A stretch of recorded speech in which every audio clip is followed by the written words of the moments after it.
Lucille opened her eyes, gasping as she felt the lingering echoes of mana flicker away from her fingertips. A dull ache spread across her limbs, a reminder of her exertion, but it was overshadowed by the exhilaration coursing through her veins. She had done it. She had passed. Robert was standing over her, his expression clear with worry as he was unsure of her success. "Lucille, is everything all right?" His brother, on the other hand, wore a different expression. She didn't know how, but it seemed he had noticed something. Usually, his hand would already be hovering, casting spells to enhance her memories, but it wasn't. "Congratulations on reaching Tier 3. Robert quickly looked at Roland with a dumbfounded expression, then back at Lucille. However, before he could congratulate her, something started rising from within, and she could feel it. "Now then, try to bear with it. This should lessen the pain." She had witnessed the process when Robert achieved his Rune Archknight class, and it looked painful. Now it was her turn. A cold sweat covered her body, and it felt as if 1,000 needles were pressing into her from all directions. Luckily, her brother-in-law was there, and it seemed he had figured out a way to alleviate the pain. After a few seconds, a golden aura surrounded her, and she felt more at ease. Thanks to Roland's pain-relieving spell, she felt only a slight tingle as her body underwent the transformation. When Robert went through it, his expression had been filled with pain, but for her, this was almost refreshing. She also noticed that all the sweat her body produced was being cleansed, along with any potential bad odors. However, her mind was preoccupied with something else. The runes glowing on Roland's gauntlets no longer felt so unfamiliar. Her transformation into Tier 3 had begun, and she had already grasped the basics of Greater Runes, an ability granted to her after completing the 5th and final stage of the trial. The last stage had been exhausting, but thanks to her studies on the complexities of Tier 3 runes and her constant observation of Roland using them, she had figured it out on her first attempt. It had taken her about the same amount of time to complete her ascension as Robert, and now, at last, it was over. "Lucille, how do you feel?" I feel great." Robert helped her up by taking her hand, his grip firm yet careful, as if still expecting her to falter from exhaustion. But Lucille stood tall, feeling the strength coursing through her newly refined body. It was unlike anything she had ever experienced before. Her mana felt denser, more fluid, and her senses were sharper. The world around her seemed clearer, as if every detail had been brought into sharper focus. She flexed her fingers and watched as faint traces of mana swirled around them. The transformation was complete. She was no longer just an aspiring rune mage. She was now a rune transmuter, a class she had fought and struggled for, and one she had not even known existed. "Can you see it? It's there." Robert watched with concern as Lucille waved her hand and pointed at the air where her status screen was displayed. Of course, he could not see what she was seeing, nor did he have an identification skill to help him understand. However, she was completely focused on her new and improved status screen, which now displayed her class and all its upgrades. Now this was an interesting one. She knew exactly what these magical pathways were.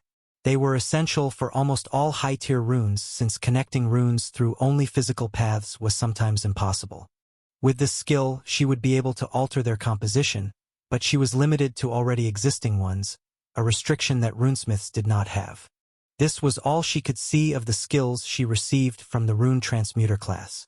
Various skills had their masteries raised when she reached Tier 3, but they were not that important. Now that it was finally over, a new challenge stood before her as she needed to master greater runes, something she had been waiting to do for years. Lucille stood in silence, her eyes fixed on the status screen displaying her newly gained class and skills. The rush of power within her was intoxicating, and the two brothers noticed her growing obsession with it. "Why don't you two head home and rest for now? There's going to be plenty of work tomorrow," Roland suggested while Robert nodded, but Lucille didn't seem to be listening. She continued mumbling about transmuting runes and greater runic structures she wished to research. "Tomorrow? I don't feel tired at all. I wouldn't be able to sleep even if I wanted to." Lucille looked at them with pleading eyes, but Robert did not seem convinced. Then she glanced over at Roland, who was watching her closely, clearly examining the skills she had received. If it was him, then perhaps he would allow her to test her new abilities and study some of the old Tier 3 rune schematics she had never been able to fully grasp. I suppose the spell I used on you had a refreshing effect. Come with me then, we should test your skills. Yes. She jumped high, much higher than she expected. Before her head could collide with the ceiling, Robert managed to yank her down. Her multiplier had increased and her reinforced muscles and organs made her much stronger. Even though she was a mage, her physical abilities were now far beyond what they had been before, and she would need time to adjust. Rune Transmuter, an interesting class. Roland glanced at the worried Robert, but his mind was elsewhere.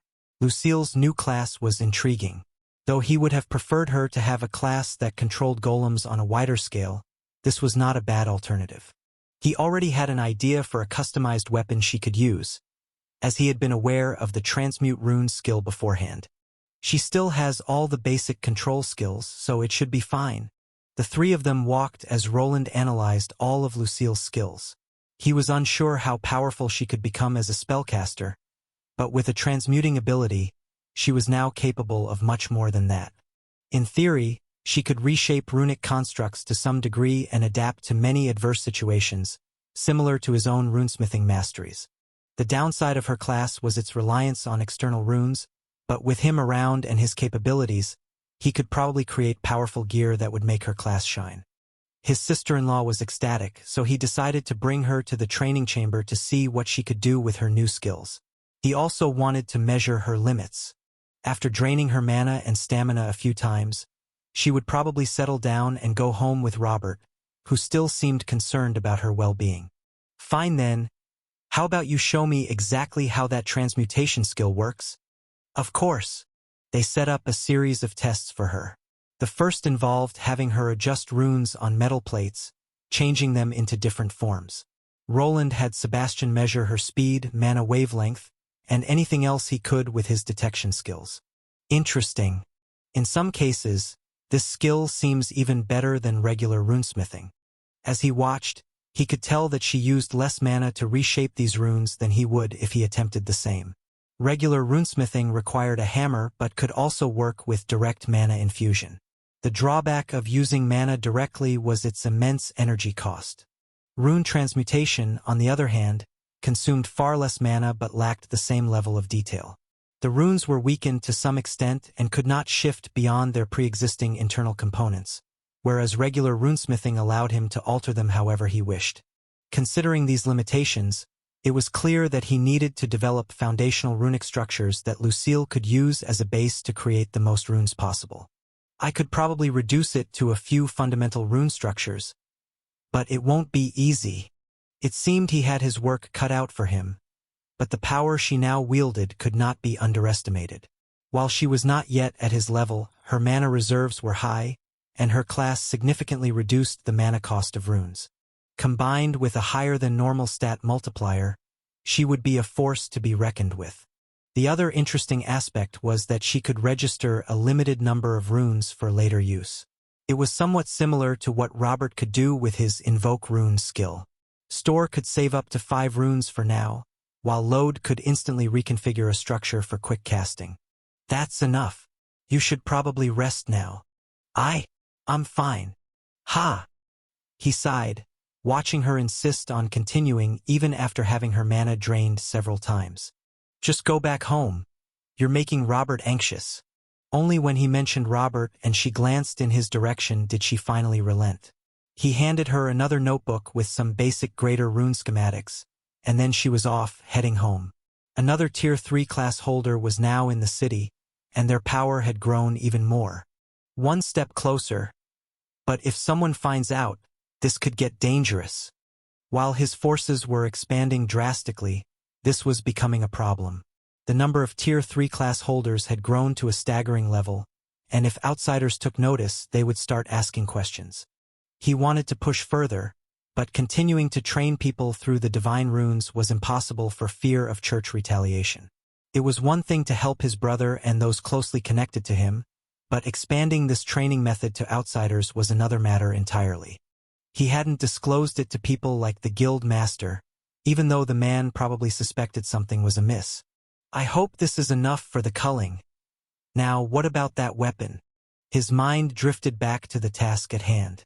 He began scribbling, sketching a design that could hold multiple rune symbols within itself, allowing them to shift using a transmuting skill. His fingers moved quickly, and soon he had drawn a book. Instead of paper pages, it contained thin metal sheets, each etched with different rune structures for Lucille to manipulate. The idea was for her to activate multiple pages at once to form larger spell structures. Though the metal was thin and the runes wouldn't last long, the pages would be easily replaceable even in combat, or at least, that was what he hoped. "Master, it's dinner time." "Oh." As he was working, Sebastian interrupted his thoughts. He glanced at one of the monitors and saw Elodia entering the dining room along with Lobelia, Armand, and a few others. Ah, right. Today was the day. He smiled slightly as he got up from his seat. After some persuasion, Elodia had finally agreed to run a small school for orphan children. Today they were celebrating her new position, and he wouldn't miss it. While there was always work to be done, sometimes even he needed a break. After setting down the schematics for the new weapon, he headed upstairs. The elevator doors opened, and he quickly jumped to the side to evade a tackle from Agni. "Woof! Ha, you're too slow." "Woo!" The chase began. He dodged and weaved behind his windmills as Agni tried to tackle him. Luckily, he was rescued by the sharp voice of his annoyed wife. "Wayland, Agni, stop it. The food is getting cold." Both of them froze before quickly heading inside. As he glanced around the room, he saw familiar faces. Some were smiling, while others smirked in mockery at him being scolded. He did not mind. Instead, a small smile crept onto his own face, something that seemed to be happening more and more lately. "Ugh! Stop yawning, you're going to get me to do it." "Ugh! We still have 4 hours left. Just bear with it." Two guards stood with slouched backs outside the gates of a city. A cold wind was blowing in their faces and helped to keep them awake. The night was quiet, with only the occasional chirping of insects and the rustling of leaves carried by the wind. One of the guards, a lanky man, groaned as he stretched, rolling his shoulders with a sigh. "I swear, I'm about to just let my soul leave my body. This shift is never ending." His companion, a stockier man, chuckled dryly. "Better than patrolling the slums. At least here we don't have to deal with drunkards trying to pick fights with us." The lankier man grunted in agreement but then rubbed his stomach with a grimace. "Yeah, well, I had too much of that stew earlier. Gotta go take a piss before I explode." "Great. Just don't wander too far." One of the guards muttered, adjusting his stance and leaning against his spear. The other waved him off and walked a short distance away, stepping past the low stone perimeter and into the cover of the trees. The cool night air sent a shiver down his spine as he unbuckled his belt, sighing in relief as he handled his business. But then, something shifted beneath him. A faint tremor, a soft crunch. He furrowed his brow and stepped back just as the ground ahead of him began to crumble. Dirt and small stones tumbled down into a dark, gaping hole that had not been there before. He swore under his breath, stumbling backward. "What the hell?" He cautiously stepped closer and peered into the newly formed sinkhole. The edges of the earth still crumbled inward, revealing a deep cavern beneath. A faint, almost unnatural glow pulsed far below, sending eerie shadows flickering across the rough walls. And then he saw them, a pair of inhumane eyes. "Is there something on my face?" "No." "You sure? You've been staring for a while. Just taking in the view." "I didn't know you were such a flirt, Mr. Wayland." "Only with you, Mrs. Wayland." Elodia laughed softly as she sat up in bed. Roland watched her, though his eyes flicked to the system message lingering in the corner of his vision. He'd tried before, but it seemed impossible to grant someone vassal status without a battle class. It was just another rule of this world he'd have to accept. Oh, look at the time.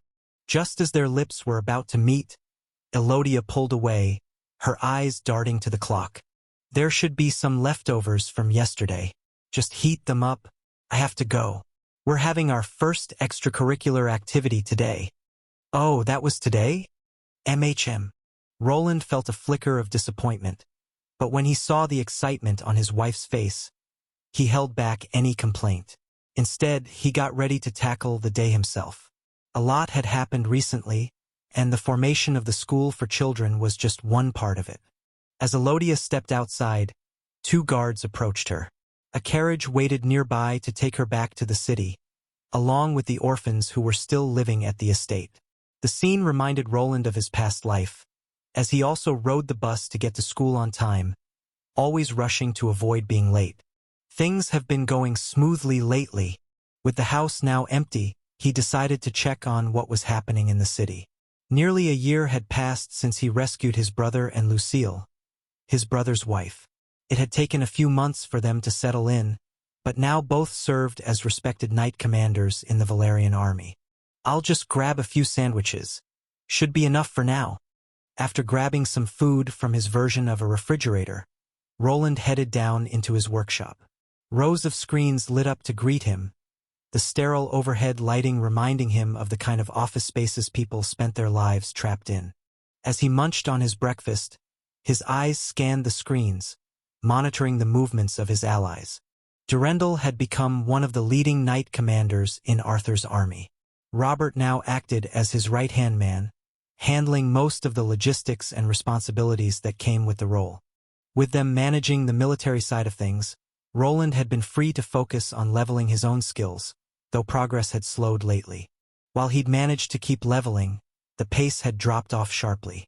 The main issue, a lack of proper monsters to hunt. Combat-based advancement was becoming inefficient, forcing him to lean more on the craftsman side of his class. Thankfully, the elemental armors had given him a significant boost, but assembling the resources and finding the time to craft them had taken months. Should I take a trip to the super dungeon once all of this is over? Roland leaned back in his chair, finishing the last bite of his sandwich. He knew he was much stronger than the average adventurer. With his current strength, he could hunt monsters well above his level, making it relatively easy to progress. The only thing holding him back was the weight of his responsibilities in Albrook, along with the need to wait for the upcoming culling event. Once that was out of the way, he would finally be free to focus on his growth again. However, venturing into the super dungeon was a different matter entirely. It was dangerous. From what he could gather, most of the creatures inside were Tier 3, and there were even reports of Tier 4 monsters lurking deeper. The main boss was said to be a Tier 5 creature. At least that was the rumor. Hard evidence was scarce since few ever dared to approach the creature's territory. Most adventurers kept their distance, afraid it might awaken and attack without warning. The dragon was unique, a slumbering beast said to rest in the heart of a volcano. Challenging it without permission from the Duke's house was forbidden. Doing so would bring condemnation from the entire island. Roland was far from being ready to face something of that scale. He had not even reached the level of a Tier 4 class holder. At his current pace, it would take him over 10 years, perhaps even longer. He did not fool himself into believing he would reach Tier 4 as quickly as he had reached Tier 3. Still, this was his goal. He was well aware that powerful threats still existed, and any one of them could endanger him or the people he cared about. Only a handful ever reached that level. Tier 4 class holders were considered the elite of the elite. Each country or empire treated them as living weapons, valuable enough to change the course of wars. Tier 5 class holders were rarer still. They remained within their own territories, acting as symbols of power and deterrence. They rarely moved unless another of equal strength appeared. When they did, legends were born, and the world around them was forever changed. The training is going well, and thanks to all the mana fluid, we were able to pay off the debt much sooner than expected. The loan Arthur had been so concerned about was quickly paid off after they discovered the long, winding tunnels filled with mana. Using their specialized filters, they could liquidate the mana. Besides powering their golems, it could be sold for a considerable profit. Coupled with the resources they were gaining from monster farming through the runic turrets, They had cleared the debt a few weeks ago and were now beginning to turn a profit. If this continued, they would catch up to Arthur's brother in no time. Roland's gaze swept across the training grounds, where several golems moved in perfect formation. Lucille led the group, but she couldn't control them all at once. To solve this, they had implemented a command unit within their forces. Only those units were directly under her control, and they relayed orders to the lesser intelligent golems. Her runic magic had grown stronger after numerous upgrades to her gear, equipment she had a hand in assembling. I wonder how Lucien is doing. Seeing Lucille always reminded him of his younger sister. He still visited the institute every week, sometimes even conducting lessons in the nearby dungeon. This time, at least, no one was trying to kill him, but his sister never returned. Their father had apparently decided it was too dangerous for her to continue studying there. It was a decision Roland agreed with. Viola Castellane had also stayed away, but the power of her house still stretched across the region. It was probable that some assassination attempts would be carried out against his sister. Wentworth was powerful, but he had few retainers strong enough to protect her outside their territory. Instead, she had a private tutor and remained within the Arden estate. It was the safest option, but it also meant Lucien would suffer for it. Without the Institute's experts and facilities, it would be much harder for her to develop her skills and gain levels. Her growth would slow, and Roland couldn't help but wonder if there was something he could do about it. He was a respected professor now, but even that was not enough to guarantee her safety. Soon, his gaze shifted to another point of interest, Arthur Valerian. His noble friend had made significant progress, but he had not received a vassal skill. It would have been unusual for the son of a duke to become his vassal, even if it meant gaining a powerful skill and a rare class. Instead, Arthur had chosen to walk his own path, a decision Roland respected. However, this also meant he had to postpone his Tier 3 ascension. He had been training rigorously, pushing his skills and levels to their limits, but the right moment had yet to come.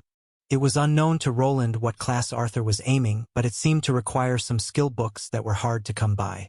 A wise choice. He can't keep relying on outside forces, and he probably isn't sure if I'll remain in his service forever. It was the most logical decision. If Arthur obtained a rune-related class, he would always be dependent on Roland or other runesmiths. What he truly needed was a class he could rely on without outside help. Runic classes were not the only prestigious options available. Just as Roland had received his Overlord class, there were likely other rare classes reserved for a chosen few. Unlocking them would require unique skill combinations, and perhaps even a special bloodline or rare artifacts. With their current earnings on the rise, this possibility was becoming more realistic. Arthur had already been making several interesting purchases, no doubt in preparation for what was to come. Roland's eyes flickered to the screen, drawn to the orange flash that pulsed insistently in the corner. His fingers moved instinctively, bringing up the alert window. One of the perimeter sensors had detected something, an anomaly within the underground tunnels. That's strange. Sebastian. Yes, Master. Dispatch a scout golem to these coordinates. The mana concentration seems to be rising rapidly. I want confirmation on whether it's a natural event or something else. Understood. Sebastian remained a floating wisp of light, his new humanoid body still incomplete. He was now responsible for monitoring the entire city and controlling nearly every golem within it. The warning came from the tunnels. Almost immediately, a wheeled golem unit was activated and sent to investigate, providing a visual feed of the situation. They had been steadily expanding their sensor network, but the underground tunnels seemed endless. The high concentration of mana made it difficult to deploy golems effectively, forcing them to rely on alternative methods. Armand and Lobelia, both strong enough to withstand the mana density, played a crucial role in these efforts. Many sections of the tunnels, including the one where the alert had originated, were still not fully equipped. To compensate, Roland had set up specialized stations with mobile camera golems. These units could navigate closer to trouble spots and relay information even through the interference caused by the dense mana fields. Roland leaned back in his chair, wondering if he should get more food as he watched the live feed from his scout golem. The dark tunnels stretched endlessly, twisting and turning like a labyrinth, with glowing crystals embedded in the walls providing some light. For a while, there was nothing unusual, just the mana haze disrupting the signal intermittently. Then suddenly the image blurred. He sat up, eyes narrowing as static flickered across the screen. The golem's vision distorted for a moment before stabilizing. A figure loomed ahead, barely discernible in the shifting light. Before the golem could capture a clearer view, something moved, fast. The screen flashed violently before cutting to black. Unit lost. Sebastian informed him about the obvious, and a grim expression crossed Roland's face. Whatever had destroyed the golem had done so with alarming efficiency. He rewound the feed, slowing it down frame by frame. The last clear image showed a silhouette. It wasn't clear if it was humanoid or beast, but one thing was clear. The time had come. These coordinates. Roland placed his hand on the keyboard, linking with the runic console. Within seconds, a holographic image flickered to life, displaying the underground caverns they had managed to map. The anomaly was deep within one of the furthest sections. It's still far away. We have some time. Sebastian, initiate code Orange. Evacuate all non-combatants from the dungeon. Anyone below Tier 2 needs to leave immediately. Yes, Master. The order was given, and the evacuation process began. The underground dungeon, usually bustling with miners and soldiers, was now in a state of controlled chaos. Low-tier combatants and civilians rushed toward the teleportation gate while the first response teams mobilized. Inform Arthur. We need to assemble the commanders. Roland wasted no time. He moved quickly, making his way to the armory. After passing several security checks, he entered a room lined with suits of armor, each glowing with its own unique energy. First was Flame Salamander, followed by Wind Zephyr, the second armor he had built. His third, made from Terranite, bore the name Onyx.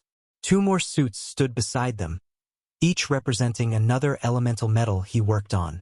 With a flick of his hand, he called his armor over. The parts quickly connected to his silver-gray suit. Once his helmet was on, he activated his spatial storage, sucking in all his creations as he was unsure what troubles he would be facing. Time was of the essence as what was likely the beginning of the culling unfolded. While the sirens blared throughout the dungeon, the regular citizens of Albrook remained unaware. Roland had refrained from alerting the populace. This responsibility lay with Arthur. As the lord of the city, it was his duty to take charge and defend it. Roland, though considered Arthur's right-hand man or even his partner, had no authority to command the city's residents to return to their homes. That responsibility belonged to the city's ruler, not to him. Instead, he headed toward Arthur's estate to inform him of what was happening in the dungeon. I can't use the gate. It needs to be ready for the evacuation. He thought to himself as he stepped into the elevator and ascended to the top floor. There was only one gate in the city, and he could not afford to clog it up when people needed it to escape. The gate had a limited number of uses per day. If overused, it would overheat and break beyond repair. For this reason, he chose a different approach. He would use the new flight unit he had designed. Once he was outside, he activated his spatial storage. Runes on his back started glowing, and from within his armor, a metallic contraption unfolded. Segments of polished metal clicked into place as the flight unit emerged, seamlessly integrating with his runic mithril armor. With a sharp hiss, the wings extended. They were broad, sleek, and lined with shimmering runes that pulsed in sync with his breathing. They resembled the wings of an airplane, made of reinforced alloy and layered with runic circuitry. Soon a surge of energy was sent to the thrusters. His previous design was better suited for both combat and flight. It allowed him to stand on it while casting spells and even wielding his weapons. However, it was too distinctive and closely tied to his past crime of aiding Robert and Lucille's escape. To avoid drawing attention, he had created an alternative device. This new model resembled a jetpack with wings, making it far less recognizable. Looks like the calibration is perfect. Let's go. Without hesitation, Roland engaged the flight runes fully. A powerful burst of wind erupted from beneath him as he shot into the sky, leaving a faint contrail of blue mana in his wake. The city of Albrook stretched beneath him, its buildings and streets bathed in the soft morning light. He angled his wings slightly, adjusting his trajectory toward Arthur's estate. The unit responded instantly, shifting his flight path with minimal effort. This was the culmination of months of research, refinement, and testing, his very own jetpack, but powered by pure runic engineering. As he soared above the rooftops, the urgency of the situation weighed on him. Whatever had taken out the golem had done so with terrifying speed. The tunnels were a known danger, and this confirmed what he had been afraid of. Luckily, the constant siphoning of mana for many months would give them some time to prepare and defend their region with minimal casualties. We don't have much time. Arthur needs to mobilize the knights, and I need to prepare the defenses. His wings adjusted once more, sending him hurtling forward at breakneck speed. The battle was coming, and Roland intended to meet it head-on.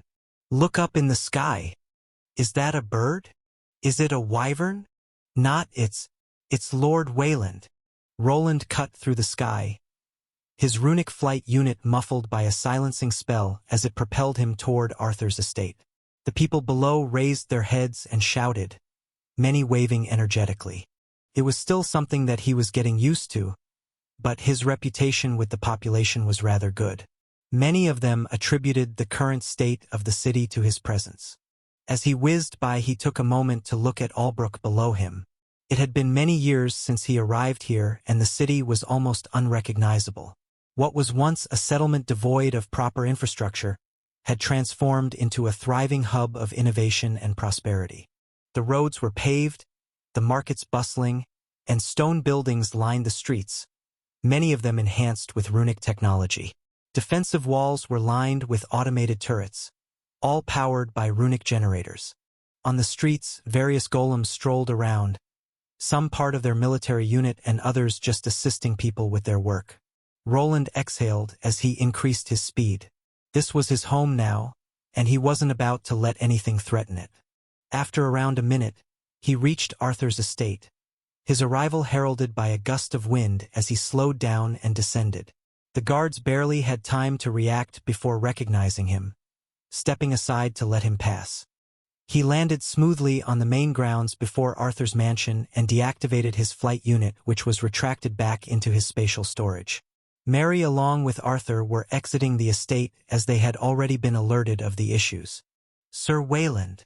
Arthur called out to him first, his expression serious. Sebastian sent word. The culling. It started, hasn't it? Roland nodded. The culling. It's coming. We need to call all the commanders together. Arthur nodded back and then quickly asked, how bad is it? How much time do we have? By my and Sebastian's estimations, we should have until nightfall.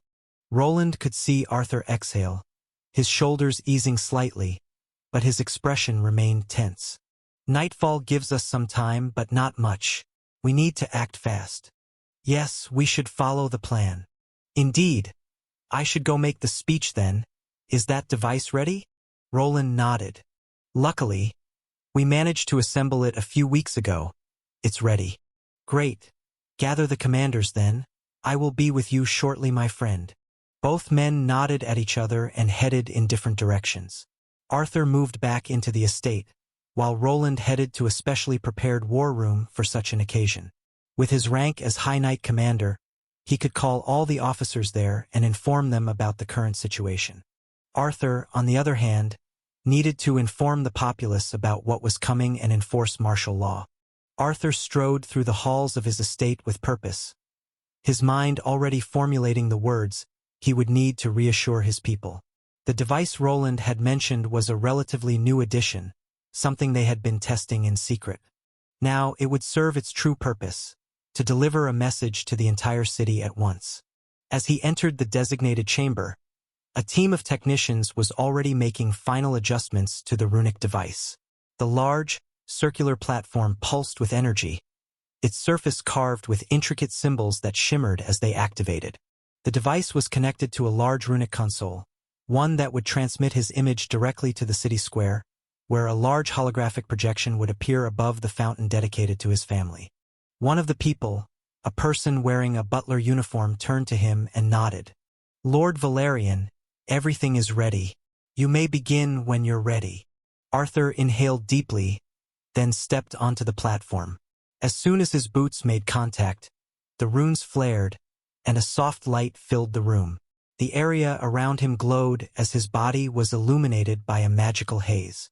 It pulsated for a brief moment before fading away, and he looked forward onto a screen that relayed the image of what was happening in the city square.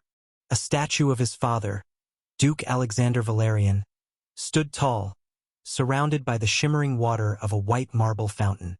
Now, the water glimmered even more brightly as the runes beneath it began to activate. At first, the distortion was subtle, with ripples forming just beneath the surface. Then, the hidden mechanisms within the base of the monument came to life. A series of gears and enchanted runes activated in perfect sequence. The fountain's water, once cascading freely, suddenly slowed to a halt as an image appeared above it. The people of Albrook gasped as their city lord's enormous, luminous form took shape. Some had seen this device in action during minor tests, but never on such a grand scale. Arthur's holographic presence loomed over the square, his expression resolute yet reassuring.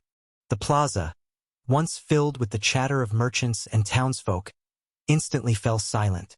Arthur took a breath. His voice, now resonating through sound amplification magic, carried across the city as he began his address. "Citizens of Albrook," he began, his voice carrying across the city with the help of the runic sound amplifier. "I stand before you today not just as your lord, but as your protector. A great danger approaches. Just as you have been told, the culling is upon us." The citizens looked up, many murmuring among themselves at the mention of the culling. For months, city officials had been spreading information about the impending dungeon break, ensuring that the people were prepared for its eventual arrival. Their efforts seemed to have paid off, as the citizens did not appear as alarmed as they might have been otherwise. "As you know, we have long prepared for this moment. Today, danger is upon us, but fret not." A ripple of murmurs spread through the crowd, but none descended into panic. Arthur's leadership had ensured the city was well-informed and prepared. His voice remained firm, commanding attention without spreading fear. "The city walls will hold. Our defenses are strong. Our golems and knights stand ready. However, I must urge all non-combatants to proceed immediately to the designated shelters at the city center. These locations have been fortified and provisioned to ensure your safety." The runic amplifiers carried his words across every district, from the merchant quarters to the residential sectors. Across the city, designated guards and officials began guiding citizens toward the shelters while trying to maintain order. "Let me make one thing clear: Albrook will stand. Our preparations have been thorough, and our resolve is unshaken. Stay vigilant, stay united, and know this: I, Arthur Valerian, stand with you. And I promise on my father's name, no harm will befall you and this city." A brief silence followed, then a unified cheer rang out. The people trusted their lord, and Arthur's unwavering confidence reassured them. With those final words, the hologram flickered and vanished, leaving the people with some time for everything to settle in. Arthur stepped off the platform, sweat appearing on his brow as he took a moment to take a breath. "Lord Arthur, that was a great speech." Mary approached him first, a reassuring smile on her face. "You think so, Mary? I improvised some at the end there. Nevertheless, we should join Sir Wayland and the others." "Yes, Lord Arthur. Everyone should have gathered now." Arthur and Mary made their way swiftly to the war room, where Roland and the city's highest-ranking commanders were already assembled. The room, carved from reinforced stone, was dimly lit by glowing orbs embedded in the walls. A massive, enchanted map of Albrook and its surrounding regions was projected above the central table, constantly updating with the latest reports from sensors and golemic cameras. As Arthur entered, all eyes turned to him. The tension in the room was palpable, but it was not the only emotion felt by those gathered. there was also anticipation.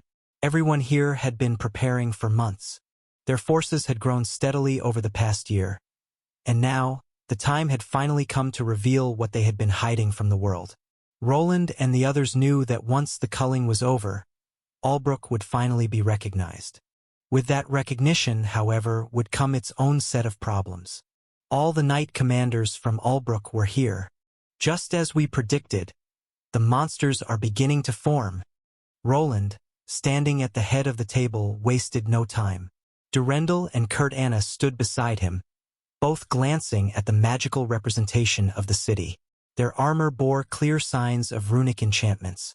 Durendal's was much thicker than the lightweight suit Kurt Anna wore, but each served a different purpose. On the other side, Sir Gareth and Sir Morian waited. Both wore knightly suits of armor inscribed with runic symbols, a seemingly common feature. All held the rank of knight commander, but a new presence was among them, a man named Wischard. He was at least twice the age of everyone gathered. His hair had turned gray long ago, and a thick beard covered the lower part of his face. However, what stood out most was the large, golem-like hand of runic dwarven steel attached to his right shoulder. Arthur took his seat at the head of the table, eyes scanning the assembled commanders. Each of them had spent years honing their skills, preparing for a moment like this. They had been through countless drills and war games, but nothing could fully prepare them for what was coming. Roland wasted no time, activating the projection table in the center of the room. The runic interface flickered to life, displaying a detailed topographical map of the dungeon beneath Albrook. Red markers pulsated within the caverns, indicating areas of intense mana concentration. This was where the creatures of the culling would likely emerge from. As of now, it seems the monsters have just begun to form. Thanks to our efforts to siphon away the mana around the city, we managed to successfully delay them, but they will come. This was the truth Roland had discovered many months ago. The tunnels were connected to the super dungeon, and he was certain of it. They spread out underground like arteries in all directions, likely covering most of Dragnus Island.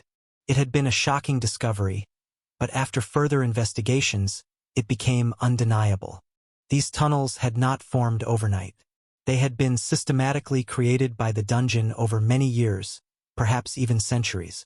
Roland had no idea how it had started, but after analyzing past culling events, he became convinced that the dungeon had been expanding beneath the surface all along. It had existed on this island for hundreds of years, and now it seemed ready to attack. He was unsure of the strength of the monsters that would emerge, but he expected many Tier 3 creatures to appear. Do we know where they will emerge from?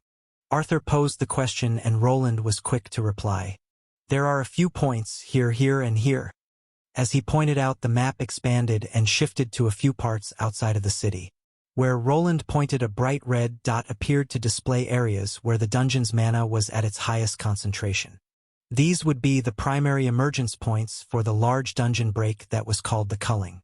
Arthur quickly studied the map closely and noted something that he observed. All of these areas are outside our walls. That is correct, my lord. Thanks to our efforts, the emerging tunnels have been shortened. The monsters will not be able to surprise us from below. They will be forced to face our automated defenses head-on. That is rather splendid. Roland nodded, knowing well that many runic turrets lined their walls, with even larger ones positioned on each tower. If everything went according to plan, the turrets would handle most of the work. However, they were still uncertain about the strength of the monsters or how long the attack would last. The strategy was to rely on the magical defenses to eliminate the majority of the threat before sending in their army to finish the job. What about our friends from the Adventurers Guild? Are they ready? Eager and ready. The culling event was widely known within the whole kingdom. Adventurers from across the region had been gathering on Dragnus Island. While most of them were drawn to the main city or the larger settlements around it, a good chunk of them were also here.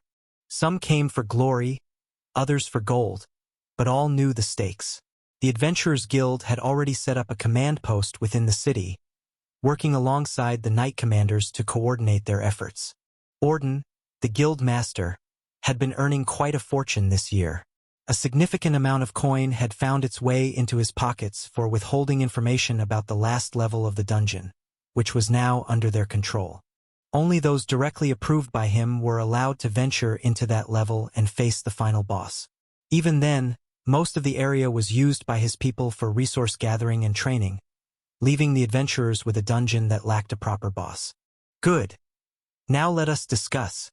The meeting continued for another 10 minutes where Roland along with Arthur and the assembled commanders went over troop deployments, fallback points, target prioritization, and reserve placements.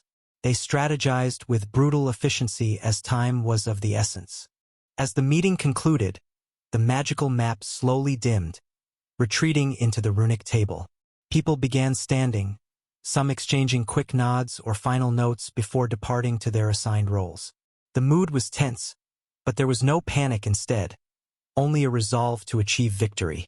Arthur rose from his seat, his expression stoic as he tried to remain calm. He turned to speak with Morian briefly before Mary leaned in with a hushed update about the shelter preparations. Across the room, Roland hadn't moved. He remained still, arms crossed, seemingly watching the projection fade with a furrowed brow under his helmet. As the final few people filed out, Arthur turned to leave but paused as Roland's voice reached him. "Arthur," he called calmly, not loud, but just enough to be heard. A moment. Arthur looked back unsure about the reason but nodded. The other commanders in the war room took the hint and quickly retreated to leave the two alone. As the last of the knight commanders and aides exited, the two men remained standing opposite each other. Only once no one was listening did Roland start discussing an issue he saw within their planning. "Is that so? You make a great point, but it will not be an easy feat." "It won't be, but this is probably the best and only time something like this is possible." Their conversation moved quickly, and Arthur seemed to hesitate. Roland had proposed a strategy that could potentially bring trouble to their doorstep, but if it succeeded, the rewards would be great. "I think it's a worthwhile endeavor, worth the risk." "It is? But are we truly ready?" "I think so, but you'll have to decide that for yourself." Arthur paused for a moment, his head lowering in contemplation. Then suddenly he looked up with a grin on his face. "Is this only to further my cause? Or do you perhaps have your own noble agenda?" Roland was surprised by the question and took a step back. "You can't fool me, my friend." "Very well. If everything goes well, do as you please, you have my blessing to act freely." "I thank you." While this had not been part of the original plan, Roland had long been focused on the bigger picture. The culling event would not only be a chance for Arthur to prove himself to his father, but also an opportunity for other gains. If they could take advantage of the chaos it would bring, they stood to significantly boost their standing on the island. Arthur gave him a firm nod before turning on his heel. As he left the war room, the heavy doors shut behind him with a final thud that echoed like the sounding of a war drum. Roland remained still for a few moments more, staring at the dimmed runic projection table, now only reflecting the glimmer of the runes buried within the metal. "A lot will change after this," he murmured to himself before heading out. The display on his helmet showed him everything he needed to see, and it was time to prepare. If what he had discussed with Arthur came to fruition, he would need to take a far more active role than he had initially anticipated. "Step back. It's closing." A heavy metallic groan echoed through the dim tunnel, followed by a deep vibration that rumbled through the stone beneath their feet. Sparks shot from the walls as runic mechanisms pushed a massive steel frame forward. It was a solid slab of metal at least a meter thick. "I wish I were on the other side." Armand stood just beyond the threshold, eyes fixed on the towering wall of dwarven-forged steel. He let out a sigh of disappointment as strange clasps on the sides locked into place. A series of bolts began to spin, slowly driving themselves into the tunnel walls, likely added reinforcement to keep the monsters from breaking through. "If Wayland was right, we'll get our chance. For now, let's get back to the portal and make sure everyone gets out." Lobelia leaned against the wall, the bow Roland had crafted for her resting across her back. "Bah, fine. Armand kicked a loose rock, sending it tumbling down the now mostly empty corridor. Aside from a handful of remaining adventurers, the place had been cleared out following the evacuation order. He and Lobelia walked alongside a few dwarves who had stayed behind to help operate the closing mechanism. Some of them pushed heavy carts loaded with metallic canisters, each one filled with mana fluid harvested from the area. "I never could have imagined this," Lobelia said, breaking the silence.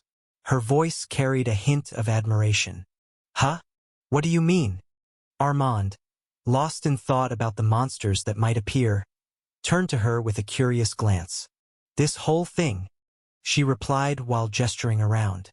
"Big Sis getting married, Albrook becoming whatever it is now, and look at us, we're rubbing shoulders with nobility. If we really wanted to, we could probably end up as knight commanders just like Wayland." "Ha! I knew from the start there was something different about that bastard." Armand puffed out his chest, boasting as if everything had gone according to his grand plan. But Lobelia cut him off before he could get too carried away. She remembered all too well how his first encounter with Roland had gone. "You did? Didn't you attack him and get your ass handed to you? That was different. It's a good thing Wayland's so open-minded. Otherwise, you'd probably be dead by now." "Ha! I would have found a way to escape." "You're underestimating the great Lord Armand." "Lord?" Lobelia raised an eyebrow at the title. "They say people get wiser with age. But with you, I'm starting to think it's the opposite." "Have you actually gotten dumber?" Armand clutched his chest in mock pain, his expression theatrical. "You wound me, dear sister. My intellect ages like fine wine. More like milk." She rolled her eyes and gave him a playful shove, nearly knocking him into one of the dwarves. The dwarf grunted and muttered something under his breath that sounded very uncomplimentary. Before they could continue walking, a voice echoed through the corridor. It was the voice of the man responsible for the entire operation. "Guide the dwarves to the teleportation gate and make sure that everyone makes it out in one piece. Once everyone's out, return with them." "Aye, boss." Lobelia responded with her best Bernier impression, speaking into the armband on her wrist. She wasn't entirely sure how the runic device worked, but it kept her in contact with Roland as long as she was within the city's range.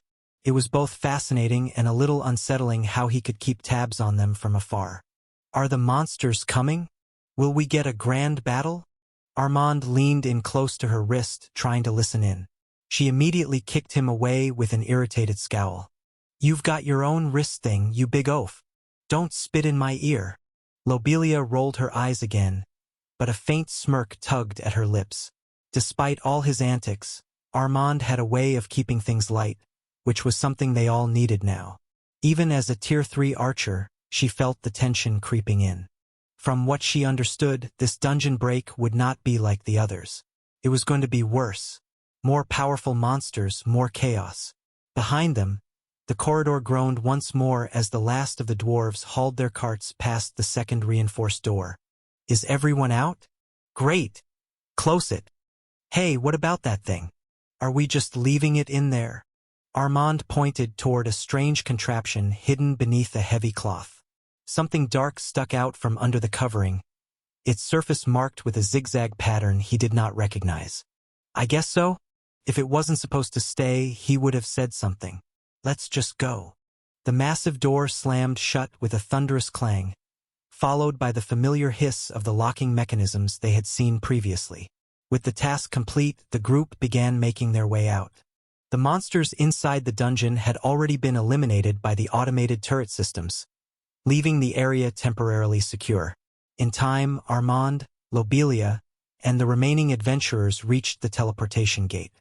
Once activated, the gate shimmered to life, and they stepped through, arriving in Albrook where the others had already gathered and were anxiously waiting. Within a few hours, the monsters would come. And despite everything, Armand and Lobelia could not help feeling both excited and afraid. "Good, the dungeon is now empty. How is the monster concentration looking?" Roland glanced at his display as Armand and Lobelia arrived at the main city teleportation facility. With their return, They could finally begin assembling their forces at the walls that had been constructed for such an occasion. For a while, the city had been reinforced from all sides to become a proper fortress to keep the people inside safe, and now was the time to test it. Nothing yet, but the concentration is increasing. The exit is starting to form. There were sensors placed within the underground dungeon, but the dense mana concentration made accurate predictions difficult. However, months of siphoning mana had forced the dungeon's exit tunnel to form much farther away than it was likely intended to. This was the true purpose of the culling, something engineered by the super dungeon itself. When Roland first discovered the place, he was confused. But over time, the mystery revealed itself. The dungeon was creating underground tunnels by slowly eroding the rock with mana while simultaneously reinforcing the passages to a staggering degree. This was why it had taken so long to dig their way into the area. But once inside, the nature of the threat became clear. Somehow, the dungeon was extending its tunnels beneath the entire island, and worse still, it was targeting large settlements like Albrook. If Roland had not uncovered that path, the tunnel might have emerged directly within the city. Fortunately, they had managed to redirect the process. Now, the exit was forced to form half a kilometer outside the main defensive walls. It had been nothing but pure luck that he managed to discover it. The walls surrounding the area were thick and designed to prevent any mana from leaking out. That was why it had remained hidden from the higher-tier mages and warriors living above ground. The only reason he had sensed anything unusual was because the tunnel happened to be located near an actively expanding dungeon. The two dungeons had reacted to one another, with the one he had previously cleared resonating in response to the mana-saturated tunnels nearby. This resonance triggered a strange fluctuation in the surrounding mana, catching his attention. That chain reaction was what ultimately led to the tunnel's discovery.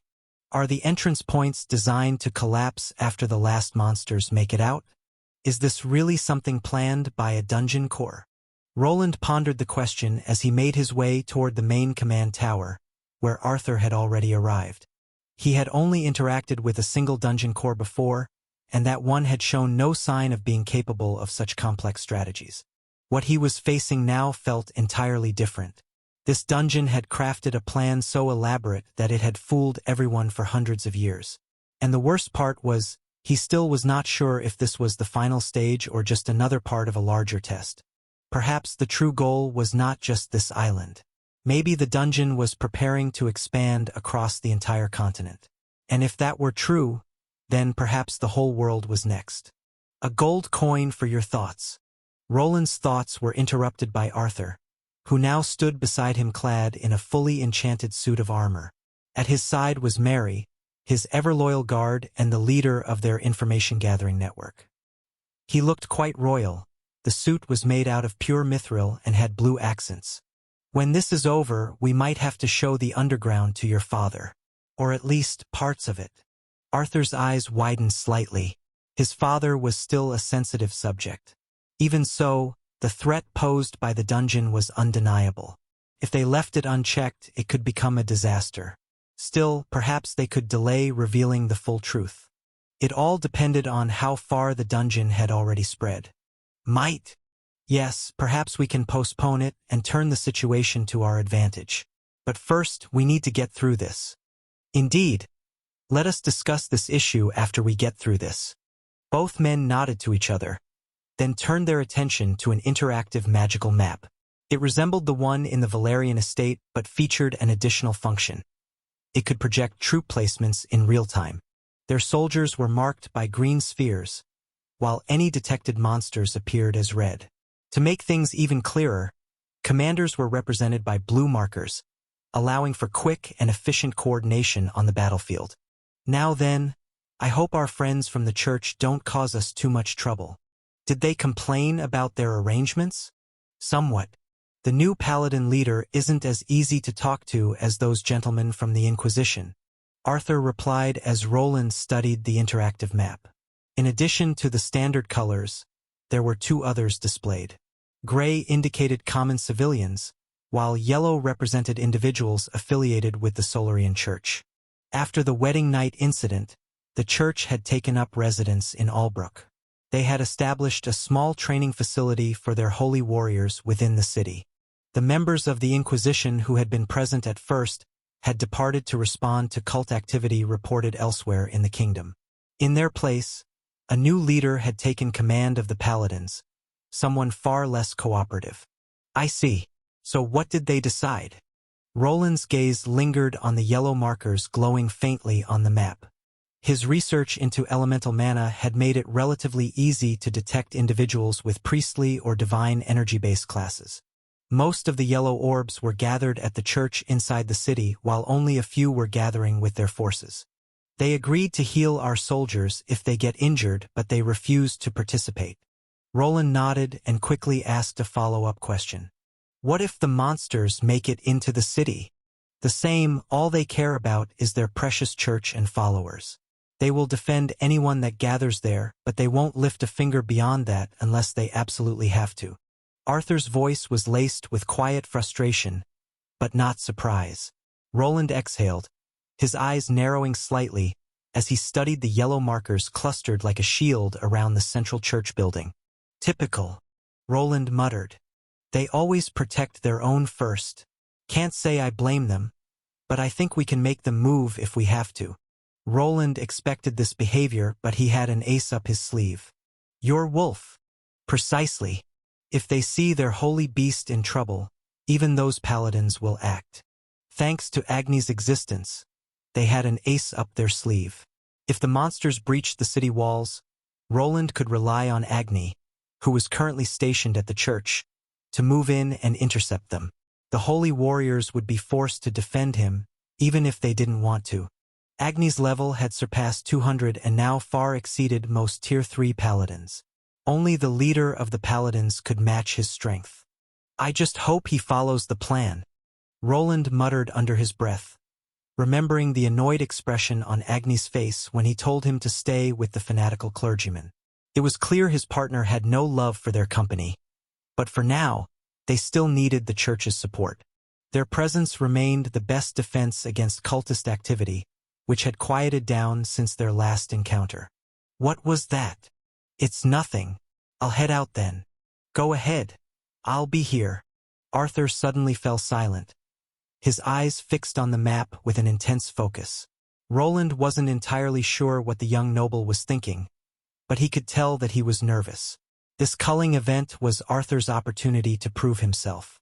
If he could show the other nobles that he was a capable and worthy heir to his father, the Duke, then he might earn a place in the succession competition, something that would no doubt bring him closer to whatever goal he had been quietly pursuing. The High Knight commander turned and marched toward the balcony of the command tower. Beyond it, the massive walls of Albrook stretched out in all directions, standing like silent guardians over the city. He moved with a steady stride, his eyes scanning the many defenses they had spent months preparing. Every section of the wall was manned by at least Tier 2 archers, each one strategically placed to complement the automated turret systems. These defenses would finally be put to a test and, if successful, give them another bargaining chip. His gaze swept over the landscape beyond the outer wall. The open fields they'd cleared over the past few weeks were eerily still, the horizon distorted slightly by the warping mana pressure bleeding in from the emerging dungeon exit. With his skills he could see it. The current was increasing and a fog of mana was starting to gather in the distance. Then his gaze shifted further, toward the direction of his own home. Fortunately, the exit point this time was nowhere near it. Even so, Elodia and the others had already been evacuated to the inner city, where the entire army was now stationed. While his estate was well defended, the chances of survival were far greater within the fortified heart of Albrook. Without Agni or himself present, he could not bring himself to leave anyone behind. Everyone, including Rastix, had been moved to secure shelters within the city. His wife had been placed in the safest location available, close to Arthur's estate. We have a few hours left. As he moved along the rocky walls, Roland glanced down at the forces he would soon command. Rows of soldiers stood at attention, their eyes steady and full of resolve. To them, he was their superior, and he had every intention of keeping them alive through the battle ahead. Still, he understood the reality of war. Danger was everywhere, and no matter how well they planned, there would always be risk. Lives could be lost. Long live the High Commander. It's Commander Wayland. Thanks to his enhanced hearing, he caught the voices of a few city residents calling out from a distance. Even though he had ordered them to stay indoors or seek shelter, there had been little resistance. Their trust in him felt real, and he carried the weight of that trust like armor. He would protect the city from being breached no matter what. This brings me back. If those monsters turn out to be wooden puppets. With slow steps, he reached the center of the wall facing the thick haze of mana. Robert and Lucille were already there, waiting for him. Both were clad in runic armor and prepared for battle, though he was not certain they would be needed here. He still held onto the hope that his alternative plan would come into play, and if it did, their strength would be required elsewhere. "Are you two ready?" he asked while casting a glance at them. I'm feeling a bit nervous," Lucille admitted, clearly weighed down by the pressure of her new position. Robert, in contrast, appeared calm. As a former knight stationed at the border, he had faced monsters and enemies of the kingdom for years. To him, a dungeon break was almost nothing new. "Good. Well then, let us wait and see." He turned his eyes to the horizon where the fog of mana thickened. Soon, an exit point would form, and exactly where he had predicted.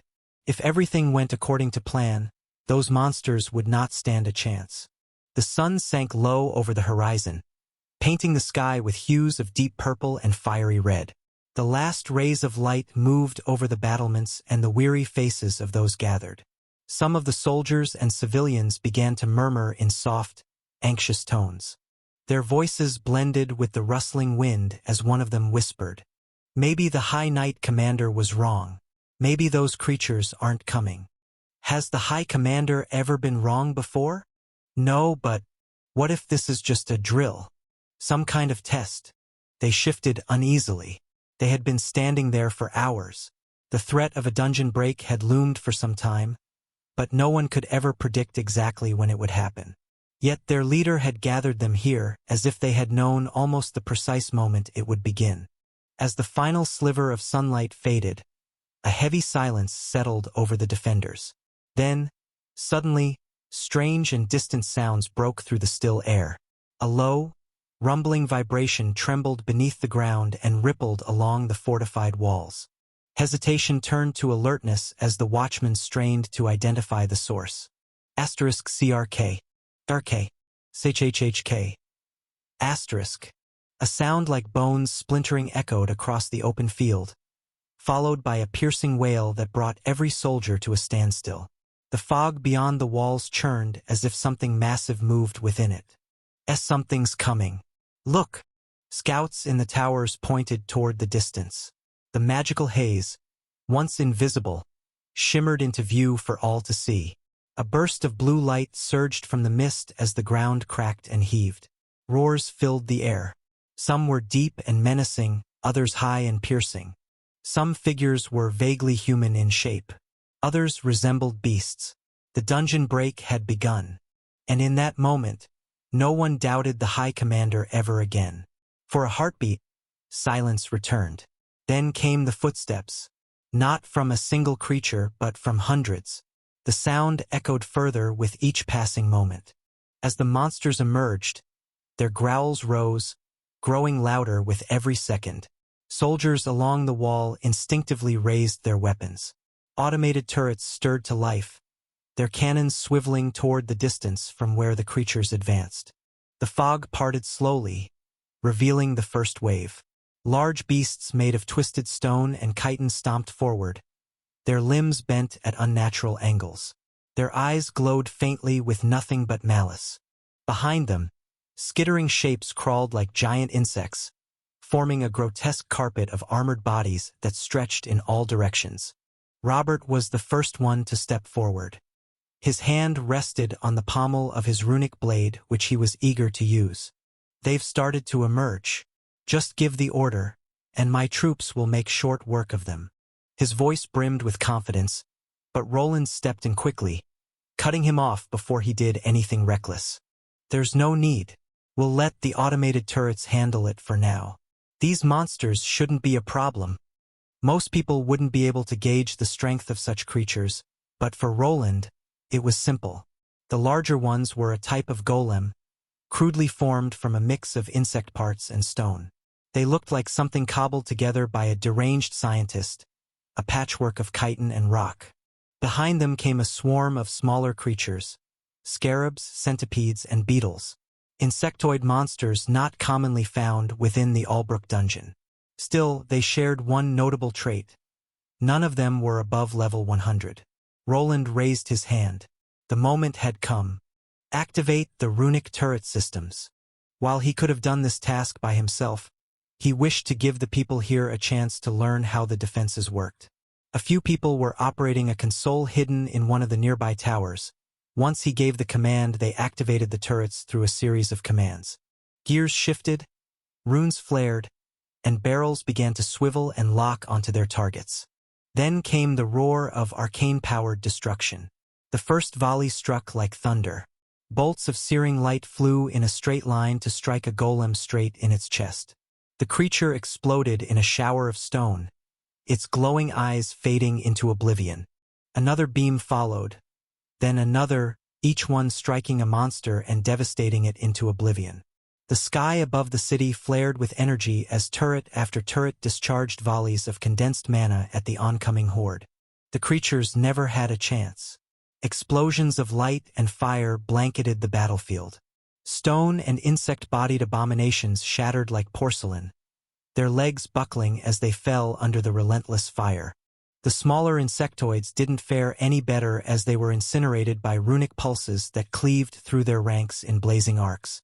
The battlefield turned into a glowing furnace of runic magic. By the gods! Lucille whispered as she raised a hand to shield her eyes. This is extraordinary. She wasn't the only one left speechless. All around her, people stood with mouths agape, captivated by the spectacle unfolding before them. The turrets lining the walls had been there, silent and still, their power only theoretical in the minds of most. But now, as every single one fired in perfect unison, their true strength was revealed. Roland remained silent as the battlefield lit up with fire and smoke. The mechanical hum of the turrets filled the air as they continued tearing the monsters apart, spraying the ground with gore. Their cannons, forged from various alloys, prevented them from overheating too quickly. Still, there was a limit to how long they could fire without pause. Soon, a third of the turrets entered a cooldown phase. Once they recovered, another third would shut down to begin the same process, assisted by ice runes that had been placed nearby, though they weren't part of the turrets themselves. With a third of the automated defenses offline, the monsters managed to push farther into the fray. Yet Roland didn't move. He stood still, unmoving as ever. The archers on the walls held their positions, waiting for the signal that still hadn't come. A bit more. A distant boom echoed across the plain, like the cracking of ancient ice. From the fog of mana came movement, slow at first, then faster than any of the monsters before it. The earth trembled beneath the weight of something immense. And then they saw it. A creature the size of a two-story building emerged from the haze. Its body was covered in uneven, dark green plates, fused with writhing limbs of pulsating flesh. Dozens of eyes blinked in a sickening rhythm as it charged forward, heading straight into Roland's next trap. A field packed with mines. Boom! Several mines erupted beneath the Titan's left foreleg, tearing through its strange biological armor. It roared in pain but kept moving. Another explosion hit, then another, each blast piercing its defenses and forcing it to stagger. The mines had been buried a quarter-kilometer from the walls, set precisely to intercept the approaching monsters. More creatures followed behind it. Dozens, maybe hundreds. Twisted beasts, malformed horrors with too many limbs and far too many mouths. They poured into the minefield, and what followed was a symphony of destruction. The mines detonated in controlled intervals, one after another, triggered by mana-sensitive enchantments. Blasts of earth and shrapnel filled the air. Limbs flew. Screeches echoed across the battlefield. Smoke rose in thick columns as crater after crater tore through the charging horde. The monsters slowed, then faltered, their momentum shattered by the relentless barrage. The delay worked. The pressure on the turrets eased, allowing their runic systems to cool and recover. Roland could already feel the energy levels balancing out, returning closer to where they had started. It saved us a lot of time and money to know which side they would be coming from. As the carnage unfolded, Roland could not help but feel a touch of pride. This defense had been in the making for many months. In addition to the array of turrets that had been relocated from the opposite side of the walls to reinforce this section, he had planted numerous explosive devices underground. Some were simple rune scrolls he had prepared long ago, while others were crafted by alchemists like Rastix. Together, they created the explosive spectacle now unfolding as hundreds of beasts were torn apart. Their numbers are dwindling fast. Before long, a few Tier 3 monsters began to emerge. These were far more resistant to turret fire and explosions, but the constant barrage wore them down. Even their toughened hides and regenerative abilities could not withstand the accumulated damage. One by one, they fell. "It's going well enough." Roland stepped forward. Those around him were astonished by the spectacle of the monster horde being pushed back so easily. With this much preparation, the outcome was hardly surprising. The real issue now lay with the waiting troops and the adventurers who had gathered in hopes of loot. They remained near the gates, ready to push forward if any monsters broke through the first line of defense. Still, the monsters continued to press on. Though the turrets and explosions had wiped out a large portion of them, a few began slipping through. The growing pile of corpses eventually started to interfere with the blast radius of the explosives. Some of the monsters were small and agile, darting through the gaps and closing in on the main wall where the defenders stood. The archers raised their bows, ready to eliminate the insect-like creatures weaving through the tall grass. But they were difficult to spot. It was time to deploy one of their newer units. "Exoskeletal Division, you're up. I want you to torch them." A small group stepped forward, moving with heavy strides. They wore suits similar to the one Robert had used during his trial, though these lacked the full exterior armor. Only 20 of them stood ready, and each one was distinct in that none held a proper battle class. Leading them was someone Roland knew well, his assistant, Bernier. "All right, you lot, let's go." Bernier called out, his voice indicating excitement. The group in exoskeletal armor responded with a synchronized hiss of pressurized pistons and the low hum of runic circuits activating. Their armor, unlike traditional knight plating, was sleek and angular, covered in engraved runes that pulsed with a dull orange light. Cables along their spines connected to tanks containing mana fluid on some units, and rune batteries on others. The 10 units advanced to the edge of the wall, their towering forms making the pilots inside appear small by comparison. Instead of hands, each unit featured a cylindrical extension covered in glowing runes that were now beginning to activate. Through mana phantom technology, the pilots controlled these limbs with precision, guiding their movements as if they were their own. As the mechanisms came to life, the cylindrical arms began to radiate intense heat. Within moments, bursts of flame erupted from them, sweeping across the battlefield below. Fire rained down, engulfing the monsters that had slipped through the outer defenses. The insect-like creatures screeched in agony as the flames consumed them. They writhed and thrashed, the fire clinging to their limbs and burning through their shells and joints within seconds. This was no ordinary fire. Each burst latched onto their bodies, immune to water and unaffected by a lack of air. It would continue to burn indefinitely unless extinguished by magical means. None of the creatures attempted to flee. Their instincts were not their own, guided instead by the will of the dungeon. They behaved more like mindless golems than living beings. That made things easier. They simply hurled themselves into the inferno until nothing remained but ash. "Burn, you crawling bastards!" Bernier shouted from within his unit, which stood out from the others with its superior design. His morale was high. He wore a custom silver-gray suit, complete with a helmet to shield him from the rising heat. Behind the wall, the soldiers could feel the temperature spiking on the other side, but nothing was breaking through. Not a single monster had managed to scale the walls. It was beginning to seem like they had overprepared for this assault. That's enough. High Commander. A few of the nearby soldiers glanced at Bernier with wide eyes. Many of them were wary of him and wouldn't dare speak so casually. But because of his familiarity with Roland, they viewed him in a different light. Bernier wasn't just another officer, as he was the High Commander's personal assistant, someone who had stood beside him for years. That connection alone earned him a level of respect and reverence few others enjoyed. Roland gave Bernier a nod, and with a quick flick of a switch inside the exosuit, the magical flames ceased. Within the large arms of the exoskeleton were several switches, each corresponding to a different spell. Fire wasn't the only element they could unleash, as the suits were also capable of producing ice and discharging bolts of lightning. Is this enough? He asked himself as he observed the field littered with scorched and broken monsters. None had managed to breach even the first line of defense. Their forces, along with the hired adventurers, remained ready, but given how things were unfolding, they might not be needed at all.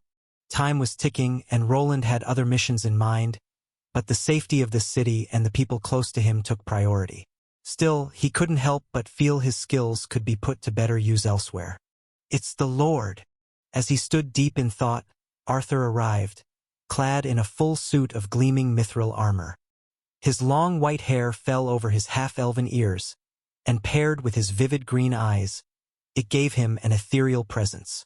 The crowd instinctively lowered their heads, and even Roland had to act as though Arthur were his superior. "How is it?"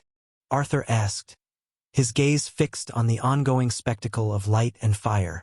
The runic defenses were still firing relentlessly, and the screams of the monsters echoed without pause. "Their numbers are dwindling. Same with the concentration of mana." "As expected?" Roland nodded. Everything was going according to plan. Months of siphoning mana from the dungeon tunnels had weakened the dungeon break significantly. The number of Tier 3 monsters was minimal, and even if a few managed to reach the city walls, they would be swiftly dealt with by the defenders. "I see. Then go. Leave the rest to me. Once this is over, I'll join you as we discussed." "Is there a problem?" "No, it should be fine. It's just..." Arthur chuckled. "Don't worry. Trust in your plan. And even if something goes wrong, look." He turned his head, gesturing toward the large crowd gathered behind them. Soldiers stood ready, including Mary, the two knights Roland had helped reach Tier 3, and a host of experienced adventurers prepared to defend the city. Roland knew there was little to fear. The preparations were thorough, the defenses strong. But still, he couldn't help but worry. "As you wish, Lord Arthur." After confirming that nothing unusual was occurring on the battlefield, Roland turned his attention to Robert and Lucille. "Sir Durendal, Lady Anna, please follow me." "Yes, High Commander." They responded in unison, already briefed on the plan ahead. This mission wasn't one he could carry out alone. Besides these two, he would be gathering 3 more individuals. Some soldiers looked on with mild confusion as their High Commander began to walk away, but none voiced a word. They simply watched him head toward the adventurer encampment. "Come with me, you two." Armand blinked, clearly puzzled by the sudden order, but Lobelia quickly smacked him on the back of the head. "Don't question the High Commander. Just move your ass, idiot." "Don't call me an idiot." "Then stop acting like one." Roland rolled his eyes behind his helmet and continued toward the final person he had in mind. His options for this mission were limited, but this last recruit was by far the strongest. The man's large bald head gleamed in the glow of magical attacks, and he already looked annoyed before Roland even reached him. Still, he wouldn't refuse, not after everything he had gained through Roland's support. "Guild Master. High Commander Wayland." The Guild Master, a mountain of a man with arms thicker than most men's torsos, crossed them over his chest and let out a low grunt. The runic lights above cast a sharp gleam across his bald head, emphasizing his imposing presence. Strapped to his back were 2 massive axes, each too large for an ordinary man to wield even with both hands. His brow was furrowed as he stared down at Roland, who stood before him. When I signed that contract, I never thought you'd use it like this. Do you really expect me to go with you? Isn't there someone better suited, like that knight commander with the metal arm? Someone of his caliber needs to stay behind and protect Lord Arthur. I can't trust you with that kind of responsibility, Guild Master.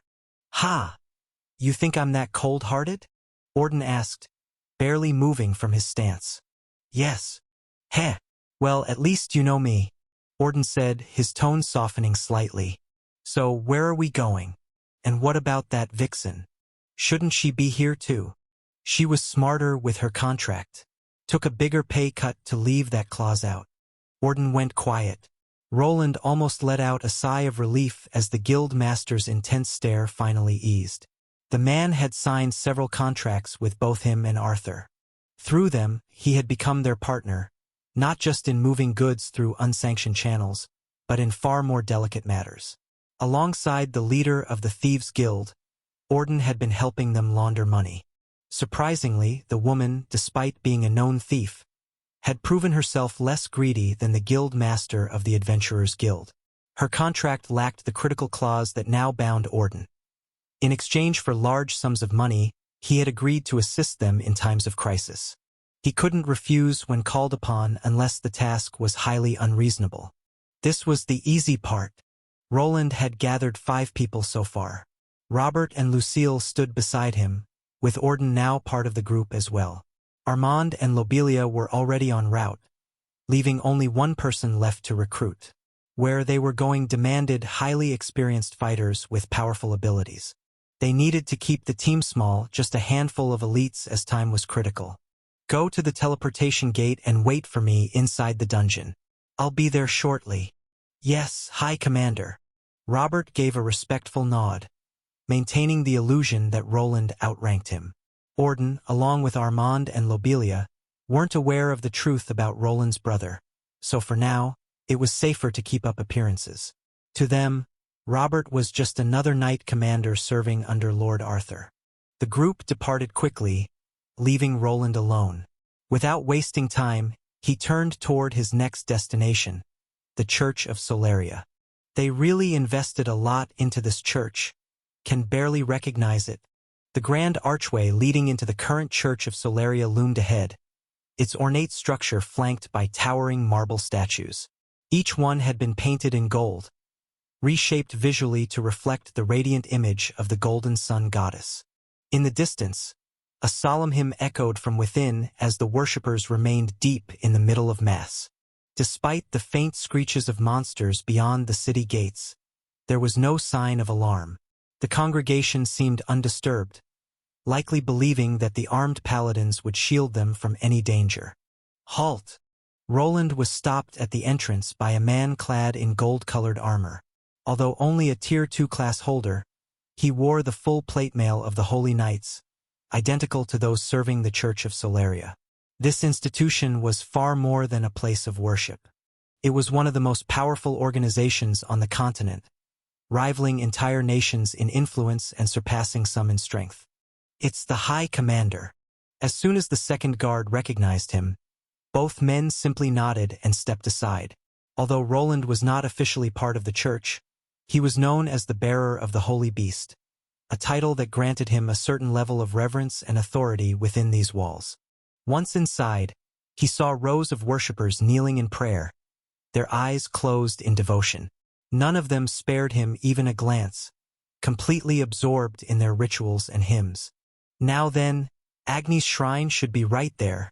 There had been many changes to this church throughout the years.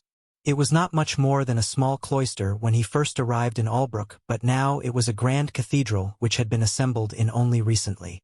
With building magic, golems, and a lot of money, it was quite easy to spread their influence within this church. I don't really want to go in. Roland could have entered the church and asked someone to guide him further, but he had no time for formalities. Instead, he activated his runic magic to amplify his voice and let out a sharp whistle. For a moment, everything was silent. Then, distant shouting echoed through the halls, followed by the thunderous sound of wolf paws pounding against stone. Agni was coming. The horse-sized woven creature charged forward with ferocious speed. The main entrance doors slammed open as Agni burst outside, his tongue lolling out in pure excitement. His eyes immediately locked onto his master. Roland braced himself.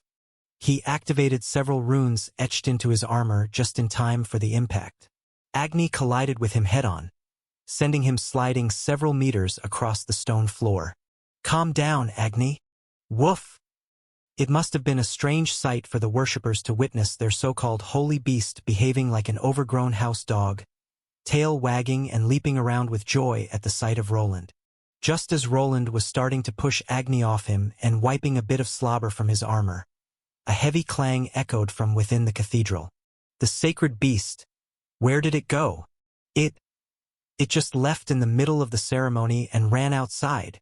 Quickly, we must bring the holy beast back. The sound of heavy footsteps echoed through the hall as several armored men approached. For paladins, each clad in polished golden armor, emerged from within the church. All of them were powerful, easily Tier 3 class holders. Behind them strode a fifth figure, his armor more elaborate and radiant than the rest. It was their leader, the High Paladin, Gustav. What is the meaning of this? Roland studied the man before him, taking in every detail. Gustav, the High Paladin of the Church of Solaria, was a figure both revered and feared. Though he was nearing 60, he looked far younger, just like any high-level Tier 3 class holder. His body carried the marks of lifelong discipline rather than age. His face was sharply defined, with a high-bridged nose and a strong, squared jaw. On his left cheek, a sun-shaped symbol had been seared directly into the skin, a mark of devotion or perhaps something more ritualistic.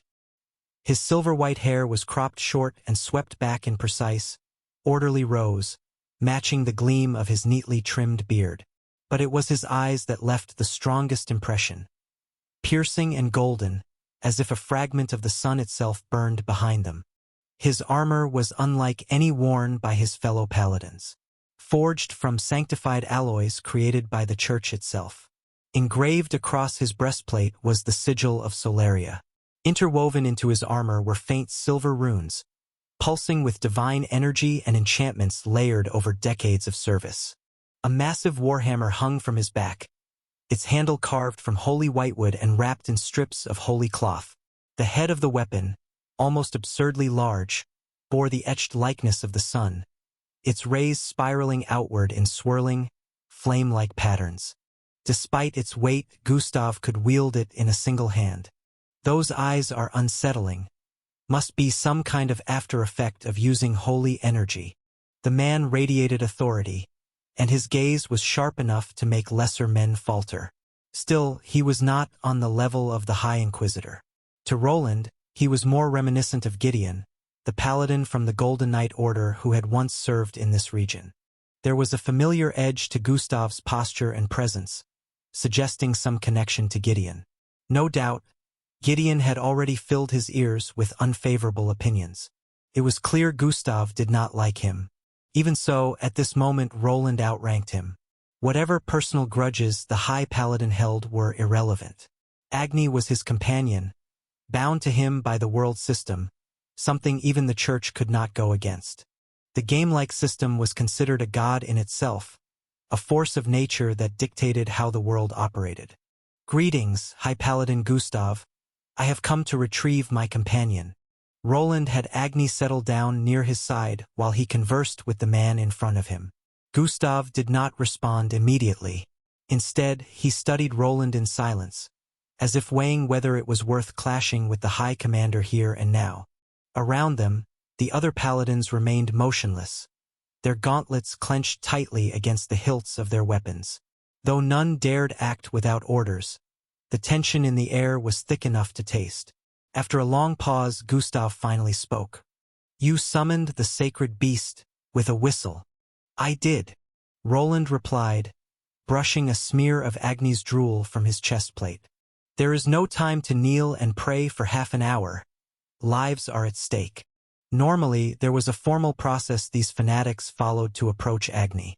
During the ceremony, the sacred beast was meant to remain within the cathedral, while prayers were offered and rites performed. However, time was short, and Roland had no patience for empty rituals.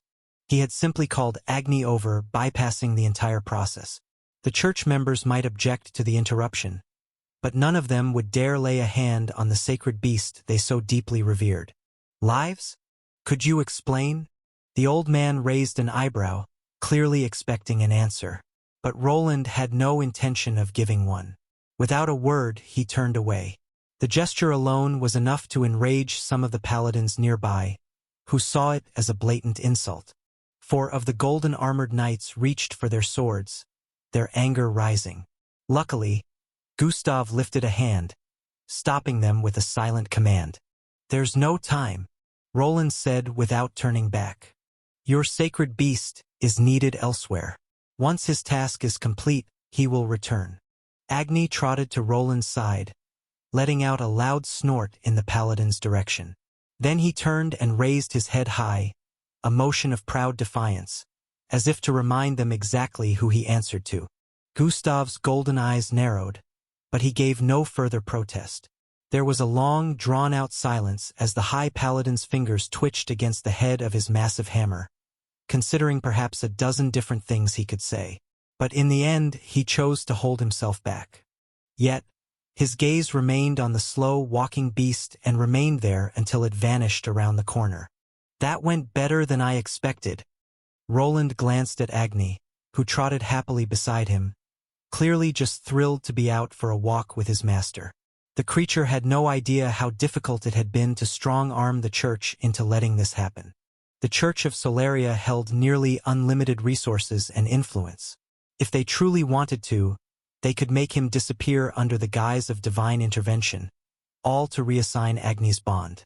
The only reasons they hadn't acted already were likely due to the High Inquisitor's protection, or perhaps because forcibly removing a beast from its original master was still frowned upon, even among zealots. Still, Roland knew this balance could not last forever. He had already sensed the church's growing displeasure with him constantly taking Agni away. Sooner or later, something would snap. And when it did, he needed to be ready. "Let's go, boy." Woof! By the time Roland arrived at the teleportation gate, the others were already gathered. Robert stood quietly in his own runic armor. Beside him was Lucille, cradling a large, oddly shaped tome under her arm. It looked uncomfortable to carry, but she held it tightly. Across from them stood Armand and Lobelia, both clearly bored. Armand was mid-yawn, while Lobelia leaned against the wall off into the distance with a dull expression. In the center of the group stood the guild master, Orden, and he did not look amused. "So, mind telling me where we're going? You'll see once we're in the dungeon." A thick vein pulsed on Orden's forehead, but he managed to swallow whatever string of curses he was about to unleash. With that, the group of 7 stepped through the teleportation gate together.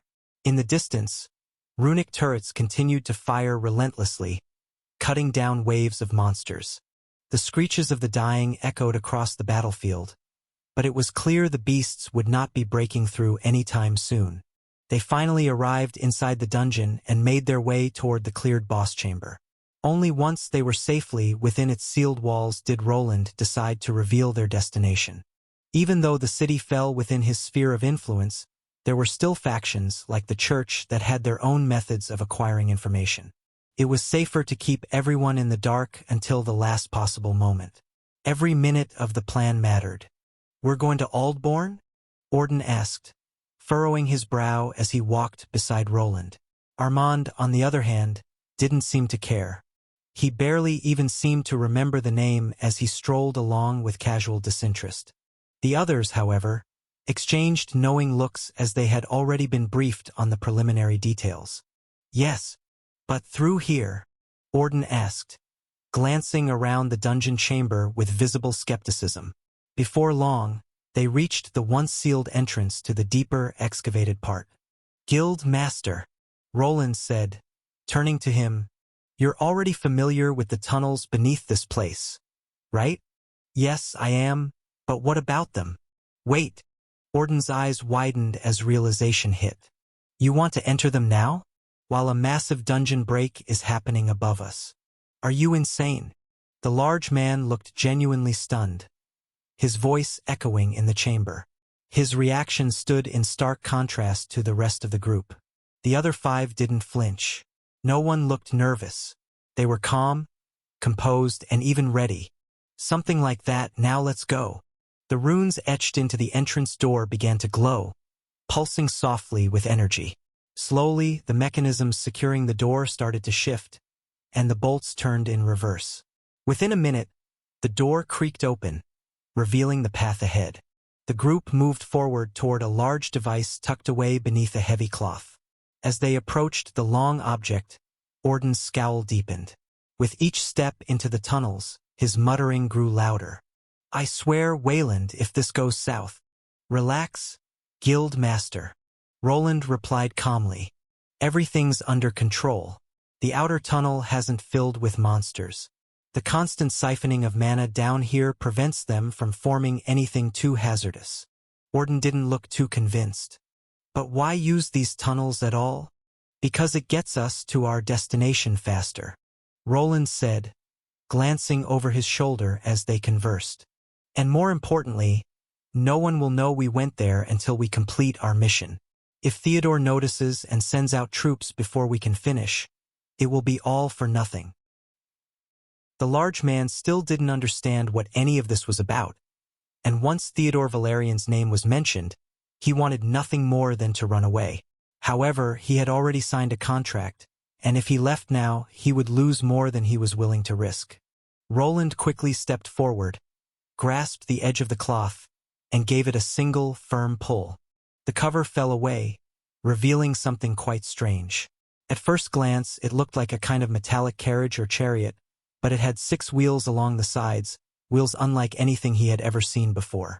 The outer shell was thick and covered with runes. With a flick of Roland's finger, something activated, and where there had been no visible opening, a door suddenly appeared.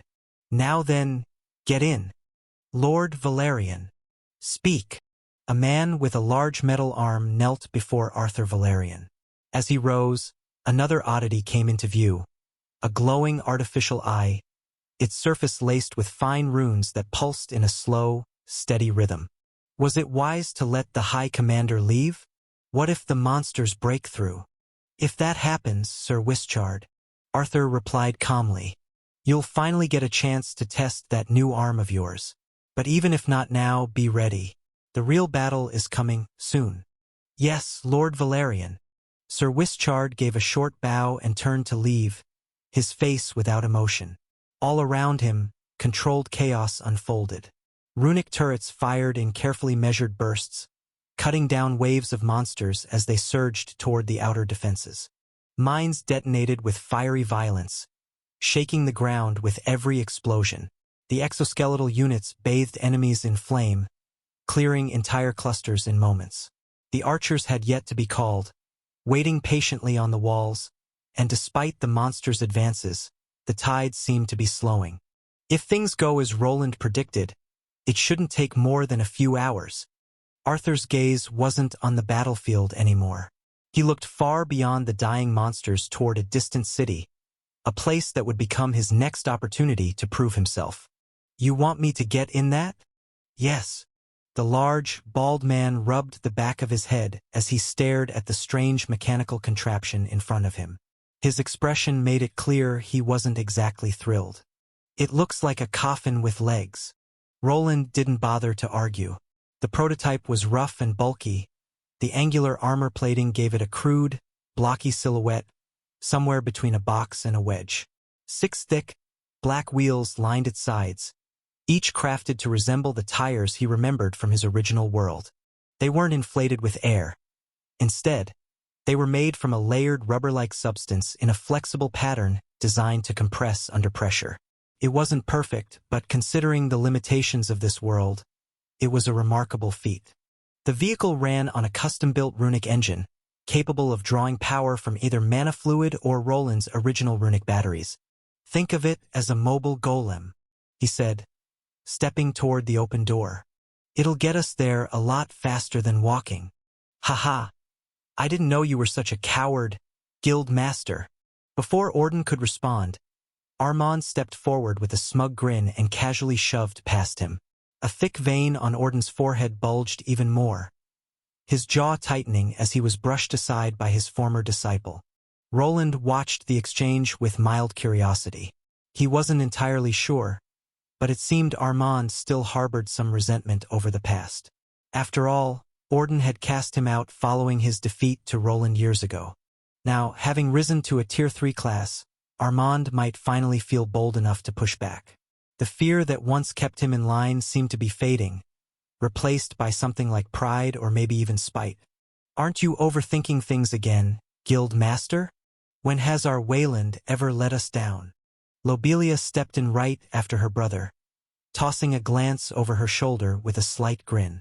The mobile golem, bulky as it looked from the outside, had a surprisingly roomy interior. It was wide enough to fit all 7 of them without much trouble, even Agni. Soon, 4 people were seated inside, leaving only the guild master and the massive wolf still standing outside.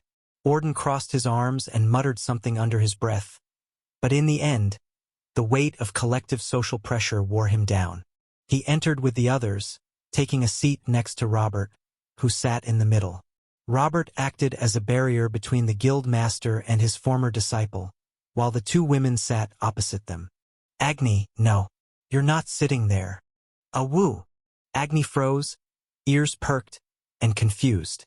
He had started to move toward the main seating area like he belonged there, but Roland cut him off.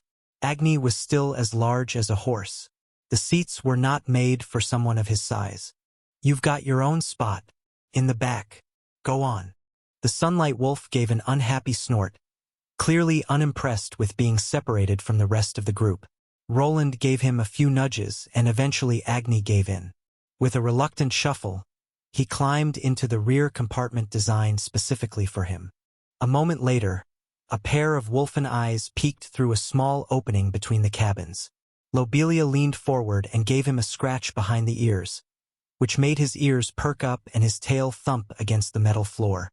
"Haha, you look funny like that, Agni." Lucille shifted slightly to the side to make room for Agni's head, which was now resting comfortably through the small opening between compartments. She looked like she wanted to reach out and pet him, her fingers twitching in hesitation. In the end, she resisted the urge, clutching her large tome tighter and turning away. A faint blush crept up her cheeks, though it was hidden beneath her runic helmet. With everyone gathered inside, Roland remained the only one still standing outside the vehicle. He didn't step in right away. Instead, he lingered beside the front of the machine. There was a 3rd cabin located at the front, designed for a driver, but he didn't need to occupy it. The vehicle could be controlled remotely just like any of his other runic creations. He glanced at the group, their voices muffled behind the armored walls.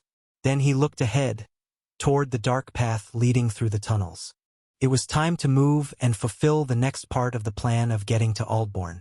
Roland placed his hand against the metal plating of the vehicle, and the runes etched across its surface began to glow with a soft, pulsing light. It wasn't subtle. This machine hadn't been designed with discretion in mind.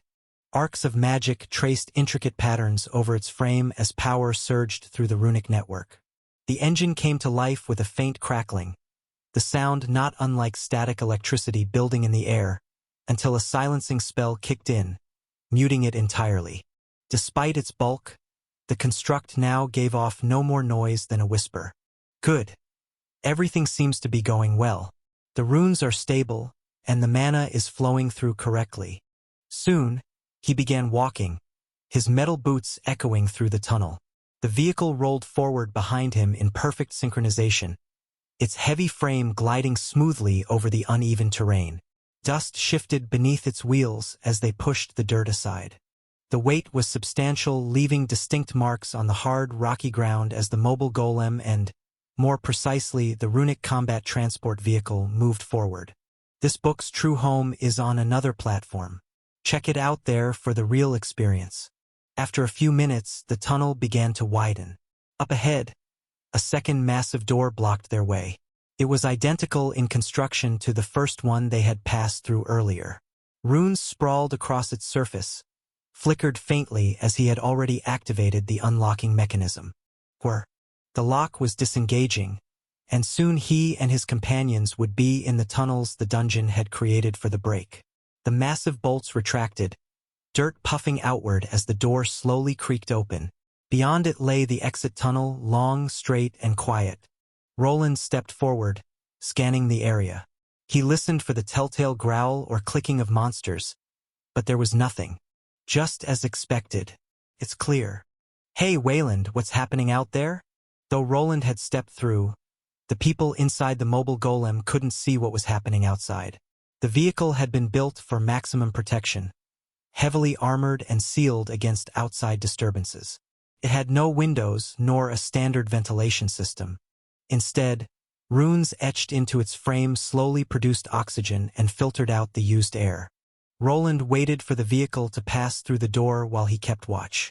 Once it was out, he directed the runic door to shut itself again. This time, the bolts shifted slightly before plunging into fresh sections of the rock wall. Everything is fine, but the ride might get bumpy from now on. If you look up and to the sides, you'll see handles, Roland said, responding to the guild master, who seemed unable to stay quiet. Yes, I see them. Good. Hold on to them and don't let go. There had been no time to prepare proper seatbelts for everyone, and they likely wouldn't have helped much anyway. Everyone inside was a Tier 3 being and fairly resilient. Even if the vehicle picked up speed, serious injuries were unlikely, or so he hoped. Finally, Roland entered the forward cabin, which was designed for a single occupant. He floated above it briefly before dropping down. As he settled in, the screen on his helmet lit up, displaying the outside view through one of the golemic eyes he had installed. Now then, let's get moving. Roland tapped a glowing rune on the panel in front of him. As soon as his gauntlet made contact, the panel began to slide open, revealing something that resembled a steering wheel. The surrounding runes pulsed with light, signaling that it was time to move. Although he could control everything using his runic abilities, gripping a physical will felt more natural, more responsive. It reminded him of the day he took his driving test. He could still picture his 18-year-old self nervously switching places with the instructor, only to fail the exam after nearly forcing another car to stop abruptly. It took him another attempt to pass, but he eventually got through. This vehicle didn't feel like a typical car. The steering was too rigid, more like something designed for an armored transport. Still, it brought back those long-buried memories. Slowly at first, the massive vehicle rolled forward, its 6 wheels compressing and expanding over the uneven floor of the dungeon-formed tunnel. Then, bit by bit, the speed increased. Dust kicked up in swirling gusts behind them. The golemic transport moved faster, gliding sedately through the rough terrain. At the same time, inside the cabin people started speaking. Is it just me? Or are we speeding up? Armand muttered, gripping one of the overhead handles. We are indeed moving faster. Robert spoke calmly, his eyes half closed as if meditating through the jolts and bumps. The others, including the guild master, remained silent, focusing instead on the sounds coming from outside. Although the vehicle was insulated to prevent any sound from escaping, they could still hear what was happening beyond its walls. Faint at first, the cries of distant monsters soon reached their ears. The vehicle surged forward, vibrations rattling through its frame. The tunnel ahead twisted and widened unpredictably, shaped by chaotic mana surges during the dungeon break. Uneven stones jutted from the walls, but they crumbled beneath the weight of the behemoth forged from thickened dwarven steel. Brace yourselves. Monsters ahead. Before anyone could respond, the golemic vehicle lit up, its outer runes flaring to life in a brilliant blue blaze. A spherical barrier of translucent mana erupted outward, encasing the entire construct. It shimmered like crystallized moonlight before thinning into a protective coat around the vehicle.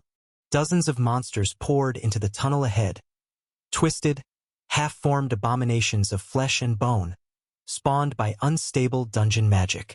They shrieked, clawed at the walls, and some turned directly toward the advancing vehicle. Are those monsters? Shouldn't we slow down? Orden shouted, a hint of concern in his voice, but Roland didn't ease up. Instead, the vehicle roared forward, accelerating. Magic surged around the wheels as the barrier flared, glowing brighter and humming louder, until it slammed into the first creature. Boom! It didn't stop. The beast's body crumpled under the reinforced frame, exploding into black mist. More followed, but the vehicle didn't so much as stutter. The shield flared with each impact, burning away flesh with holy flames and reducing limbs and torsos to smoldering ash. The machine bulldozed through the chaos, an unstoppable force of metal and runecraft. Whoa! Ack! I can't hold it. Don't you dare. The ride inside was not going smoothly. Even the Tier 3 class holders were rocked in their seats. The floor trembled with every collision. Agni whined briefly, bracing himself in his rear compartment, tail tucked tightly, but even he seemed to understand. This was necessary. Armand braced himself with one hand while the other clutched his mouth. His stomach wasn't handling the ride well. I told you not to eat that second helping of lava boar stew before a mission. And didn't you also down 2 whole tankards of dwarven ale? Lobelia hissed, leaning as far away from her brother as the cramped compartment allowed. I didn't think we'd be launched through a monster-infested tunnel at this speed. Armand groaned, squeezing his mouth shut with his hand with all his might. That's exactly why I told you to listen to me, you damn idiot. Lucille muttered something under her breath but didn't complain. In fact, she seemed to be enjoying the bumpy ride as a quiet giggle escaped her lips. Robert, on the other hand, leaned as far from Armand as possible, clearly debating whether to switch seats and take his chances beside his wife if Armand couldn't keep it together. Orden looked moments away from snapping, but instead clenched the metal handle beside him. His grip tightened until the steel bent under the force of his strength. I'm never signing a contract with this madman again. He muttered a few words under his breath, and the rocky ride continued. Roland glanced at the display in front of him, now swarming with red dots. Using a combination of pre-programmed software and his own abilities, he had mapped out the route with the fewest monsters. Still, that didn't stop them from colliding with plenty along the way. What he saw was fascinating. Monsters were forming out of pure blue mana, and he could observe the process in real time. Despite the thick mana pollution outside, the exterior of the vehicle remained shielded, allowing Roland to use its magical sensors to feed him visual data. The creatures materialized from condensed energy, then either surged toward the tunnel's exit or turned to face the vehicle. There were many, but it seemed most had already formed, and the density of the mana was beginning to thin. Some monsters were heading in other directions, some to Albrook and others to the destination he was heading. His plan was straightforward. Reach Aldbourne and assist with their monster problem. There were other ways to approach it, but this method offered the lowest risk of detection. No one else knew about these underground tunnels and would not expect them to come. Attempting to open a teleportation gate above ground would risk exposure, and setting one up down here was nearly impossible. The mana pollution would interfere, preventing the gate from forming. Traveling through the tunnels by vehicle was a shortcut and a strategic one. The passage led almost directly to the city and was wide enough to accommodate even the armored vehicle he created. They just needed to continue at top speeds, which would allow them to arrive at their destination in just 2 hours. I got lucky this dungeon created such a convenient shortcut. Without it, unless I built a flying ship, there'd be no way to get there in time. Despite the rough journey, Roland felt confident in his creation. It was holding up well under the pressure. Still, the constant impacts with monsters were beginning to wear it down. He had already been forced to channel his own mana into the barrier, reinforcing the shielding to keep the vehicle stable. By his estimates, this would be a one-way trip. Hold on tight. This might get a bit uncomfortable, but bear with it. Roland's voice echoed through the bumpy main compartment, where Armand was still fighting to keep himself together. Moments after the warning, everyone inside felt a sudden surge of force. In an instant, they were all pulled toward the back of the vehicle, where Agni and the 2 women were seated. Roland had activated the boosters, having finally cleared the main cluster of monsters. With fewer obstacles ahead, It was time to push the speed even further. The vehicle became a blur, tearing through the tunnel and leaving behind nothing but shattered stone and scattered monster remains. It didn't matter if the golemic craft held together for more than 2 hours. What mattered was that once that time was up, they would still need to complete their mission. To conquer the city of Aldborn. What are those strange golems? I don't know, but they're on our side. 2 soldiers exchanged words as more and more magical constructs attached themselves to the castle walls. The process was swift, and before long, the golems were firing cannons that matched the power of their heaviest magical ballistae. Even more surprising, they outnumbered the soldiers' own magical devices and took up significantly less space. With their relentless fire, monsters began to fall in waves, and for now, the enemy was being pushed back from scaling the walls. I thought that the other brother was more useless? Who are these people? The soldier caught himself lowering his voice. They had all seen the grand illusion projected over the city. No one without true power could have created something so immense. Either the rumors about Arthur Valerian were false, or someone even stronger, perhaps the eldest brother, was backing him. What does it matter? Help is help. Now shut up and get back to your post. This isn't over. However, the enemy's retreat did not last long.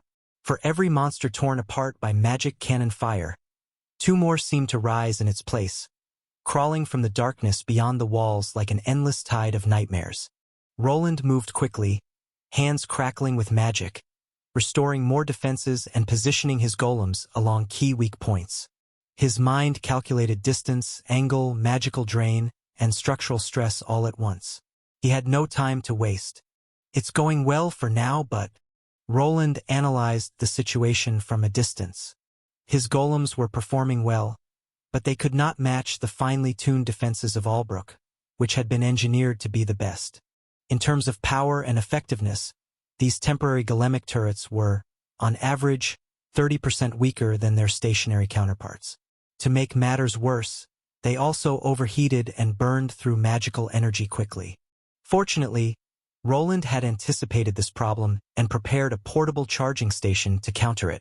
Thanks to his mastery of spatial runes, he had become not only a one-man army but also his own supply line. Soldiers nearby couldn't help but watch in awe as a large metallic canister materialized, covered in glowing runes. It was followed by several floating drones. Unlike the combat-ready ones that floated around him, these drones carried no weapons or offensive enchantments. Their sole purpose was to deliver replacement mana canisters to the turrets that continued firing at the oncoming monsters. One of the floating, octagon-shaped drones moved quickly into action. It drifted over to the main mana fluid unit, a large drum filled to the brim with concentrated magical energy. Within city limits, it was simple to power the turrets by connecting them directly to the local grid, allowing for continuous fire without the need for refueling. Out here, however, that wasn't an option. Roland had to rely either on his runic batteries or, as he had chosen for this mission, smaller canisters filled with mana fluid.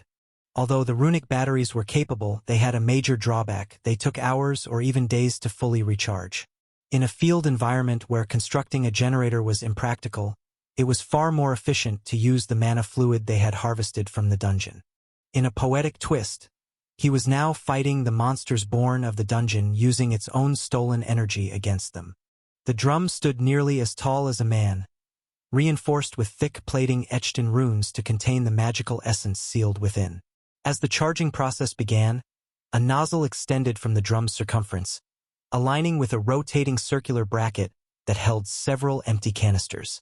Each canister, no larger than a lantern, was crafted from a specialized metallic alloy capable of safely containing condensed magical energy. Once a canister rotated into position, the nozzle aligned with a designated port on its side. A safety latch secured it in place, and the mana fluid was pumped inside. When the fill was complete, the nozzle retracted and the canister moved to the next phase of the operation. Delivery. One of the stationary floating golems hovered into position. It approached the freshly filled canister, which had been held in place by the latch, and lifted it using a magnetic grip. Secured to the flat underside of the delivery drone, The canister was then flown out toward the cannon golem that had been active the longest. The golem remained still, focused on its task. A circular hatch on its side opened, and an empty canister ejected, landing gently on the ground. Once it cleared the compartment, another hatch opened to receive the fresh canister. Each golem was equipped with 3 internal canisters, allowing it to function with at least one still within. With the charging station now in place, Roland ensured that his mobile turrets would never have to stop firing. The replacement canister slid smoothly into the open chamber, and the golem's internal systems absorbed the new energy source, returning to full power. Meanwhile, the spent canister was picked up by the delivery drone and returned to the charging station for refueling. Through this well-orchestrated system, Roland could keep his golems fully operational without expending any of his own mana. Somehow we are managing to stick to the schedule. Once all the spider golems he could spare were deployed from his spatial storage, Roland ascended back into the sky. His level had risen enough that maintaining this spell came easily. For most mages, hovering like this would quickly drain their mana, but for him it was little more than a mild inconvenience. From above, he had a clear view of the battlefield as it stretched out in every direction. By now, all of his golems had positioned themselves along the battlements. The initial wave of monsters had been successfully repelled, but he wasn't the only one responsible for the turnaround. Armand, Robert, and the guild master were doing an excellent job of drawing the monsters' attention away from the city. Lucille, Lobelia, and Agni supported them from behind with powerful ranged attacks. Meanwhile, the golem army they had brought from Albrook had secured a foothold at the city gate. Together, they held one side of the city, while Roland's constructs defended the other. Everything seemed to be running smoothly, but Roland knew better. This wasn't over. The gamble paid off for now, but will it be this easy? He hovered silently above the chaos, the faint glow of his armor flickering in the dim light. Below, his drones continued their relentless defense, working in unison with his companions. He spotted Agni unleashing a torrent of fire, his breath attack sweeping through clusters of enemies. The Tier 2 monsters stood no chance, incinerated in seconds as they bunched together, making themselves easy targets. Fortunately, these creatures lacked any real combat strategy. They charged forward blindly, relying solely on their overwhelming numbers. But numbers alone were not enough. With so much magic concentrated on the battlefield, it became a blazing inferno of raw mana. Monster after monster was obliterated, vanishing beneath the unrelenting waves of magical firepower before they could even reach the walls. Then it happened. A sound rolled across the battlefield. Low, deep, and thunderous, like the grinding of distant mountains. The moment it reached the city, all cheer vanished. A sudden silence fell over the defenders. Soldiers froze, their eyes wide, weapons half-raised, caught in a moment of paralyzing dread. The cannons continued to fire, their rhythm unchanged. But the sound had already signaled a shift. This book is hosted on another platform. Read the official version and support the author's work. Something is approaching, a city-scale monster. Roland turned sharply in the air, his senses stretching outward like a net. There it was again, a rumble deeper this time. The ground shivered in response, and the faintest crack split through the earth beyond the northern ridge. Out past the tree line, the horizon shifted. Trees were torn from the ground like weeds. Earth buckled and snapped as something enormous pushed its way forward. The first thing visible was its shell, an uneven, moss-covered dome so wide it looked like a moving hill. But it was not the shell that silenced the entire battlefield. It was what rose above it. A serpent's head, and not just one but 3. They stretched skyward, impossibly long and scaled with dark crimson armor that shimmered like wet stone. The mouth was lined with needle-pointed teeth, too many for any natural creature, and its eyes glowed a sickly yellow. One of the necks coiled once in the air, then snapped downward with an audible crack that split several trees into pieces without even touching them.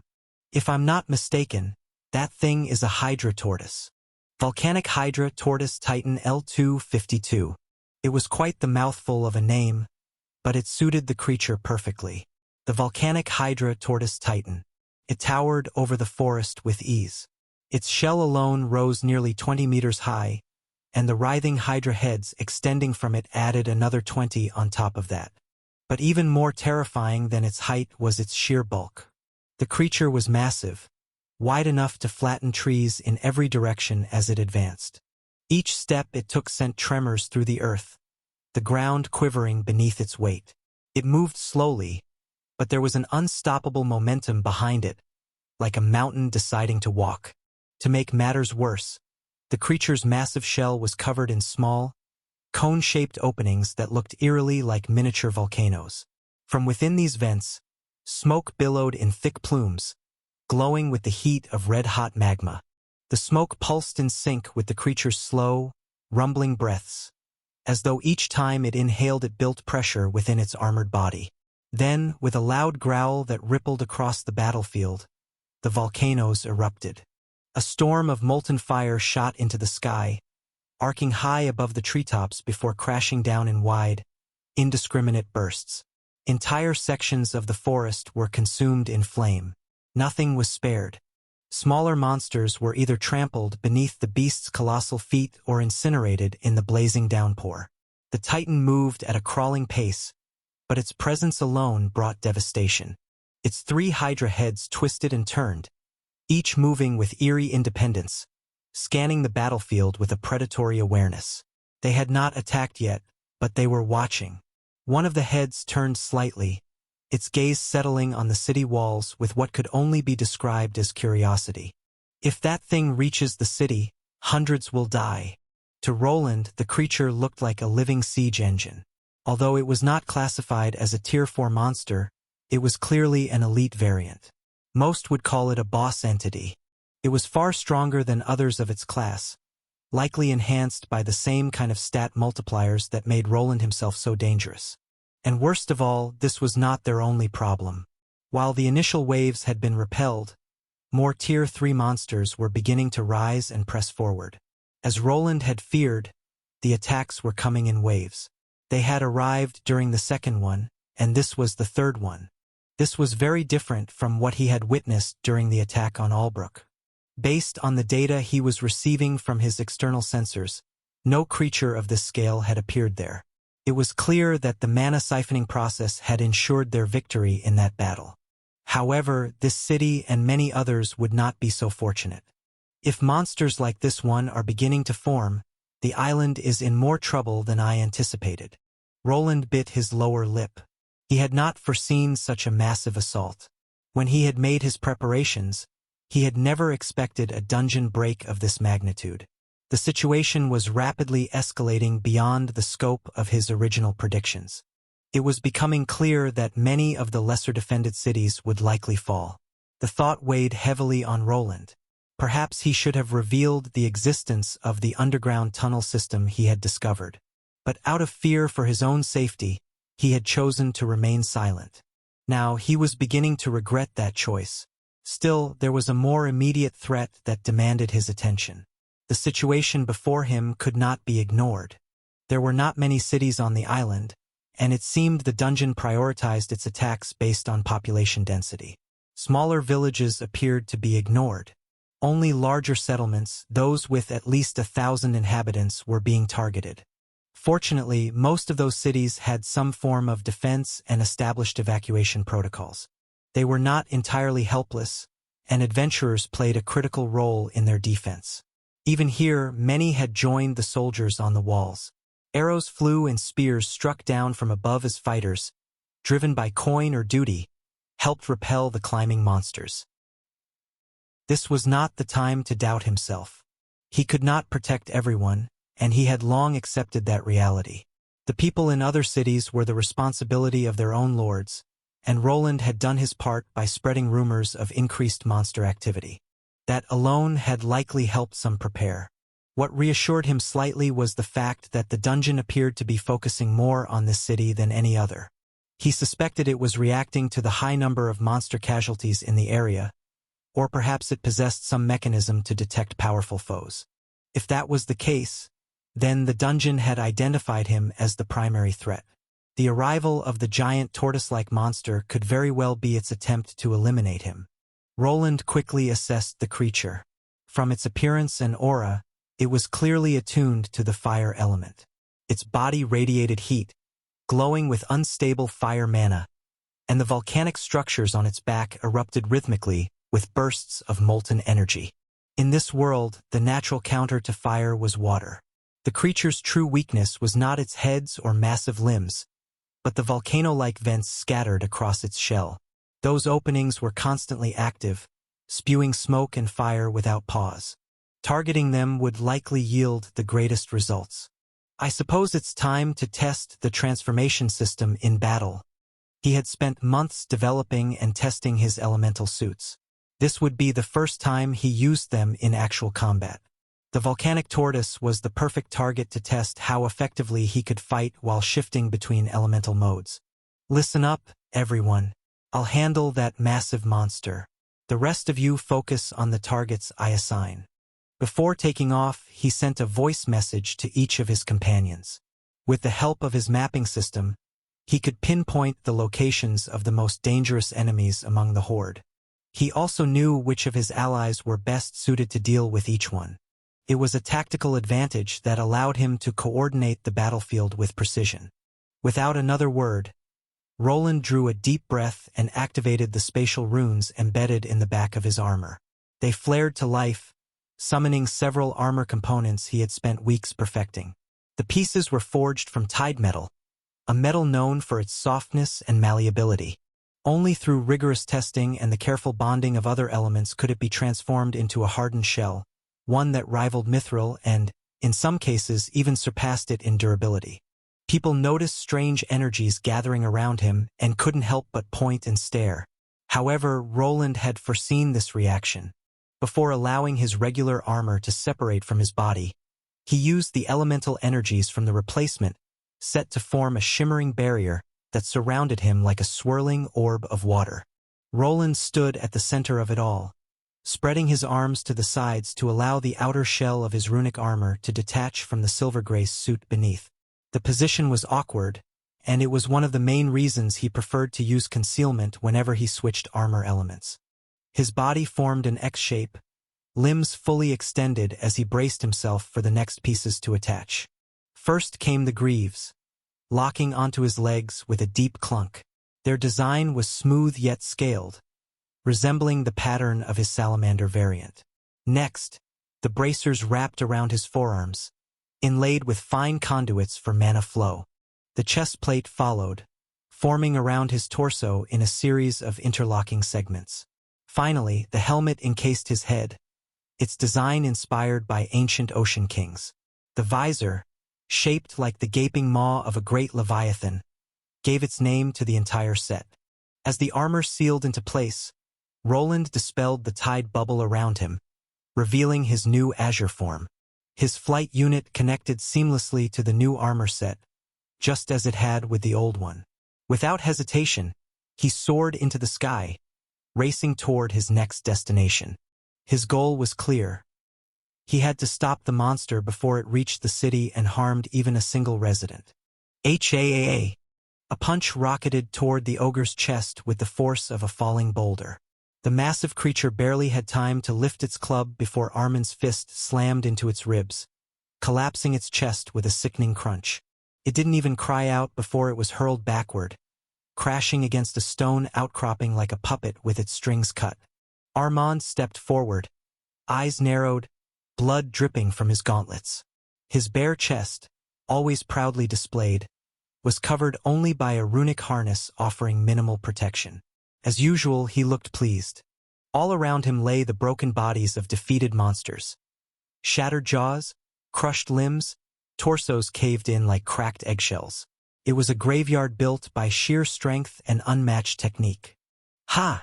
Are numbers all they've got? This is starting to get boring. Another creature lunged at him, this time a giant scorpion. It tried to catch him in its massive pincers and strike with its venomous tail. Armand didn't flinch. As the pincers closed in, he kicked them aside and drove a punch straight into the incoming tail. The barbed stinger shattered on impact with his metal-clad fist. His punch connected with the monster's head, the force compressing it back into its shell. The kinetic shockwave hurled the creature backward and sent chunks of flesh flying in all directions. Lesser monsters like goblins were thrown aside by the blast, scrambling to escape. Armand stood tall, arm raised, inviting the next challenger.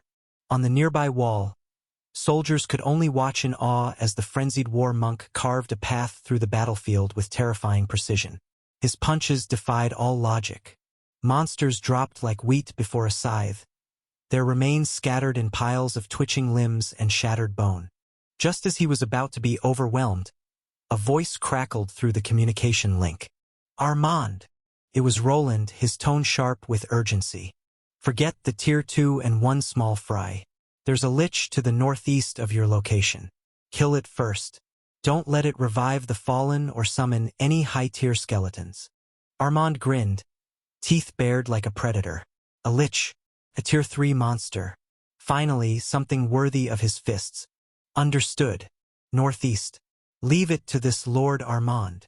He couldn't see the lich he was supposed to defeat, not with the swarm of monsters blocking his view, but that wasn't going to stop him. The ground cracked and cratered beneath his feet as he launched himself forward, bounding across the shattered terrain faster than most could follow. As he leaped high into the air, his eyes scanned the battlefield. In the distance, he spotted it, a skeletal figure draped in a tattered robe, standing still amidst the chaos, surrounded by undead skeletons and bloated corpse golems. The lich raised its staff, chanting in a language that gnawed at the edges of sanity.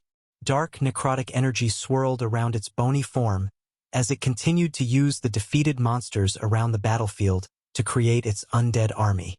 Armand's heartbeat quickened. The thrill surged through him, not just from the prospect of battle, but from the moment he'd been waiting for. The time has come. This is what I've been waiting for. His skin flushed crimson, and muscles bulged unnaturally as though he were swelling from within.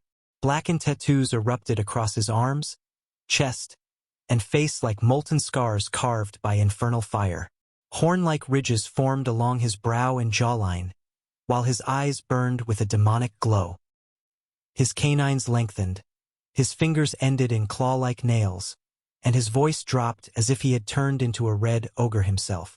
This was one of his skills as a frenzied war monk. It allowed him to take on the form of an Oni, drastically increasing his combat power. But the technique came with a steep cost.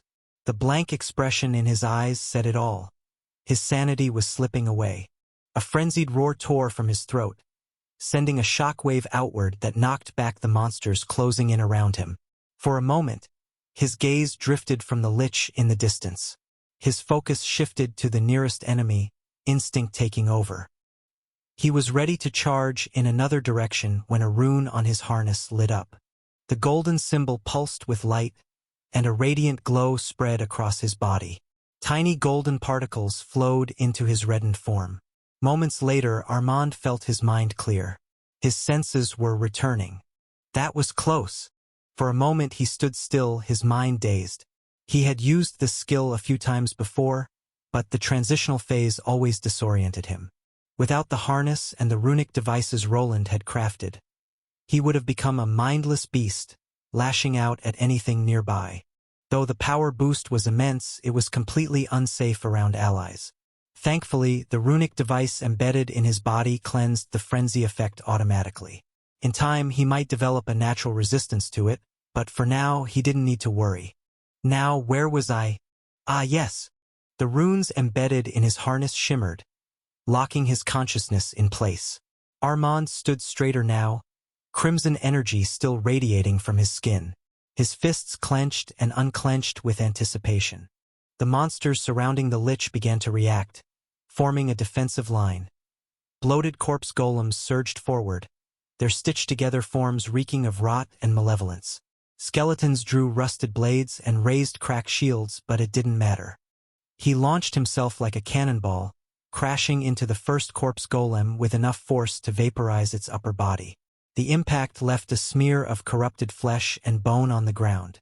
A follow-up spinning backhand bisected two skeletons trying to flank him, their bones exploding into powder from the sheer force. The air trembled with each movement. In this form, his speed defied reason, a blur of red and black that moved through the battlefield with lethal precision. Every swing of his fist sent shockwaves pulsing outward, knocking down the undead like rows of dominoes. The Lich noticed him now. It raised its staff and began casting a direct attack spell, but Armand was already closing in. There was a reason Roland had sent him instead of Agni. Before the monster could finish the incantation, a powerful kick slammed into its sternum. No chance I'm letting you finish casting. In many cases, casters could easily defeat warrior types if they kept their distance. But once that gap was closed and they had no time to prepare counterspells, they became little more than targets for fighters like Armand. The Lich wasn't dead yet. Even as it tried to rise, the only thing waiting for it was another punch. Armand's gauntlets flared with radiant holy light for a brief moment before his massive fist crashed into the creature's skull, shattering it almost instantly. Oh? Not dead yet? That's what I'm talking about. It wouldn't be any fun if you just dropped from that. The Lich was not quite dead, and its minions swarmed in from all sides. But Armand didn't let up. With boundless stamina and punches powerful enough to shatter boulders, nothing could stop him. He tore through the encroaching horde, a whirlwind of brute force and relentless motion. From a distance, one of his allies watched the destruction left behind by the frenzied monk. Mr. Armand is incredibly strong, but that's only natural for someone fighting alongside Sir Roland. I have to give it my all, too. In the rear stood one person wearing armor under a dark crimson robe. She was surrounded by a plethora of golemic soldiers which were used to intercept any monsters that made it through the powerful defenders in the front. Lady Kurt Enna, can you hear me? I can hear you loud and clear, Sir Wayland. Just as she was about to order her soldiers to move forward to aid both Armin and the man called Orden, she was stopped by the man in charge. Good. Remain at the wall. You are our last defense. Use the golems to take out any monsters that make it through. Ah, of course. She felt a hint of disappointment at the order but understood there was wisdom behind it. Compared to the other fighters in their group, she was likely the weakest in direct combat. Still, there were things she could do that they couldn't, like controlling multiple golems and casting powerful support spells.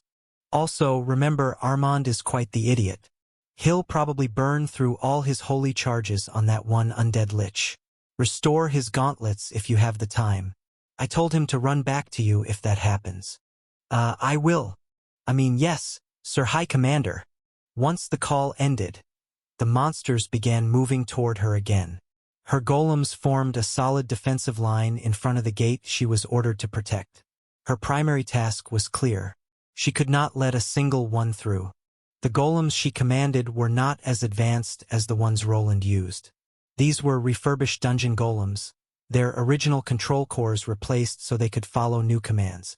Still, they were made of durable obsidian stone, capable of being melted down and reforged into new parts if needed. They were hers to command, and she had no intention of letting them go to waste. She knew exactly how much blood, sweat, and tears the dwarven craftsmen had poured into restoring them. I might not be as capable as the rest at fighting, but even I can do this much. Some monsters had slipped past the frontline fighters, forcing her to act. She held out her runic grimoire, and as it opened, the page containing a simple rune structure began to shimmer and shift.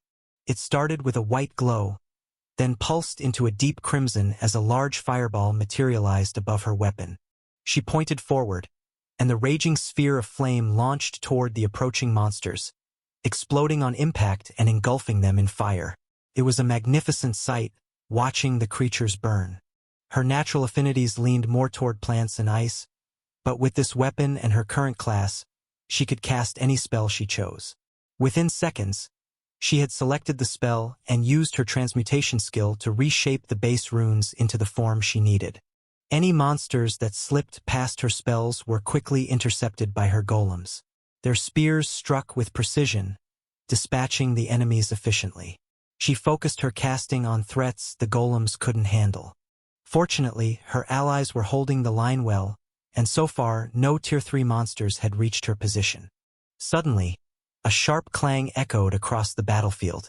Her eyes shifted toward the sound, where her most important ally was locked in combat with a strange monstrosity. It was a blade demon, a demonic creature with 4 arms, each ending in a dark, sharp blade. Its opponent was her husband, who was wielding his new armor with ease. The demon's weapons could not pierce the reinforced metal plating, while his own sword, encased in blue flames, was slicing through the demon's limbs one by one. By now, it had only a single blade arm left. Ha! With a clean vertical slash, the monster was cut in half, and the blue glow around his blade faded. Almost immediately, a new rune flared to life on his shield as another similar creature lunged at him from the side. Its blade struck the metal surface, but the enchanted barrier absorbed the blow without leaving a mark. Robert pivoted smoothly and, with a swift slash, removed the creature's head in one precise motion. How is it this easy? The thought lingered as he surveyed the fallen enemies around him. He was beginning to grow accustomed to his new class and its style of combat. Every time he needed to defend himself, he simply activated the appropriate defensive rune. Slashing weapons, blunt force, even spells, everything could be countered, as long as he had a moment to read his opponent. All of this was only possible because of the specialized armor he wore. The alloy had been custom forged to suit his new skill, imbued rune. The same applied to his shield and sword, each piece crafted to complement his abilities. Still, he knew he had a long way to go. Until he could switch runes in the blink of an eye, he wouldn't be satisfied, and mastery would come only with relentless practice. His battle resumed as he turned his focus toward monsters vulnerable to heavily armored knights. With each precise strike, he exploited their weaknesses. Overhead, a fearsome duo was dealing with the flying enemies so effectively that he didn't even need to glance upward. Agni, a bit to the left. A woo! Lobelia rode atop Agni, using the great beast as her mount while letting her bowstring speak for her. With every notched arrow, another monster fell from the sky. Each shot struck with pinpoint accuracy, piercing the eyes of the bloodthirsty vulture-like creatures as they dove toward the battlefield. We make the greatest team, Agni. Woof! Lobelia chuckled as Agni conjured glowing platforms in the air, allowing them to maneuver freely above the battlefield. The flying monsters swarmed toward them, but neither wavered. Her bowstring moved with blinding speed, loosing arrows like a rapid-fire rifle. Each shot was clean and lethal. Arrows materialized instantly from a spatial rune, appearing mid-draw for seamless use. With this kind of prepared firepower, defeat wasn't even a consideration, and she was thoroughly enjoying herself. Below and around them, Agni unleashed waves of divine fire. His flames rained down, incinerating undead and demonic enemies alike. Together, they swept through the skies, clearing out enemy flyers just as their leader had ordered. I wonder how our great leader is doing. Her keen archer's eyes focused on the distance. She spotted a bizarre monster, a massive turtle-like creature with 3 serpent heads writhing from its shell. The beast was attempting to devour the strange floating golems deployed by their commander, but their small, agile forms made it nearly impossible to catch them. Everyone seems to be doing fine. I just need to get rid of this thing, and the wave might end. Roland found himself facing the strongest monster on the field. Roland hovered in the sky, runes flaring across his body and the Leviathan armor glowing with potent water mana. He felt the temperature spike again. The magma vents on the creature's shell exploded in synchronized bursts, forming a spiraling storm of flame that raced skyward toward him. He surged to the side, twisting in midair, but the attack's range was too wide to fully evade. The thermal shockwave slammed into him, but a thick barrier of water energy absorbed the brunt of the heat. Steam hissed around his body, cloaking him in a dense mist for a single heartbeat, just long enough to make the soldiers on the wall fear their savior had been caught in the blast. Then the mist burst outward in a wave of pressurized water, revealing Roland unscathed. His armor gleamed with lingering energy, the glowing runes flaring briefly as they vented the excess heat. The Leviathan set was proving effective. He barely felt the temperature. The monster roared in frustration and unleashed a torrent of searing flame, furious that he had lasted this long. But Roland's golems swarmed around its many heads, disrupting its aim and keeping it from locking onto him. I need to take out those vents. That has to be its weak point.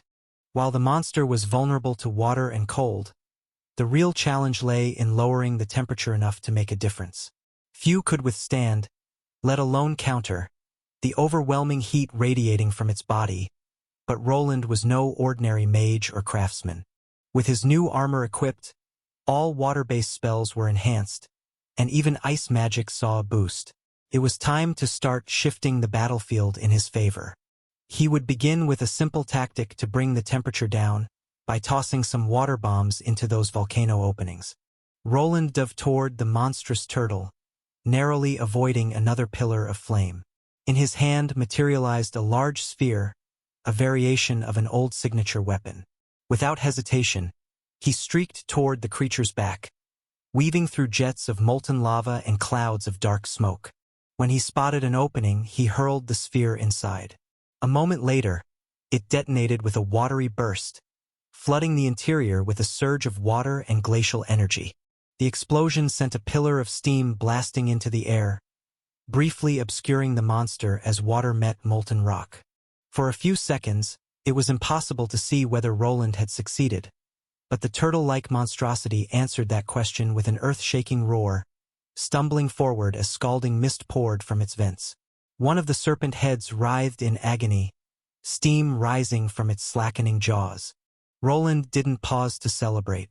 Another bomb was already forming in his hand as he darted to the opposite side of the beast, weaving between fireballs. His floating golems zipped around the monster, drawing its attention and buying him precious seconds. When a second vent began to glow red-hot, signaling another eruption, he hurled the bomb without hesitation. It struck true. Steam burst outward as the intense heat clashed with the cold, watery energy of the weapon. As the temperature dropped, a crackling layer of sub-zero energy spread across the vent, freezing it solid and halting the eruption. The monster howled, its internal lava flow disrupted. Pressure was now building dangerously beneath its shell, and if this continued, it spelled disaster for the massive monster. Roland grinned. Everything was unfolding exactly as planned. But just as he prepared to target the remaining vents with his freezing water bombs, the beast shifted. Its entire body turned a molten red, glowing like heated metal. Waves of searing heat rolled off its shell, and even with the protection of his enchanted armor, Roland could feel the temperature spike. The massive, turtle-like monster began to tremble, its entire frame convulsing with a deep, earth-shaking rumble that echoed across the battlefield. The light in its serpentine eyes flared red with fury. Cracks spread across its shell, revealing glowing veins of magma beneath, like a forge on the edge of eruption. Its transformation was violent and unnatural, more a forced mutation than an evolution. The three serpentine heads shrieked in unison as their scales blackened and flaked away in molten chunks, exposing glowing muscles that writhed like living lava. Each mouth stretched wide, fangs lengthening into obsidian blades wreathed in flame. Even its legs split and cracked, reinforced by bone-like plating infused with fire, glowing as veins of lava surged through them.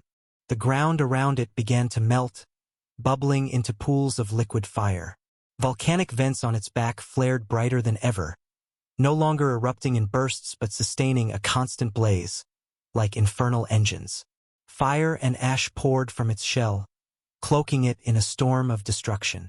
What had once been a heavy, defensive carapace now glowed a molten red, its surface alive with heat and flame, like a walking mountain ready to explode. It was no longer just a monster, it had become a walking cataclysm. Worse still, instead of continuing its battle with Roland, it suddenly turned away, as if following a command or pursuing a mission. With an ear-splitting roar, it charged. The creature was no longer slow. Lava splashed with every step, and the earth cracked beneath the force of its renewed momentum. It was burning through every last reserve of mana and stamina, its own life force driving a final, suicidal rampage. It's forcing a transformation beyond its limits. It won't last long like this. Roland, watching from above, narrowed his eyes and muttered grimly. But it'll be enough to reach the city walls, and once those walls are down. Roland's jaw tightened. He couldn't let it reach the city. Too many civilians were behind those walls. Craftsmen, healers, children, and soon people who would be his responsibility. Although he had secured his golems along the battlements, some monsters still managed to reach them. If a giant hole was blasted into the wall, there was a high chance others would get inside and cause chaos. Even a single Tier 3 monster breaching the defenses could be catastrophic, especially since all their forces were stationed on the walls, leaving little manpower to respond inside the city. The narrow streets and many buildings would make protecting civilians much more difficult. He had to destroy this monster before it reached the wall, or at least find a way to stop it. It's going fast. Roland acted quickly and ordered all available golem units stationed on the walls to fire at the approaching monster. Even if they could not do much damage, he hoped their attacks might at least slow it down. From the northern wall, a new metallic sound echoed across the battlefield. The heavy clatter of multi-jointed limbs struck stone and steel as several spider golems broke away from their positions. They skittered toward the section of the wall that faced the advancing monstrosity. It did not take them long to relocate. As they settled into position, the runes on their bodies began to shift in color, changing from a deep crimson to a pale watery blue. Moisture formed around their turrets as they prepared to fire. Boom! The first volley echoed like thunder. Spheres of compressed mana shimmered with crystalline frost and glistening water as they streaked through the air. When they struck the creature's molten shell, bursts of steam and crackling frost erupted. Chunks of magma cooled rapidly and hardened into brittle fragments. The creature roared in fury as its body was drenched in chilling energy. Some of its magma vents were now clogged with solidified stone. A second barrage followed, this time more precise and concentrated. 2 shots struck 2 of the monster's massive heads. The moment they landed, a surge of steam exploded outward and wrapped the creature in a thick mist. It was working to some degree, but the monster still wasn't stopping. It let out a shriek and erupted again. Flames burst from every crack in its body, and magma surged along its limbs like veins filled with raw fury.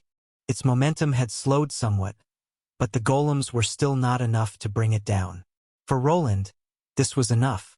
The creature's speed had dropped by 30%, and it was burning through its stamina even faster. That gave him an opening. He surged forward, cutting through the night sky as he flew back toward the city. As Roland ascended sharply into the air, the heat from the monster's molten form followed him like a rising inferno. For a brief moment, the creature slowed, its steps growing heavier as the sudden clash of heat and cold weighed it down. But then, several small molten rocks erupted skyward. At first, they blasted off in random directions, but then, as if guided by magic, they all turned toward him. What are those? Some kind of volcanic magic missiles. He could tell this was no random effect. The fiery projectiles were clearly tracking his movements through the air. It was as if the monster had identified him as the true threat and was trying to distract or eliminate him before it reached the city walls. Even as he veered off to the side, the creature stayed its course, charging straight toward the city. The missiles continued to pursue him relentlessly. With the help of his flight unit, he twisted and darted through the sky, narrowly avoiding each fiery blast. Explosions lit up the air behind him as he bobbed and weaved, keeping just ahead of the burning storm. The rocky missiles hadn't slowed him down much, but he couldn't shake a growing sense of unease. The monster was behaving oddly, almost as if it were being guided by someone. A creature like this would normally be easy to lure away with a few well-placed attacks. He began to suspect that the dungeon which spawned it had issued a directive, compelling its creations to focus on destroying settlements. If that were true, it would explain the relentless focus, but he couldn't be certain until he examined the dungeon core and uncovered its secrets. The last projectile slammed into the water shield he had summoned and exploded mid-air. However, Roland had reached the area near the city perimeter, just ahead of the charging monster. Hovering in midair, he activated his spatial runes. Within moments, metallic rods began to materialize behind him. They were large, thick like logs, and covered in intricate runes. Roland didn't hesitate. With a flick of his wrist, the metallic rods launched downward like silver javelins, embedding themselves deep into the earth ahead of the charging beast. They formed a wide arc, spaced with precision, glowing as soon as they struck ground. Dozens of them, each forged from mage-infused steel and etched with elemental runes, formed a massive semicircle trap zone, right in the monster's path. A mana pulse spread through the soil, followed by a series of muffled tremors. The rods activated in sequence, their runes flickering to life in waves of pale blue and grassy green. The ground began to shimmer, then churn, as if the very earth was rejecting its own solidity. The terrain shifted rapidly. Grass and stone gave way to bubbling mud and churning currents. The soil softened, then turned to sludge. Within seconds, the ground inside the trap had transformed into a vast watery quagmire, a liquefied marsh of enchanted water and dissolving stone.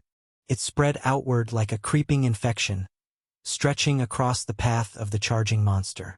The beast did not slow. Too massive and too focused, it remained unaware of the transformation beneath its feet. It barreled forward, either unaware of the danger or unable to stop.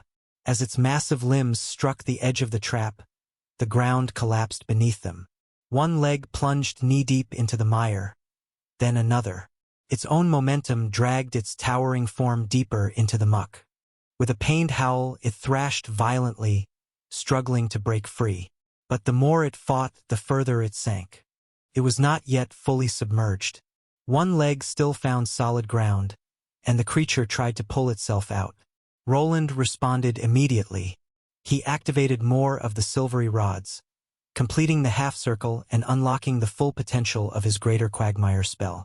He had carefully modified the spell to cover wide areas and either trap or bury monsters. With the formation complete, the spell surged to full strength. The trap deepened into a pit nearly 50 meters deep, more than enough to engulf even a creature of this size. Steam hissed violently as the monster's molten limbs met the enchanted water, sending jets of scalding mist into the air. The liquefied terrain was working as intended. The creature's intense heat was being drained, and the glow of its volcanic vents began to fade. It let out a furious scream as its final leg slipped into the churning pit. The swamp writhed with magical energy, tugging at the monster's limbs like invisible chains. Roland's runes flared brighter as he reinforced the binding, locking the creature in place. But it refused to go down quietly. More steam than ever burst from the trap, rising in thick bursts. The monster's shell pulsed with a red-hot glow as the moisture in the quagmire rapidly disappeared. The surrounding mud thickened and began to harden. Cracks spread through the solidifying ground as the very trap meant to consume the beast began to turn against itself. It's evaporating the quagmire. If the ground solidifies while pressure is still building, it could explode. The top layer of the trap was beginning to solidify, but a vast reservoir of water still existed beneath it, steadily converting to steam. If the surface sealed completely while pressure continued to rise below, the whole pit could erupt, potentially launching superheated debris toward the city. The walls were only 100 meters away. If he failed to finish this creature now, the consequences could be catastrophic. The quagmire had failed to fully submerge the monster or extinguish its flames, but it had succeeded in trapping it. The creature's massive shell was submerged, locked in place, but its three elongated heads still thrashed above the surface. From high in the air, Roland watched as it unleashed streams of molten breath in all directions, searching blindly for its attacker. I need to take out all three heads at once, or it will keep moving. With no time to cast another large-scale spell, Roland reached for a newly crafted tool strapped to his side.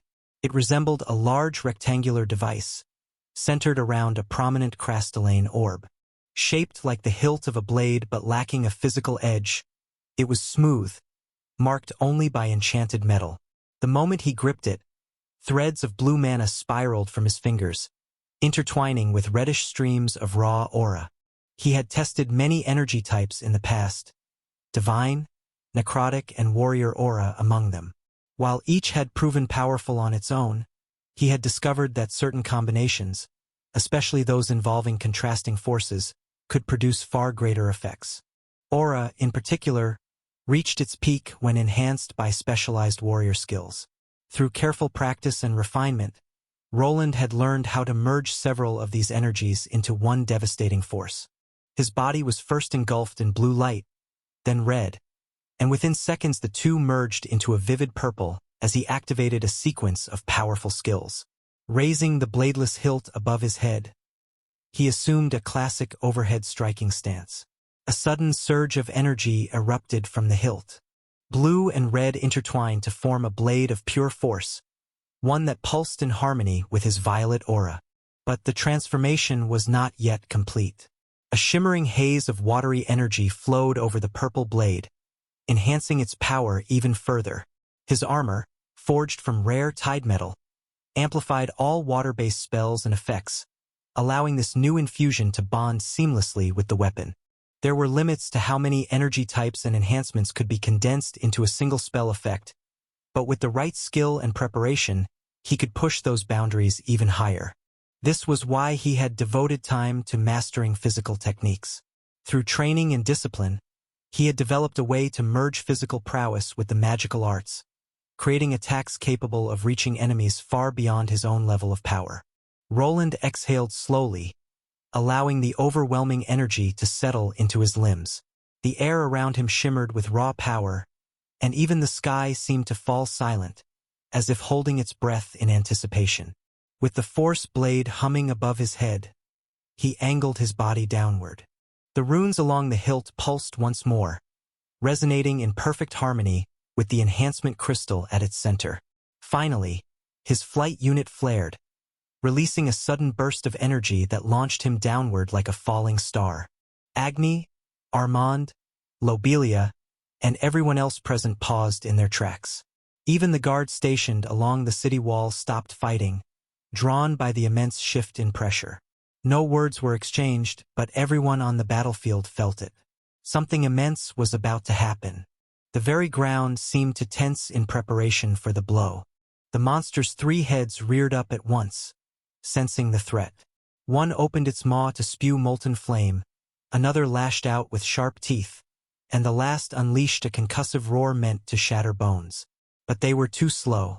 Time seemed to freeze as Roland reached the apex of his descent. In that suspended moment, he channeled everything. The strength of his aura, the power of his magic, and the accumulated might of every buff and skill were focused into a single, expert slash. Mid-fall, he shifted his grip with practiced control, turning the force blade sideways, parallel to the earth, and struck. The blade of condensed energy sliced through the air and through all 3 heads of the writhing monstrosity. There was no resistance. The fusion of elemental force, physical mastery, and refined magical theory had created an edge that ignored even the toughest natural armor. A wave of purple light swept across the battlefield in a wide arc, flaring so brightly it blinded all who looked directly at it. The impact echoed like a thunderclap, shaking the walls of the city. For a moment, everything was still. The battlefield fell into silence, as if the world itself had paused to acknowledge the strike. For a moment, all 3 heads remained frozen in place. Their mouths hung open, attacks half-formed, faces twisted in a final mix of fury and disbelief. Then, slowly, like ancient trees falling to an unseen axe, they slid apart, severed cleanly at the neck. A surge of unstable energy pulsed through the creature's body. Deprived of its heads, it convulsed in a final, violent spasm. Its molten vents flared weakly, but they had already been pulled beneath the surface of mud water. The volcanic light flickering through the fractured shell began to fade, growing dimmer with each passing second. At last, the massive form sank fully into the quagmire, where it began to cool, its violent glow extinguished by the enchanted mire. Congratulations, you have gained a level. Roland didn't react to the system message as he was preoccupied with his victory and with the state of his newest weapon. The painstakingly made hilt and very expensive crystal it housed looked ruined. As he floated down to earth, the steam was still hissing from the deep pit.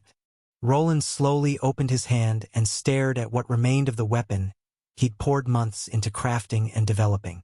The hilt, once sleek and polished, inscribed with intricate runes and forged from a rare mana-conductive alloy, was now half-melted. The metal had warped under the strain of the energy he had just unleashed. Most of the runes flickered weakly, and several had been completely burned away. Worse still, the crystal at the center had shattered. I can use my skill to restore the metal, but not this crystal. Roland knew exactly how much the prototype had cost him. Time, resources, and no small amount of personal risk had gone into its creation. But now was not the moment to dwell on loss. The boss monster had fallen, but the battle was far from over. Smaller creatures still swarmed around the city, threatening its defenses. Based on his calculations, this assault was likely to last much longer than the one in Albrook, which now seemed to be drawing to a close. He wasn't sure whether more of these giant monsters existed, but if creatures like that appeared in other cities, it would spell disaster for the people of this island. At the same time, it presented new opportunities for people like him and Arthur, who were beginning to rise in influence, and any loss in the lands of their enemies was a boon for them. I think the main wave has ended. We should be fine now, Roland muttered, his voice carried softly by the wind as he touched down beside the hastily assembled command post atop the battlements. The morning light spilled across the landscape, casting a golden glow over the battlefield. The scorched earth and shattered stone took on an almost surreal beauty under the gentle dawn. Wisps of steam still curled up from the pit where the turtle-like monster had fallen. All around the walls, hundreds, perhaps thousands, of smaller monster corpses littered the ground in grotesque heaps.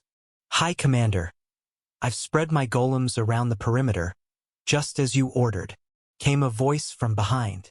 Roland turned slightly and nodded at Lady Curtana. Her voice had a hint of fatigue to it. "Good job.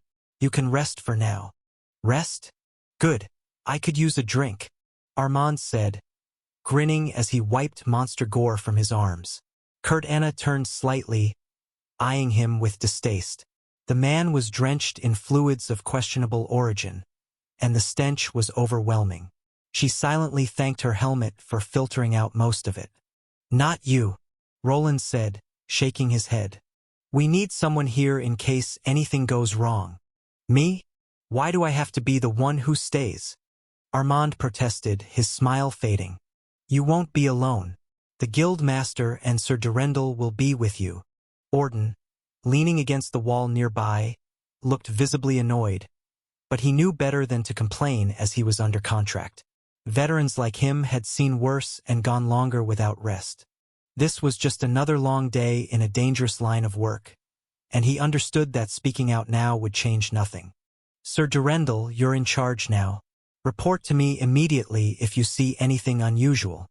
"Of course, High Commander," Durendal answered in his usual knightly tone, but his expression shifted slightly as he caught Armand muttering under his breath. "Can't we have Curtana stay instead? Why does it always have to be such a sausage fest?" Roland didn't respond, but he noticed the slight twitch in his brother's posture. For just a moment, Robert's hand hovered near his sword. It was subtle, controlled, but unmistakable. The gesture made Roland wonder if it came to a real fight, would he be able to take down someone like Armand, who was still a higher level despite his special class. He pushed the thought aside. For now, they were all on the same side, and the city still needed protecting. Although the worst seemed to be over, there were other matters that required his attention. He had the deputy mayor on his side now, but that alone wasn't enough. From past experience, he knew this city had more than its share of corruption, and before Theodore's forces arrived, he needed to gather more evidence to support his case. At this point, Aldbourne was a smaller city than Albrook, which had been expanding rapidly. The citizens here didn't feel safe. The Thieves' Guild was running unchecked, and people were disappearing from the streets without a trace. He was well aware of the illegal slave trade taking place and had even helped rescue a few victims not long ago. "So, where are we going?" High Commander Wayland? Awoo! As he descended a set of stairs leading into the city, Lobelia called out to him in a playful tone. There was a reason he had chosen her over her brother as compared to Armand. She had an intellect above that of a toddler. Agni, along with the golems controlled by Lucille, would remain behind as a deterrent and provide support if anyone tried to flee. While the mayor and lesser nobles had already abandoned the city, the criminal underworld had stayed behind. More precisely, they hadn't been allowed to escape, thanks to one of his associates. We're going to meet one of our allies. An ally? Yes, follow me. There was no one littering the streets. The houses stood eerily silent. The cobbled roads were stained with soot, but the buildings were intact. Windows had been nailed shut hastily, and the planks were put in place unevenly. As Roland walked forward, accompanied by Lobelia, Lucille, and the loud wolf Agni beside him, the faintest signs of life flickered behind the wood and glass. Silhouettes in closed windows, looking with a hint of distrust. But it wasn't just fear that Roland saw in those eyes. There was something deeper, something he wasn't sure how to handle yet. It was hope and gratitude. He had come to take control of this place and add it to Arthur's territory. These people weren't supposed to mean much to him. They were simply a source of taxes to support their leader. He understood that a happier population would bring greater profits, but he also felt something unexpected. It was a sense of responsibility. The plan had been his from the beginning. He was the one who gave Arthur the idea to seize this opportunity while Theodore focused on defending more important settlements. Now that he had promised to protect these people, he intended to keep that promise. They reached a nondescript building at the end of a narrow alleyway. It looked abandoned, its walls cracked, the door partially rotted, and with mold clinging to the stone. But Roland knew better. He walked up to the side of the structure and placed his hand against what appeared to be a crumbling outer wall. Soon after, there was a faint click. The wall shimmered for a split second before vanishing like mist, revealing a stairwell descending into darkness. Oh, a mist wall. That one's a classic, but not common in these parts. She was the only member of the Thieves' Guild he truly trusted, so bringing her along had been an easy decision. He gestured for her to go in first, then turned to Agni and Lucille. Agni, make sure no one follows us. Lady Kurt Anna, spread your golems out to the specific spots I give you. She nodded, and the visor on her helmet lit up as he transmitted the coordinates to all the potential escape points. As far as he knew, everything had already been taken care of below, but it was always safer to have a backup plan. With the golems stationed outside, no one would be able to slip away. Roland descended the steps into the dark, damp corridor. The only sounds accompanying him were the rhythmic clack of his boots on aged stone and the occasional creak of timber above. The torch sconces along the walls had long since gone cold, with no one left to light them. Faint signs of battle marked the hallway. Burn marks scorched the walls, deep gouges scarred the stone, and dried blood stained the floor a dark brown. Lobelia moved ahead of him, her eyes scanning constantly for traps. No guards? No watchers? Not even a trap?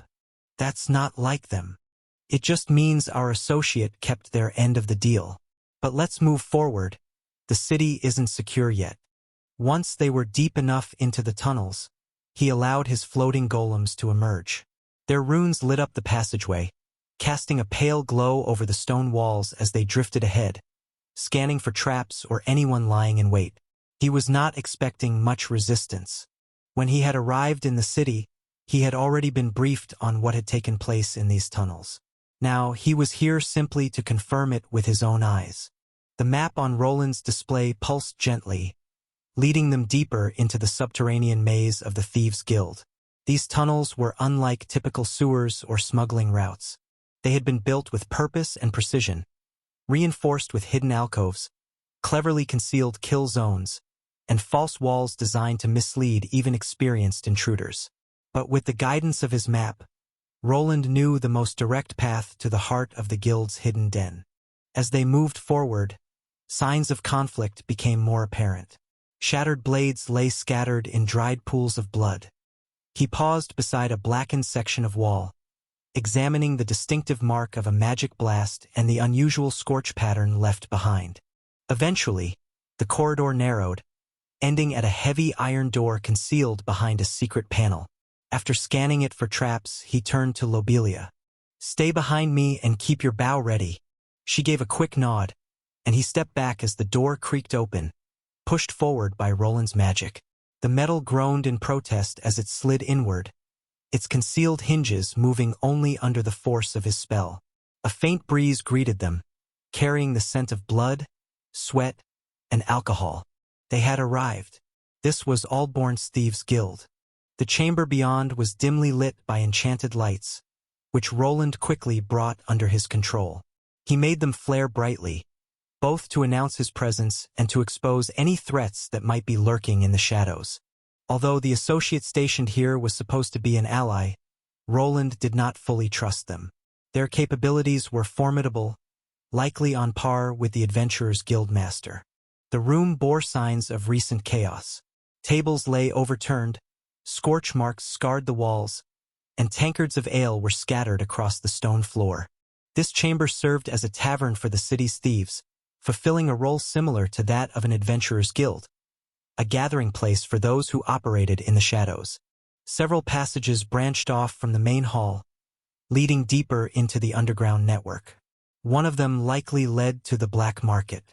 That was his destination now, where the illegal slave trade had taken root. When he arrived, he took note of the overturned stalls. They resembled those used by ordinary merchants, though their contents hinted at less lawful business. As the lights flared to full brightness, a shadow shifted in the corner of his vision. A figure stepped forward from a dark side passage. Lobelia raised her bow, a silver arrow already notched, but Roland held up a hand to stop her. This was the person he had come to meet. From the darkness, his associate emerged. The figure wore a tightly woven outfit of black leather and cloth, built for stealth and speed. Their face was entirely concealed by a soft-wrapped mask, and a voice modulator distorted their speech into something hollow and androgynous. It was impossible for most to tell whether they were a man or a woman, but Roland knew exactly who it was. Hanako, the Thieves' Guild master from Albrook. "You're punctual.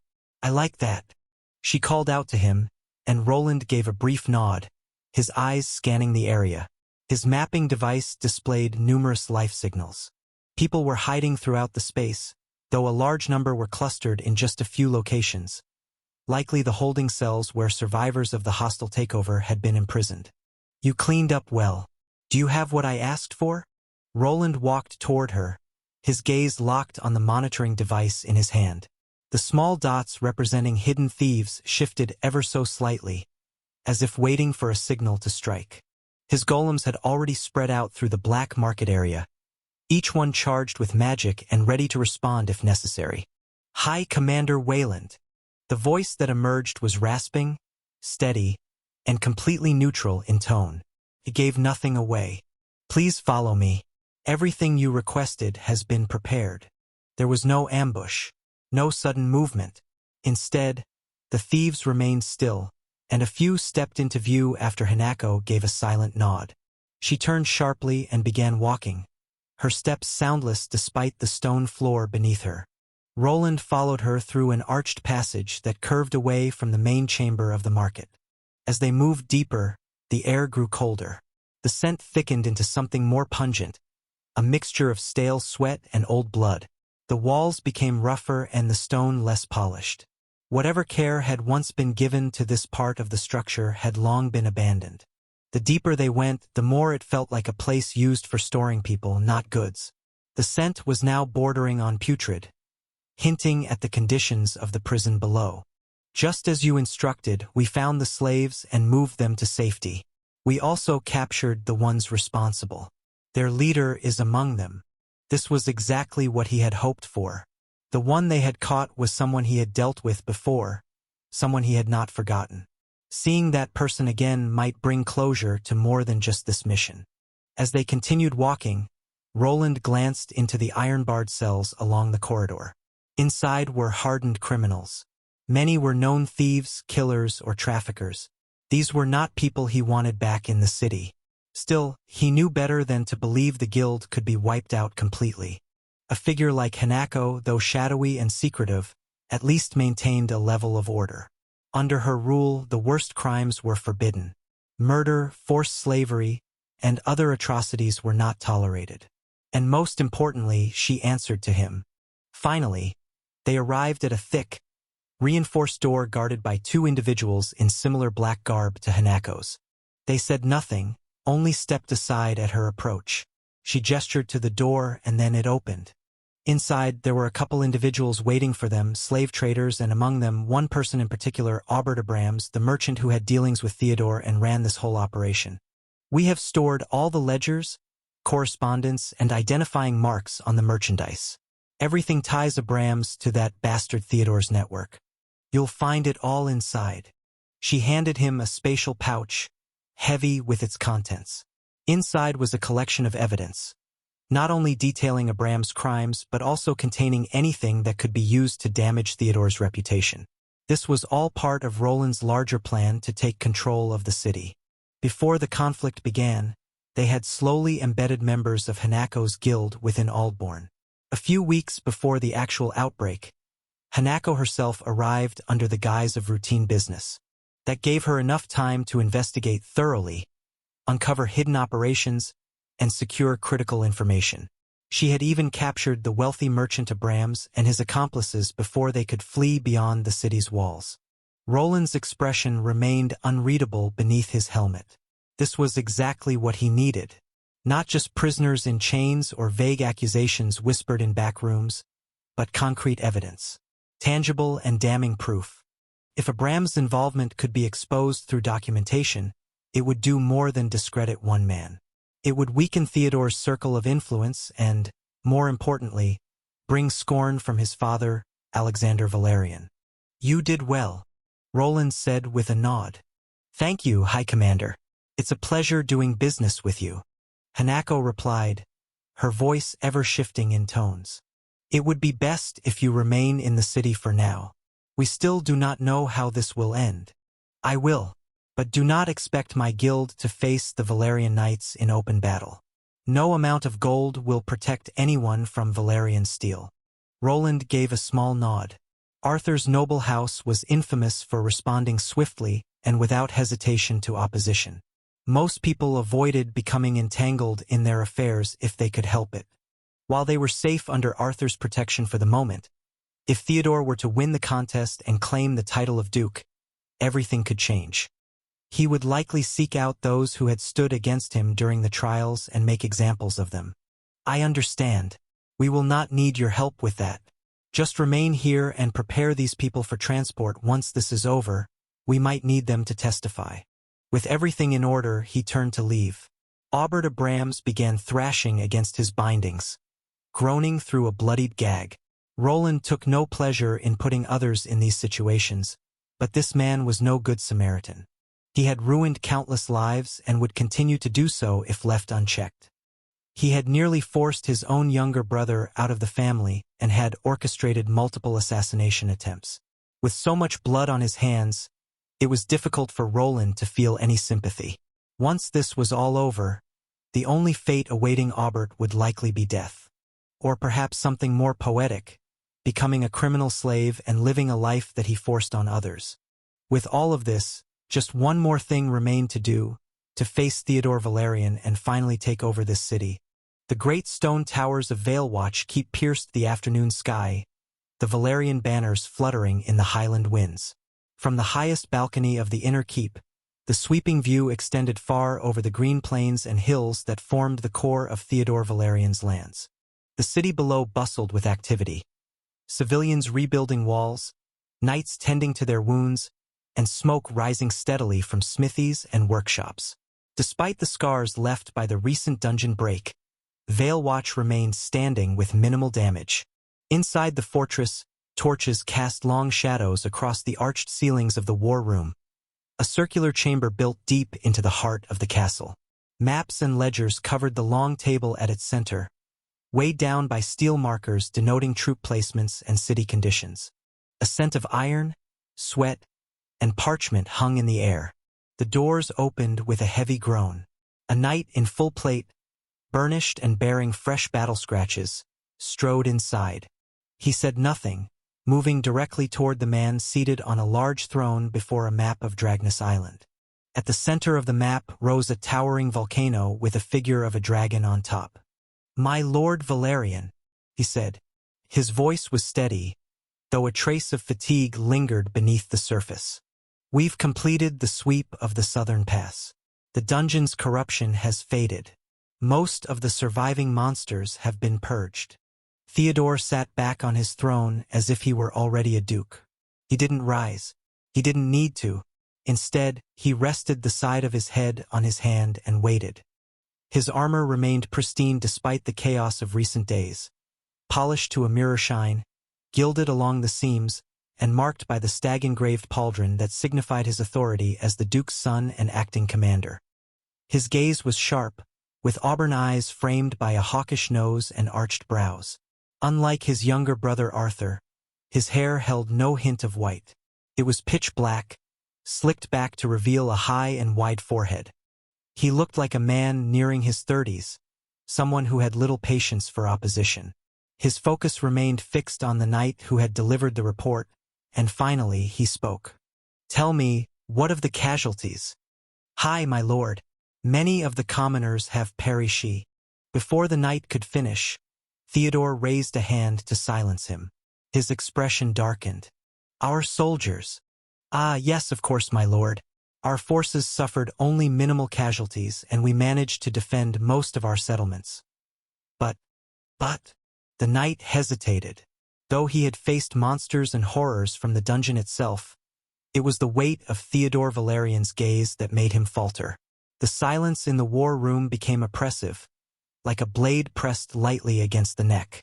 But the cities took the brunt of it. Infrastructure is in ruins in both Harkendale and Greybridge. Supply lines have been disrupted, and we lost several key experts and healers during the first wave.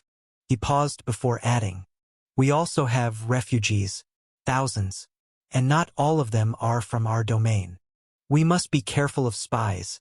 I'm sure our enemies will use this as an opportunity."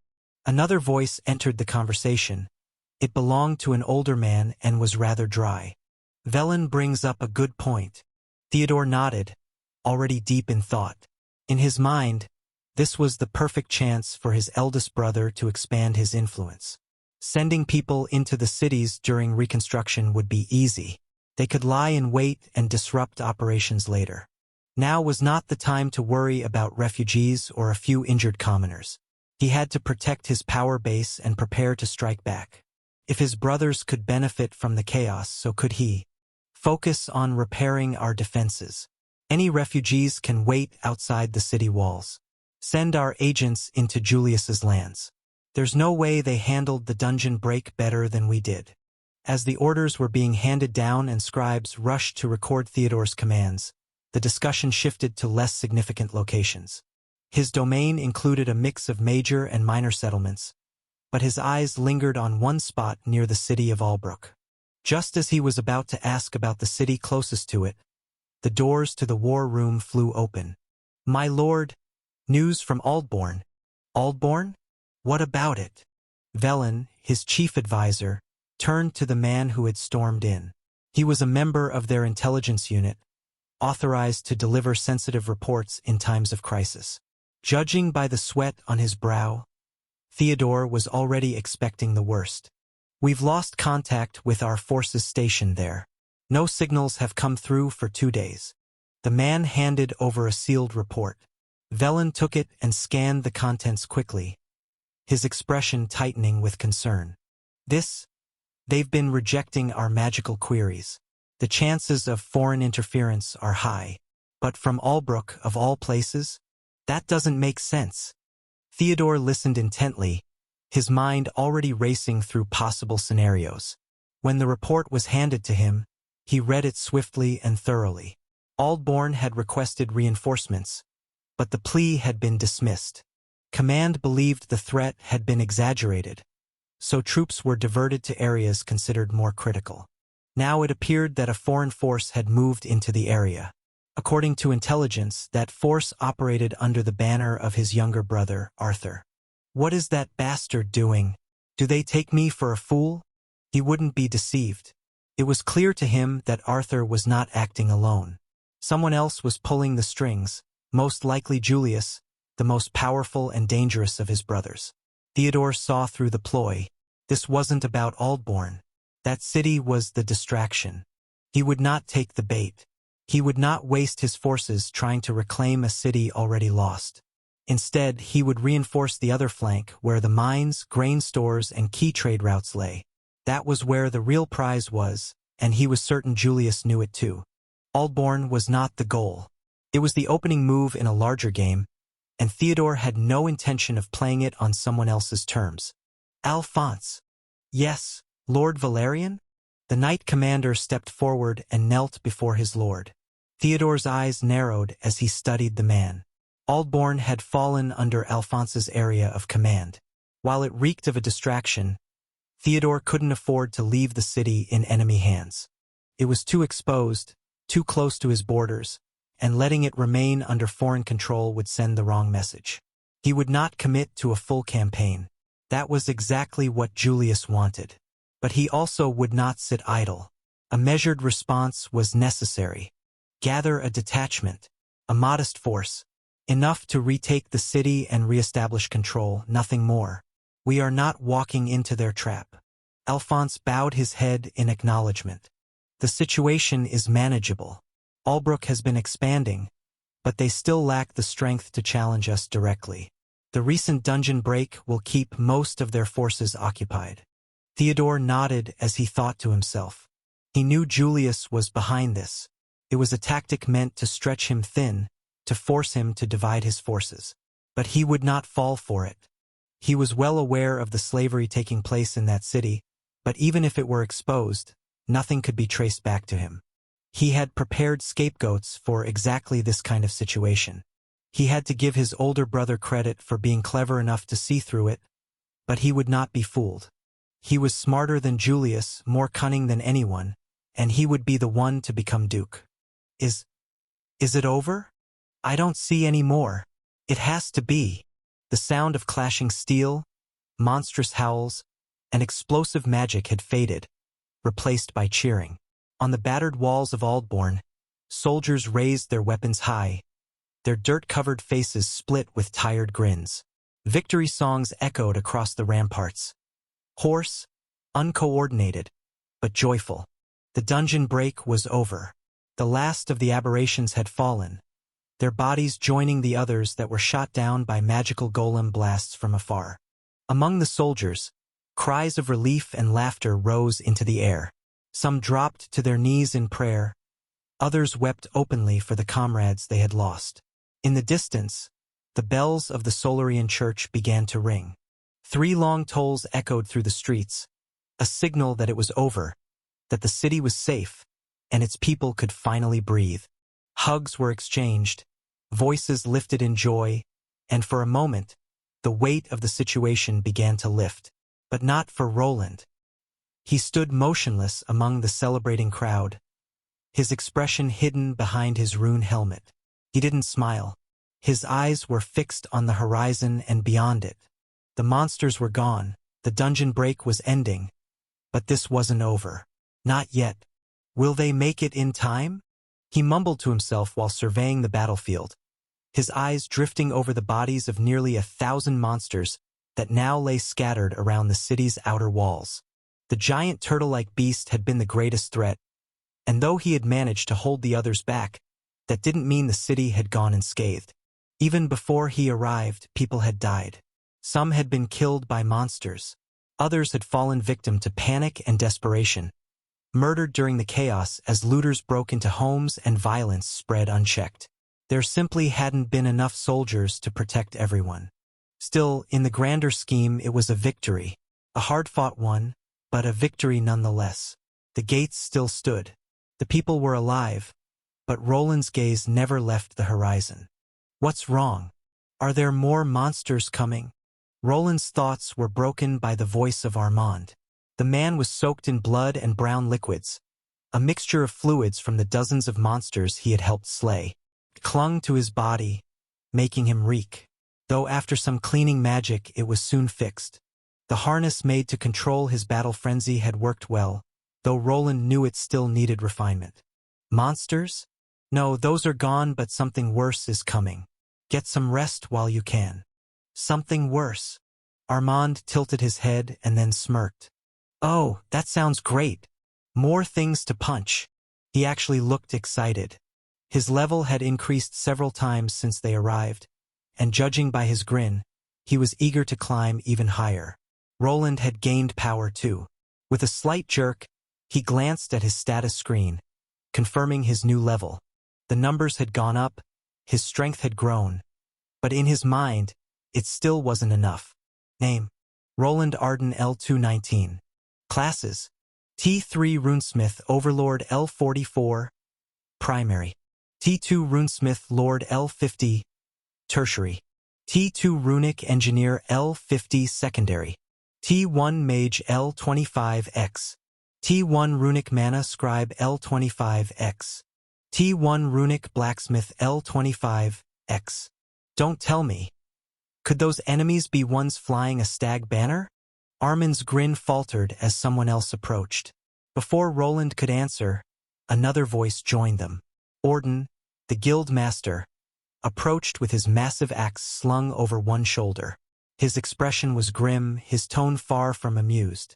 Fighting monsters is one thing, but I will not involve myself in your little squabble between noble brats. Roland wasn't surprised. Orden had likely seen this coming. The man was too seasoned not to, and while his strength would have been a great asset, Roland knew the limits of their agreement. The contract they had signed didn't mention anything about fighting other nobles or engaging in political wars.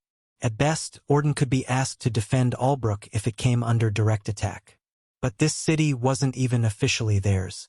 Still, Roland wasn't planning to let him walk away just yet. There was work to be done.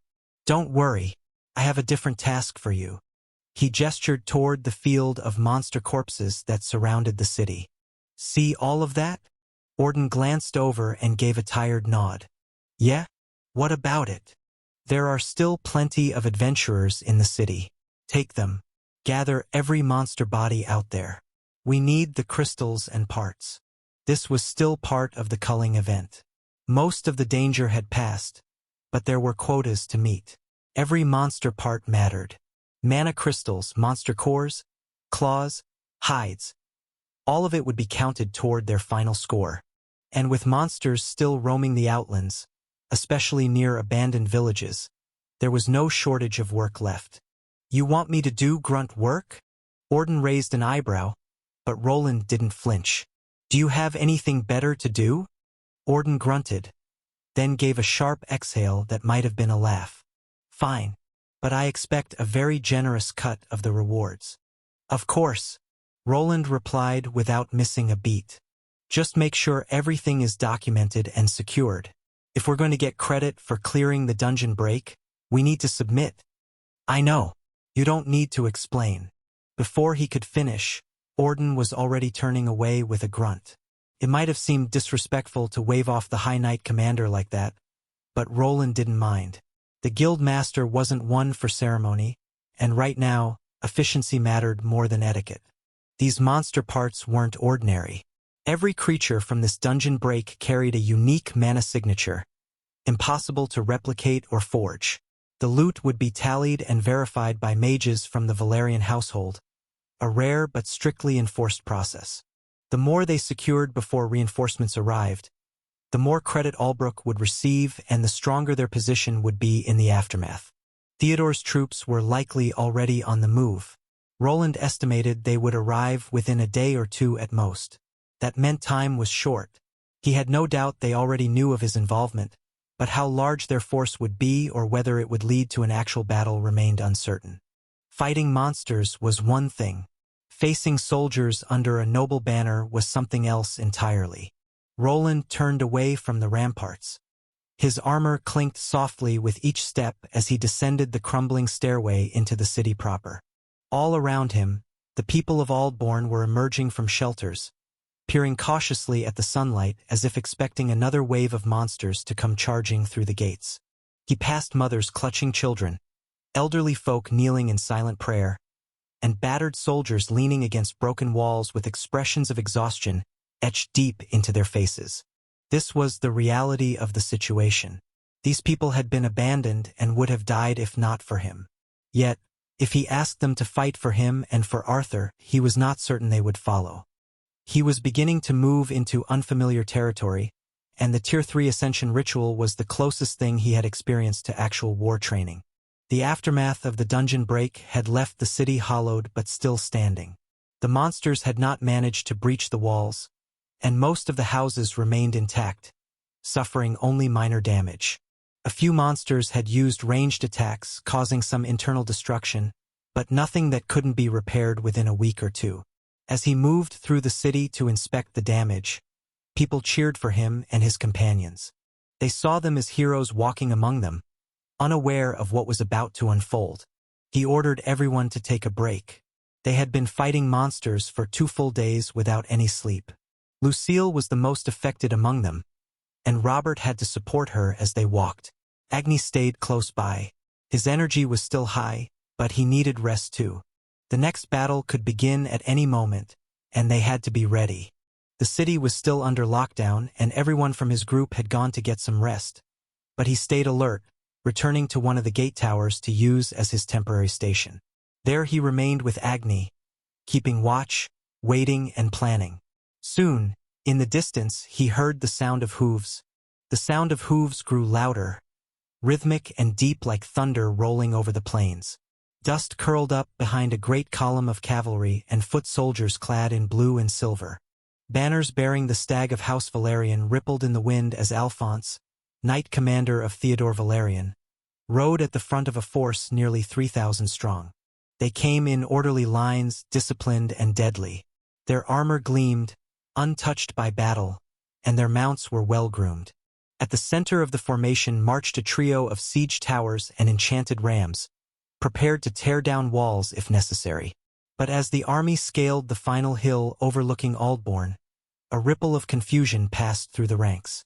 The city still stood. Its outer walls were intact. Smoke drifted lazily from chimneys, not the aftermath of destruction they expected. People moved through the battlements, not fleeing from their army, just curious. Evidence of a magical battle stretched in every direction. Craters of all sizes scarred the ground. However, something was amiss. There were no intact monster corpses in sight. Only trails in the dirt remained, as though the bodies had been dragged away in haste. Here and there, parts of dead abominations still lay scattered, but anything of value had been taken. It was as if the people moving through the aftermath were salvage experts, determined to profit at all costs. This is most improper. Alphonse narrowed his eyes as he surveyed the city. Their intelligence had reported enemy forces taking control of Aldbourne, but nothing had prepared them for this. The outer walls showed little damage.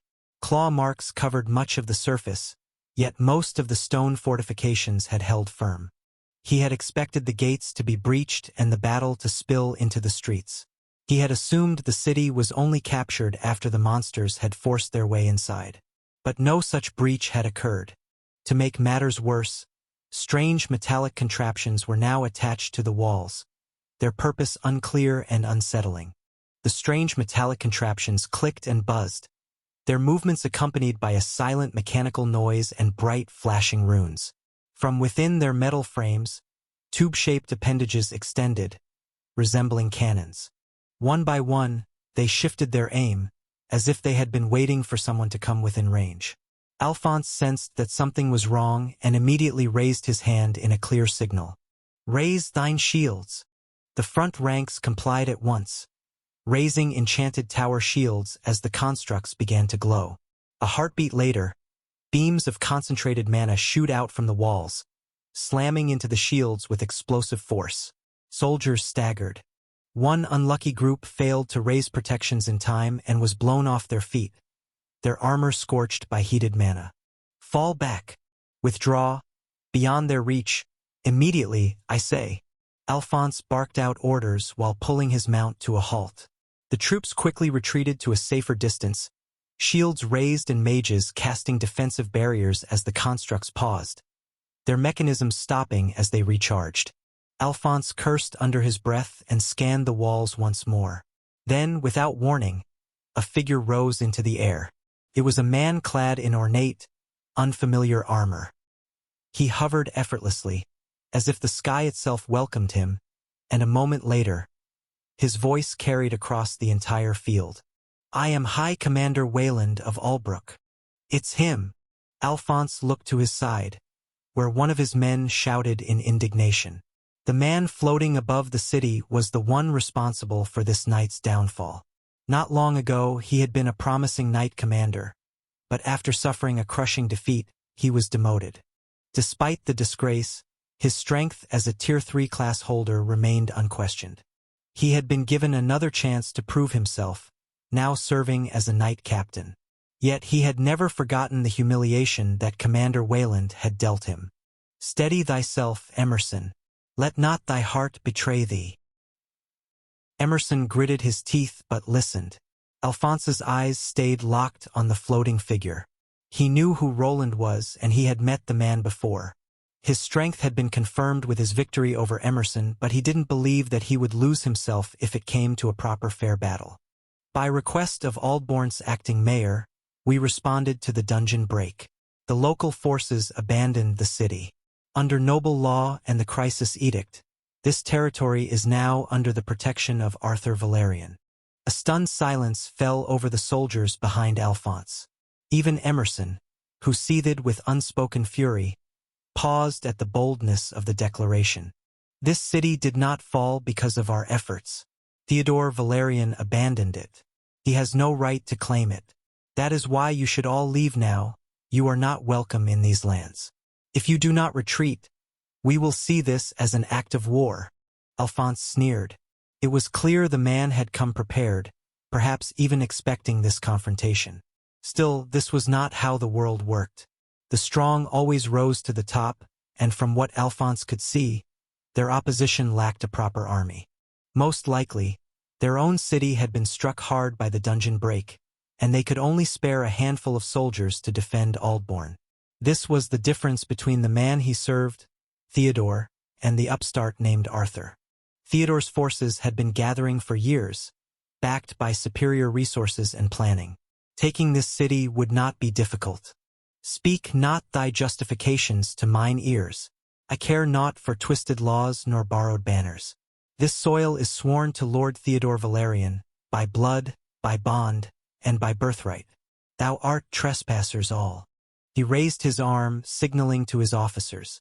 Mages began chanting, counter-barriers forming to intercept another volley from the wall golems. However, before anyone could attack, something unexpected happened, something not even the man floating up in the sky was counting on. "I challenge you to a duel. Face me." Emerson's voice rang out over the field, cutting through the rising tension like a blade.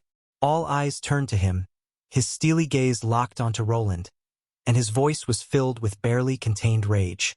Alphonse turned, surprised, but did not stop him.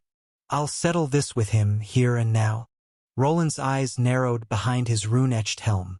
He had not expected this turn of events, but he saw the opportunity immediately. What he needed was time. The plan had been delayed, but everything was still progressing within acceptable limits. If these people were offering him a reason to stall, he would take it without hesitation. "I accept." With that single word, Roland began to descend. He touched down with silent grace on the cracked earth that lay between the city and the advancing army. Emerson dismounted, passing his reins to a nearby knight, and strode forward with his sword already drawn. Behind them, atop the city walls, the golemic constructs remained facing the army, their cannons locked in place. Guards and civilians gathered to watch the duel unfold. For many, this was their first time witnessing such a clash.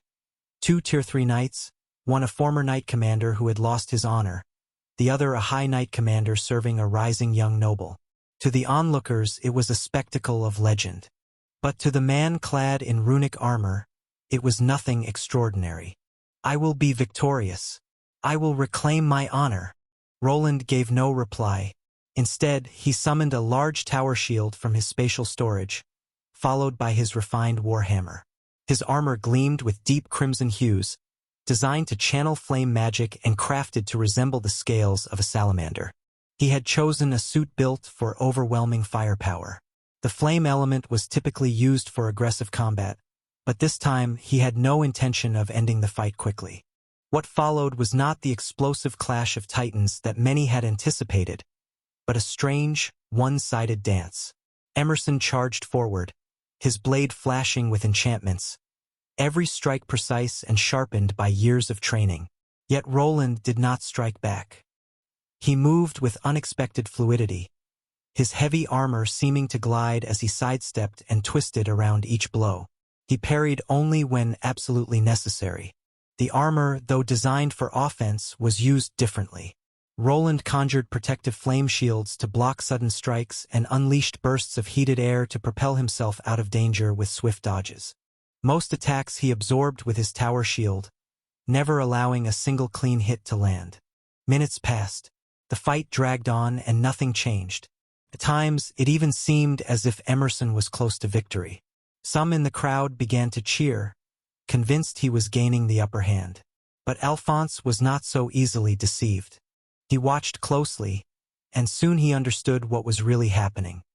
"He wishes to delay us," he muttered, his eyes narrowing. "He buyeth time, for some devilish scheme."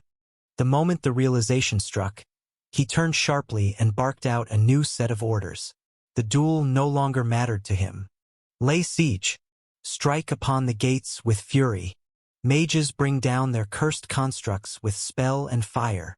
The air erupted into motion. Siege towers rumbled forward, their wheels reinforced with arcane shielding. Mana bolts from the spider-like golems fired again, but this time they collided with layered barriers, their impact weakened or absorbed completely. The mages launched their own spells at the city walls, targeting weak points with precision. However, each blast was dispersed by strange bursts of runic energy. Then they saw them. Thin metallic rods, previously hidden beneath plaster, were now visible along the walls. Once activated, the runes etched into their surface glowed through the faded layer of covering. Their function quickly became apparent. They generated protective barriers each time a spell struck the wall. What made them even more unusual was their timing. The shields only activated moments before impact, then vanished just as quickly. It was as if the constructs could sense incoming attacks and conserve energy by responding only at the last possible second. Roland felt the shift in tempo. His time was up, but that meant he no longer needed to stall. Emerson seemed in high spirits, constantly using skills and equipment that continued to degrade from overuse of enchantments. He didn't seem to care that the army behind him was beginning to stir. It was as if winning, even with superior numbers, was still enough to restore his sense of honor. So this is what Theodore's men call an honorable duel? Roland triggered a burst of energy, propelling himself backward and into the air. Although his opponent had some long-range capabilities through his swordsmanship, their stats were simply too far apart. Even in the past, wearing inferior armor, Roland had beaten this man to a pulp with nothing but his bare hands. Now, clad in a superior suit crafted with state-of-the-art runes, his victory was all but guaranteed. "I thought you were a warrior," Emerson spat with anger. "Fight me properly." But Roland wasn't listening. He stretched out his hands in front of his chest. His torso panel flipped open to reveal a reddish crystal at the center. The magical mineral began to glow, and runic traces surrounding it pulsated with raw power. A torrent of fiery energy erupted from the crystal. A massive cyclone of flame surged forward, engulfing Emerson as he tried to close the distance with a desperate leap. The ground beneath them was scorched black. Emerson's leap turned into a flailing stumble as the inferno overwhelmed his magical wards. He crashed to the earth, his armor glowing white-hot in places from the sheer intensity of the blast. Planting his feet, he raised his shield in a desperate attempt to defend himself. Within seconds, he realized his mistake. His armor began to glow red, searing his skin as the flames closed in. The fire wrapped around him, swallowing him whole in a blazing prison. "Emerson!" Alphonse shouted, watching in horror as his fellow knight was consumed before his eyes. It had all happened too quickly. The mages didn't have time to react. Even when they finally cast their water spells and the priests began their recovery chants, it was already too late. Emerson's body had been reduced to charcoal. The fire magic had cooked him from the inside. His heavy armor had only intensified the effect, turning into a molten coffin. His flesh fused to the metal. When he finally fell, he was already gone, lifeless and unmoving. "Thou knave! For that, thou shalt pay for that affront with thy life. I shall drag thy wretched corpse before my lord as proof of your folly." Well, good luck with that. Roland didn't stick around to get turned into a pincushion by the wave of arrows flying his way. The mages were just as relentless, bombarding him with a barrage of combination spells. But in the sky he was untouchable. No one in the enemy force could pursue him there. They had no flying ships, no wyverns, nothing that could keep up with him. After dodging a few homing spells, he circled back and returned to the battlements. "That was incredible. Are we moving in now?" "Moving in? I'll pretend I didn't hear that. Just sit tight and hope we don't have to abandon this place." As Roland landed, Armand called out to him. He and the rest of the group who had arrived in the city were already in position. All of them stood on the same wall, watching the enemy army charge toward them. Roland quickly connected to the golems stationed along the fortification and began issuing commands for them to open fire. Despite the golems' support and a web of magical traps in the enemy's path, Alphonse's army continued its advance. Fighting a well-organized army was something else entirely. It was easy to lure mindless monsters into his runic traps, but not these opponents. This was a properly trained army that knew how to handle themselves in battle. Their mages could trigger traps from a distance, and their archers used similar tactics. The enemy continued their advance, bringing with them battering rams and siege platforms. To make matters worse, they had begun to flank the city, as if they had seen through another of his tricks. Most of the mana fluid had already been consumed during the defense against the dungeon break. His golems had suffered component burnout, and he had done what he could to either repair them or replace parts when possible. That left him with a difficult decision. He took the remaining functional golems and stationed them on the side of the city where Alphonse's main force was arriving. The other side was left mostly unguarded, and now it appeared the enemy had begun moving in that direction. Roland's eyes darted across the battlefield. From his spot atop the battlements, he could see it now. Alphonse's flanking maneuver was working. The other wall, which he had deliberately left lightly defended to conserve power and focus their fire, was now vulnerable. Enemy troops were beginning to funnel toward it, their ranks breaking into a steady run.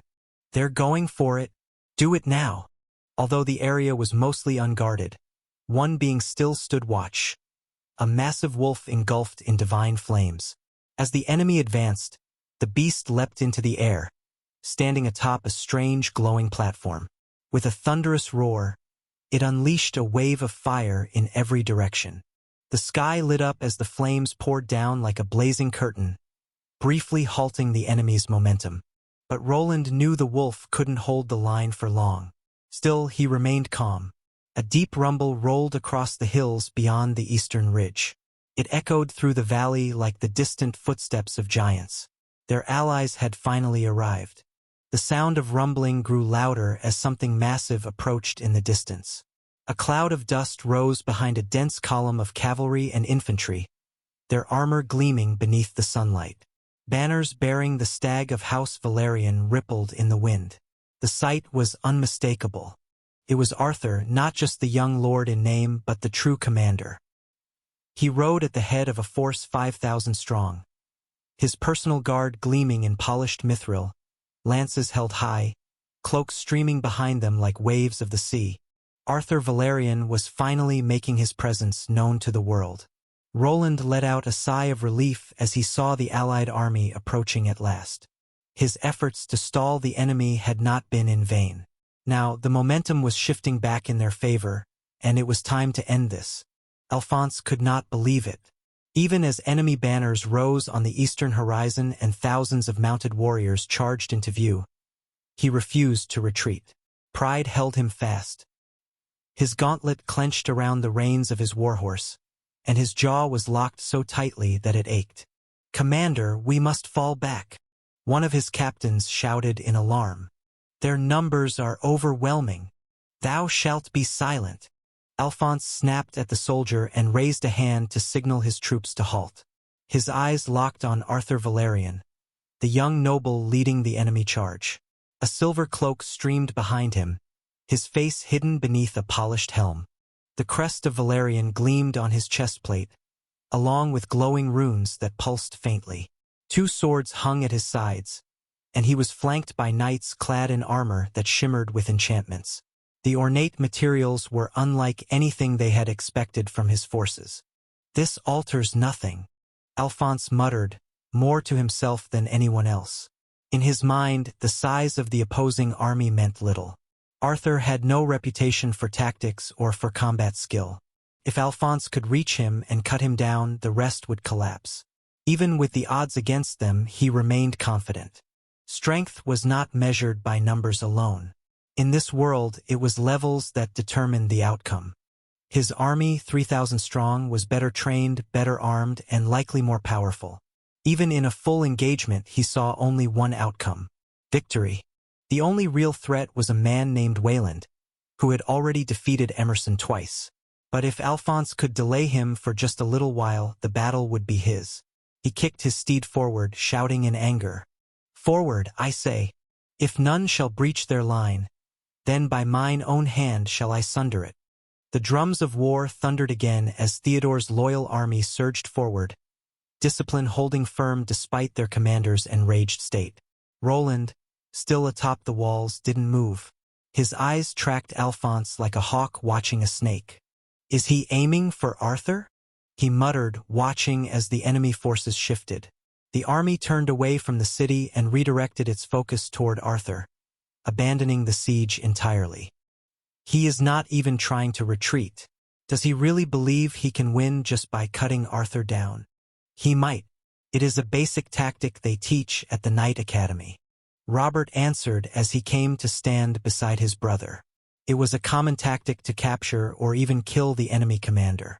The Valerian brothers were forbidden from killing one another, even during times of war, but that did not mean accidents were impossible. Roland would not be surprised if Theodore had already given quiet orders to take the opportunity if it arose. He could easily imagine his brother promising protection to any soldier who carried it out, even if he never intended to keep that promise. Yet he isn't committing all of his troops. Although most of the 3,000 soldiers were charging toward Arthur, a portion remained stationed at the city gates. Roland could not be certain, but he assumed Alphonse was protecting his rear. The golems still stood there, fully capable of launching an attack. Perhaps Alphonse feared a counterstrike, which would be a reasonable precaution. Even so, it did not matter. If their enemies believed Roland was the only capable fighter among them, they were making a dangerous mistake. It's time for those guys to shine. And shine they did, with sunlight reflecting off not only their armor but also their metallic limbs. Arthur shouted a command, and the army moved aside to reveal a small group of armored men. At first glance, they appeared to be a standard cavalry regiment, but as they approached, it became clear that something about them was unusual. Their armor appeared mismatched in several places, especially around their limbs. To an untrained eye, it might have seemed as though they were simply missing pieces of armor, leaving their arms and legs exposed.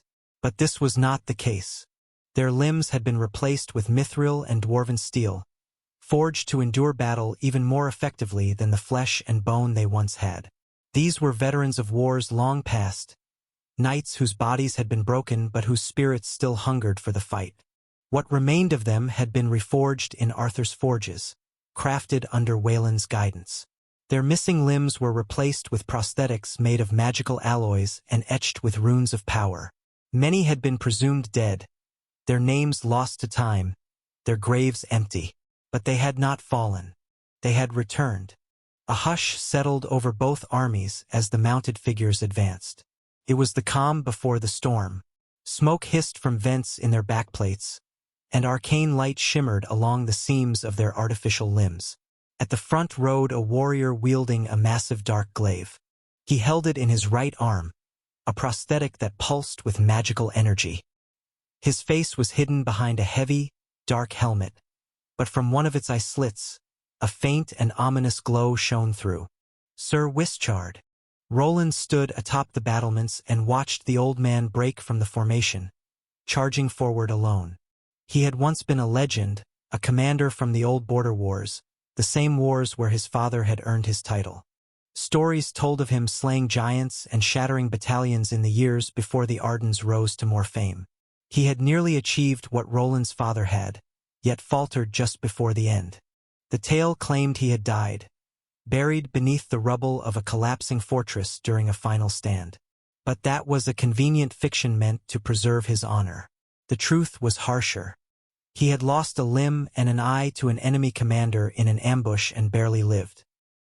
His own house cast him aside not long after, forcing him into quiet retirement in a small village manor where his name was meant to be forgotten.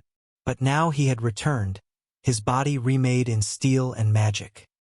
He rode a warhorse clad in armor thick enough to shrug off artillery fire, no longer an exile but a weapon reborn. He raised his glaive, and the knights behind him followed in perfect unison. Then they charged. The thunder of hooves became a quake that shook the ground. The rune-enhanced knights moved with terrifying unity, breaking into Alphonse's line like a blade through cloth. Sir Wishart struck first, his glaive slicing through a line of infantry like they were made of straw. One man fell with his chest torn open. Another was thrown back 10 meters, armor shattered from the force of the blow. The next few moments dissolved into chaos and bloodshed. Theodore's troops, who had believed themselves superior, were facing a brutal awakening. The company of prosthetic knights carved a path through their ranks. One knight impaled 3 men with a single lance thrust, then slammed it into the ground and vaulted from his saddle. He crashed into a squad of spearmen, swinging a flanged mace that lit up with runes at every impact. Another veteran, with twin prosthetic arms, spun 2 curved blades with inhuman speed. He deflected every strike and cut down all who came near. There were not many of them, fewer than 100, but they still tore through Theodore's forces like a storm. At the center of it all, Sir Wishart was like death incarnate. He's really pushing that prosthesis. I may have to rebuild it after this is over. Roland remained still atop the battlements, eyes locked on the battlefield. He had always considered Wishart to be on par with the guildmaster, perhaps even stronger. After his injury, Wishart had stagnated, unable to level through battle. But now it seemed he was trying to reclaim lost time, and Theodore's soldiers would be the ones to pay for it. Arthur, are you sure about this? The tide was in their favor, but Roland had stayed behind, not because he couldn't fight, but because he had been asked not to.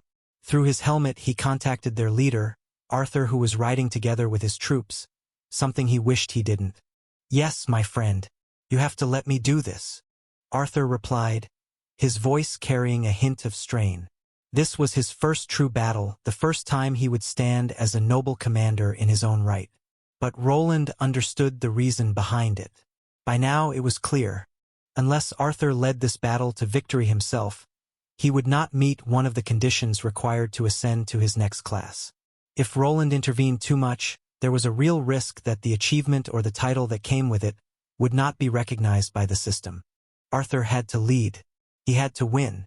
And because of that, Roland would offer only limited support.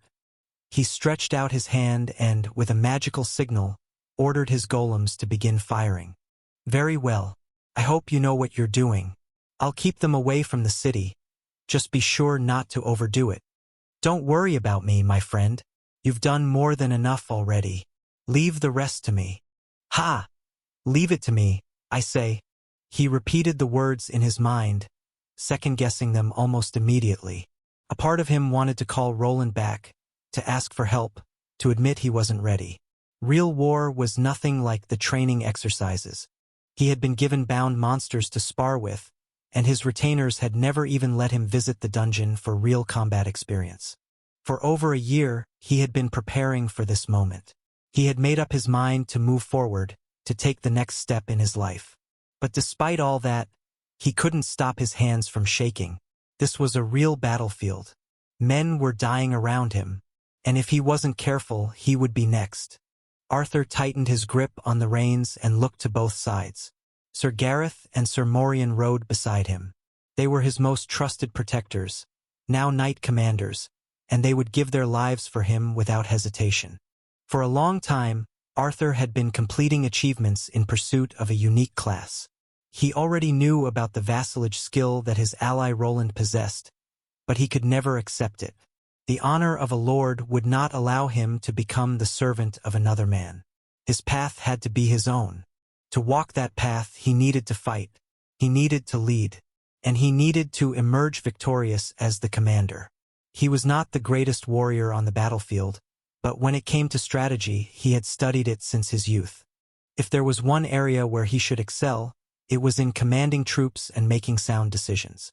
Fortunately, he had been granted an advantage that most commanders could only dream of, and it was all thanks to his friend, Roland.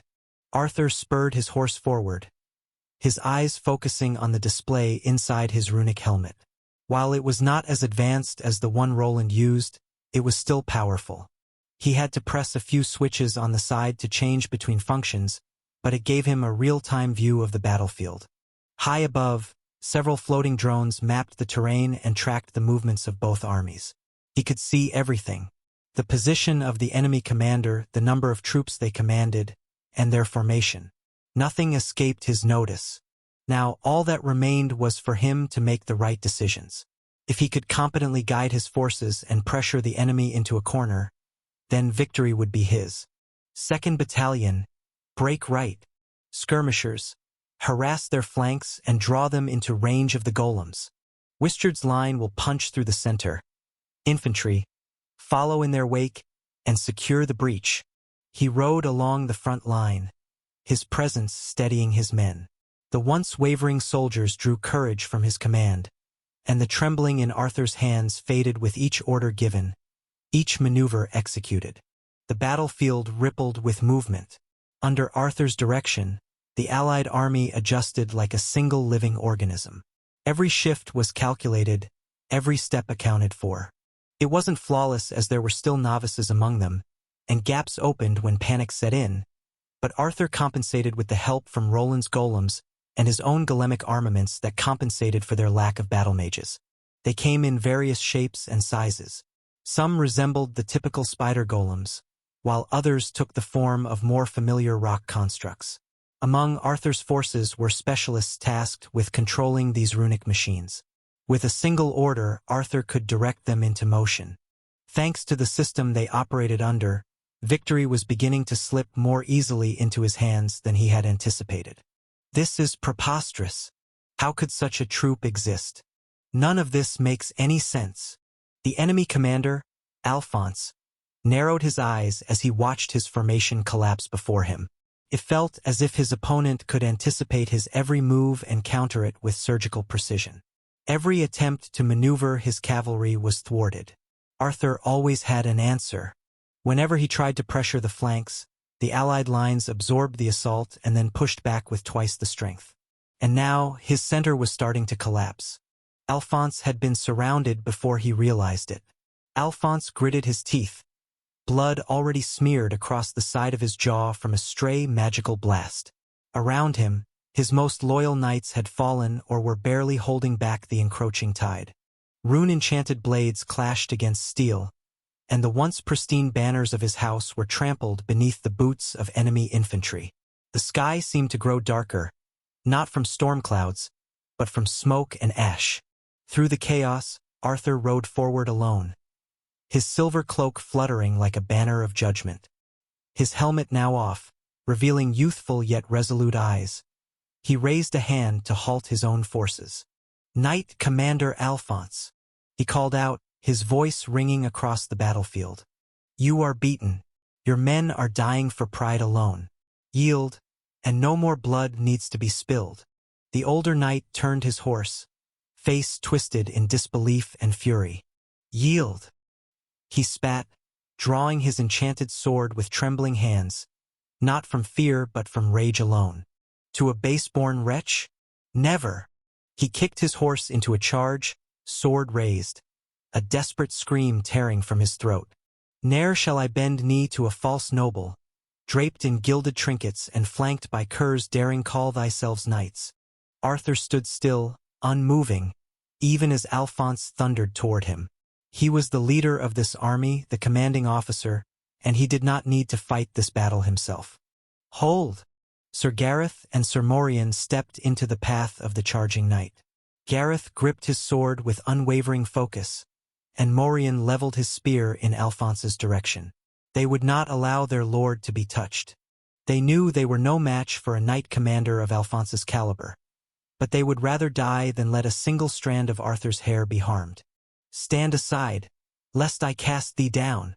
Alphonse surged forward, enchantments and skills letting him tear through the ranks like a force of nature. He knew the battle was lost, but he would not surrender. He refused to give his enemies the satisfaction of complete victory. If he could kill Arthur, he could die with a shred of pride. The two knights blocking his path were beneath him in power. He could see it at a glance. He would strike them down, then cut down the so-called noble who led this army. But just as he prepared to collide with them, a chill ran down his spine. His instincts turned and swung his sword, reacting to a strange flicker in the air, a dagger that came flying from the side. He deflected it, but the force was enough to make his hand tremble. A portion of his defensive enchantments flickered and drained away. In the distance, through the haze and smoke of the battlefield, he saw a figure, hooded and still. A person wielding twin daggers stood in the shadows, half concealed behind the chaos of war. It all happened in a split second, as if the figure had been waiting for the precise moment when he was distracted by the two other Tier 3 knights. A sword came at him from one side. From the other, a spear thrust forward.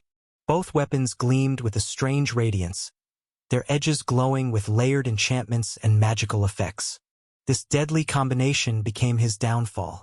Still reeling from the deflected dagger, his balance was off. Before he could recover, both weapons struck true. "I can't see. Is it over?" a bare-chested Armand shouted as he squinted into the distance.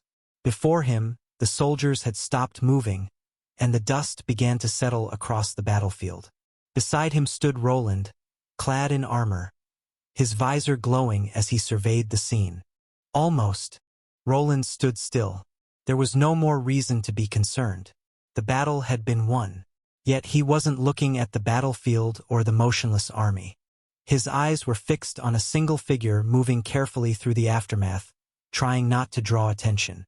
Her dark robe concealed most of her features, but he recognized her immediately. So she came after all. It was Mary, the cat maid who had followed Arthur even to this bloody conflict. She had remained hidden along the edge of the fight.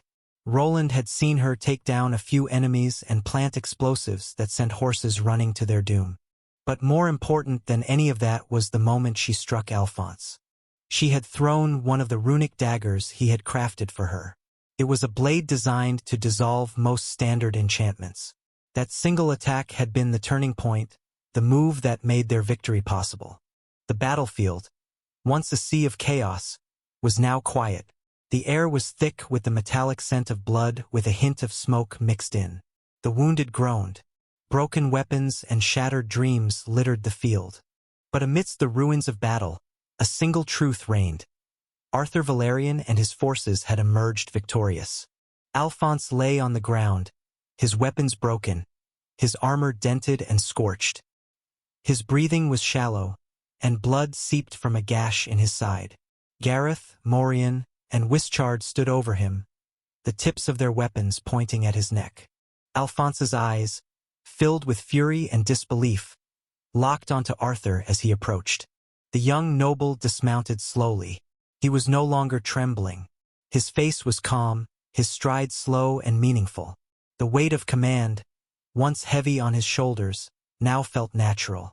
He stopped a few paces from the fallen knight. "You fought with courage." Arthur said, his voice neither mocking nor arrogant, only resolute. But this battle is over. Alphonse coughed, blood on his lips. The man was clearly angered by what had transpired and unwilling to admit defeat. Over? Mayhap, yet this war hath but only just begun. Before he could finish the sentence, a heavy blow struck the back of his head.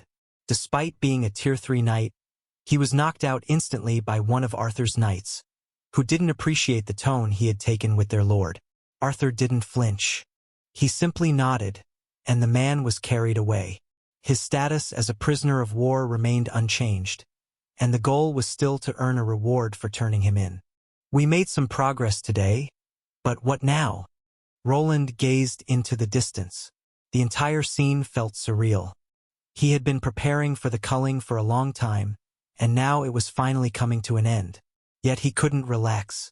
He wasn't allowed to. Although this part of the plan was complete, there was still more work ahead. The city was in their hands for now, but Theodore wouldn't stay silent. They had to move quickly before the enemy returned to their doorstep. "So, what do we do now?" asked Lobelia. Her sharp eyes could see the distant soldiers tossing away their weapons and surrendering after most of their Tier 3 class holders had fallen. "For the time being, we have to stay here and keep the city safe," Roland replied while turning around. It didn't seem like he was actually needed to help Arthur tidy things up. "Stay here? Fine, but you know that's going to cost extra, right, Mr. High Commander?" Lobelia grinned, and soon Armand joined her, grinning even more than she was. It made Roland want to smack him. "Take it up with the Master of Coin later. For now, go rest. We need you both to be sharp if trouble arrives." They were still standing upright, but he could tell they were showing signs of fatigue. Even though they had taken multiple recovery potions, nothing could replace a good night's rest. It didn't take them long to disappear from the battlements, leaving Roland alone with his brother and Lucille. Theodore Valerian won't stay quiet about this. Robert, clad in his runic armor, commented as he and Lucille began walking alongside Roland. Agni was nearby, waiting down in the city, since he would take up too much space on the walls, which were already crowded with soldiers and golemic cannons. "I wouldn't be so sure about that." "Oh? What do you mean?" Robert was caught off guard by the response, and Roland quickly explained. "After analyzing Theodore's character, I came to a conclusion. The man has an inferiority complex toward his eldest brother and tends to overthink everything. More than likely, he will assume Julius orchestrated the whole thing and believe it's a trap." "Is that so? Then, yes, that means we should have enough time to alert the courts and get everything sorted out before he takes action. But first, let's get ready to accept our lord." Roland turned his gaze back toward the gate. The victorious banners of Arthur's army were already rising above the outer roads, fluttering in rhythm with the soldiers' chants. The city bells rang slowly, each toll a declaration that the battle was over, the enemy defeated, and a new chapter about to begin. Open the gates. For now, he was the man in charge. The guards who had remained on the wall responded without hesitation, each of them having witnessed him slay the giant turtle beast. Citizens began to gather, emerging cautiously from their boarded-up homes now that the danger had passed. At first, there was fear and uncertainty about what was approaching. But soon, they recognized the man they had seen earlier, delivering a grand speech through the hologram. Arthur Valerian. Could it really be Lord Valerian? Are we truly saved? This has to mean it's over. He's one of the Duke's children. But I heard he's illegitimate. Hold your tongue. The crowd began to murmur, and a few had the good sense to silence those bringing up Arthur's legitimacy. Yet even amid the whispers, none could ignore what they had seen. A young man, untested until today, had led a force to victory and sent his finest warriors to protect the city from deadly monsters. The walls still stood, and everyone knew who they had to thank for being alive. Roland watched as trumpets and drums sounded to announce Arthur's arrival. Soldiers marched in formation, battered but proud, carrying the sigils of House Valerian and its flag. Behind them came wagons filled with the wounded and captured, followed by armored golems that clanked and hissed with every step. Arthur rode at the front, his helmet removed so that all could see his face. Not a single drop of sweat marked his skin, and his hair looked freshly washed. As he came into view, the crowd was immediately struck by his elf-like features and silvery locks. His unblemished appearance made it seem as if the battle had been nothing more than a game. They would never know that he had used magic to clean and compose himself before entering the city. As Arthur passed beneath the gate's arch, a cheer began to rise. It was hesitant at first, but it grew louder as the people began to recognize the truth. Their would-be savior had not lied to them. The city had never been breached, and they had all survived. Roland stood on the steps of the city square, watching the scene unfold. He had already prepared the platform, and Lucille was beside him, adjusting the runic controls. A glowing panel pulsed to life as the final enchantments activated. The stage was ready. Arthur would soon address the crowd, speak on what had just happened, and make the transition of power clear. The people needed to understand that the city now belonged to Arthur, not Theodore.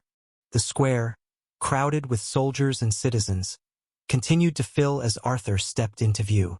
Despite having commanded thousands on the battlefield less than an hour ago, he now faced a different challenge. He had to speak as a noble, presenting himself to his new people. Roland observed closely. Compared to Arthur, he felt unprepared for moments like this, not because he lacked the confidence of a leader, but due to a lack of experience when making speeches to crowds of people. Arthur ascended the platform without hesitation, his movements light. Though his heart still thudded in his chest from the adrenaline of battle, he did not let it show. He stood tall, shoulders squared, the silver mithril of his armor catching the light of the sun. The square had grown deathly quiet. All eyes were upon him, some filled with hope, others with doubt, and a few with defiance. But none could look away. Roland gave a subtle nod from the side, and with a flick of his hand, the hologram shimmered to life. Just like a few days ago, the figure of Arthur appeared above the city, but this time it was no pre-recorded message. Nearly every citizen of Aldbourne had gathered to witness it. Citizens of Aldbourne, I stand before you not as a conqueror, but as a protector. The crowd murmured, then fell silent again as the projection's voice echoed with clarity. Each word carried a strange, calming resonance, all thanks to an enchantment Roland had added to help ensure the people would truly listen. This city was abandoned. Its walls were left to crumble. Its people were left to die when the dungeon broke and monsters poured forth. My brother, Lord Theodore, who held dominion here, did not come. He turned away. He left you to fate. The truth rang through the square like a bell. Even those who had tried to deny it found no ground to stand on. They had seen the monsters, lived through the chaos, and knew that no aid had come from the one meant to protect them. It had been Roland and his group who arrived in time to make a difference. But I came. My allies came. And we did not come for glory or coin. We came because your lives matter. Because your suffering should never have been ignored. Arthur slowly raised a hand, and the hologram mirrored his every movement. His voice grew stronger, his tone no longer that of a young noble but of a commander, a true leader. From this day forward, you will not be forgotten. This city will not be abandoned. I, Arthur Valerian, take stewardship of Aldbourne. Not in my father's name, but in the name of justice, protection, and duty. I claim this place as my burden, and I swear before you all, it will never again be left undefended. A wave of energy rippled through the crowd. Then the cheering began, loud and filled with various emotions. Roland had to give him credit. Arthur knew how to speak to a crowd. Every word, every pause was deliberate and skillfully woven. Even if not every word was true, the people believed him. He had won them over, at least for now. This city is under my protection now. Those loyal to my brother Theodore are free to leave at any time. They will not be prosecuted. If they wish to remain, I will welcome them with open arms. Arthur continued his speech, offering the citizens the promise of a new beginning.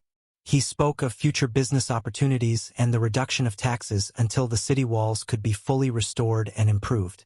After some time, the hologram flickered and gradually faded into light, dissolving like mist. The crowd remained energized, cheering as the vision of a better life began to take root in their hearts. Arthur stepped down from the stage, but others continued to speak. The city needed unity, and the citizens and adventurers had to be rallied to take part in its rebuilding and management. Those who had served under Theodore needed to be removed from positions of influence and replaced with individuals who could be trusted. It was a moment of change and an opportunity for new leaders to rise. Anyone with ambition had a chance to make a name for themselves in this new beginning. Roland stood at the back, silently observing the celebration. Everything appeared to be going well, and the people had begun to rejoice, but beneath his helmet, a scowl darkened his face.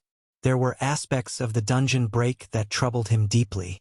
One in particular was the strange and unnatural shapes some of the monsters had taken. He had a theory, but it could not be confirmed through his monster identification skill or even by dissection, which he had already attempted. To prove his suspicions, he would need to return to the deep tunnels beneath the city and trace where they led. He knew it would not be a simple task. Mapping the underground labyrinth could take weeks, months, or even longer. The caverns stretched across the island like an immense web, and he needed to find their point of origin. Until then, his questions would remain unanswered. To make matters worse, one more obstacle was preventing Roland from investigating further. The tunnels that led into the caverns below had collapsed and vanished once the culling came to an end. While the main passageways had been constructed over many decades and reinforced with mana, the exit tunnels connecting to the surface were much more recent.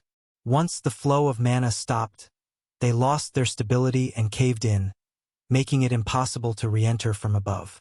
Still, there was a benefit to this collapse.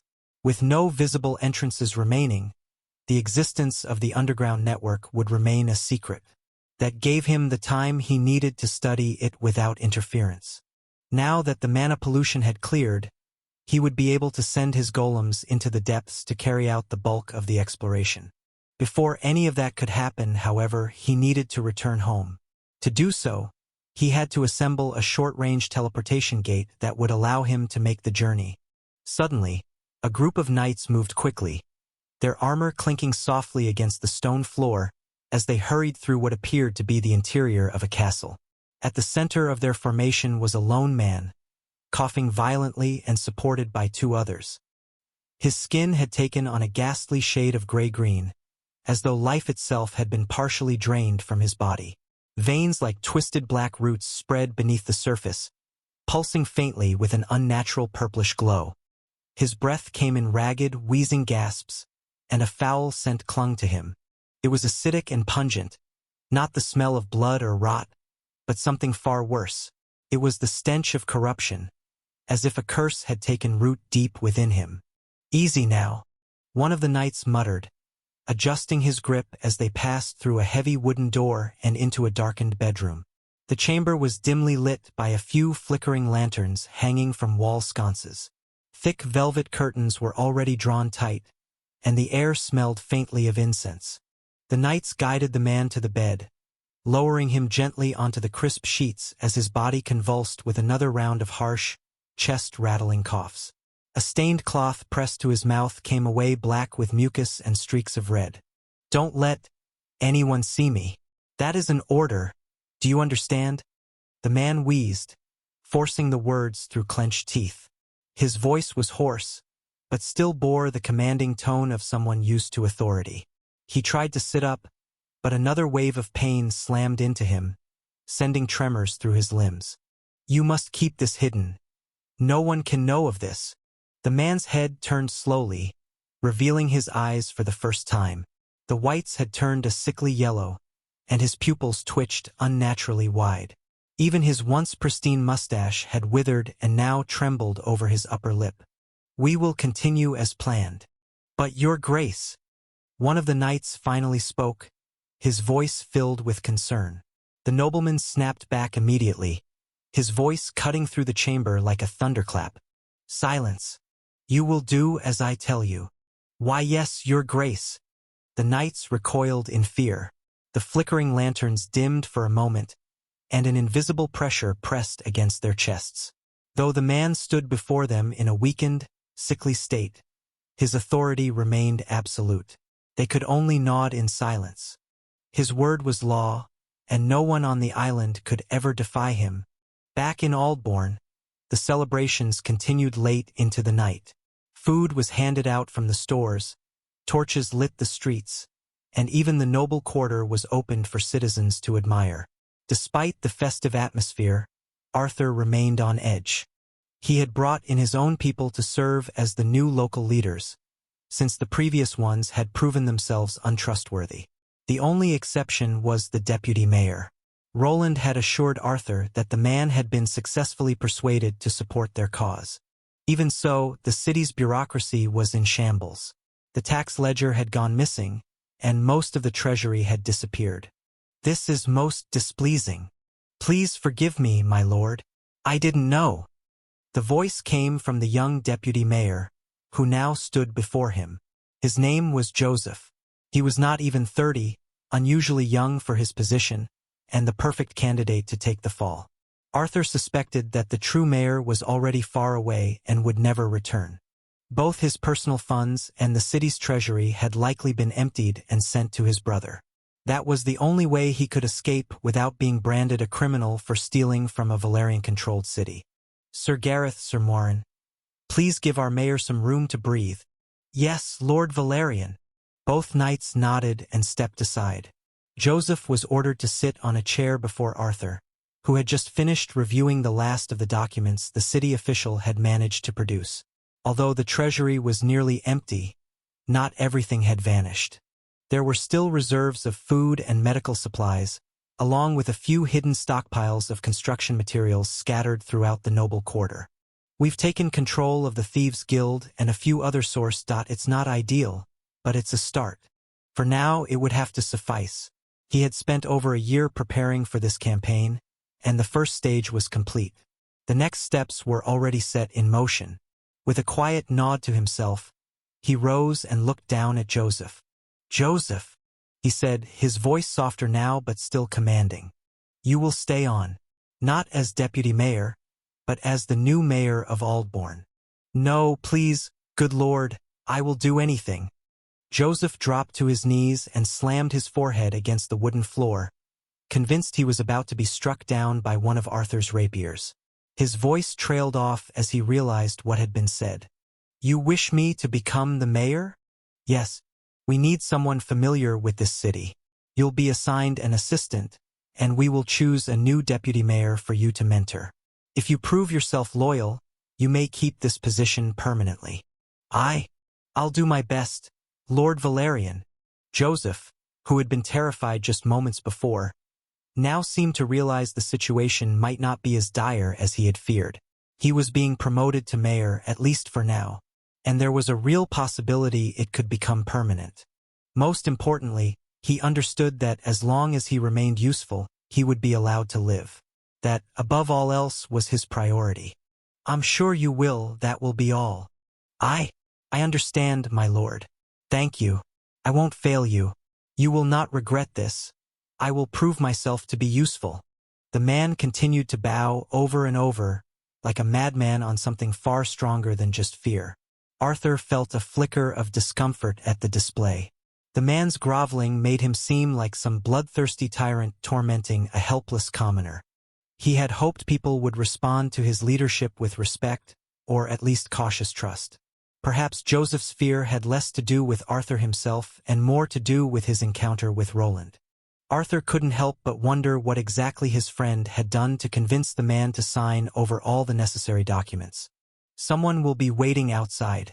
She will be your new assistant. Start by finding the families who lost someone during the city's defense and compile a list, no matter how small. Also include those who lost family in the months leading up to the dungeon break. Yes, my lord. Joseph didn't ask questions. He simply listened and obeyed.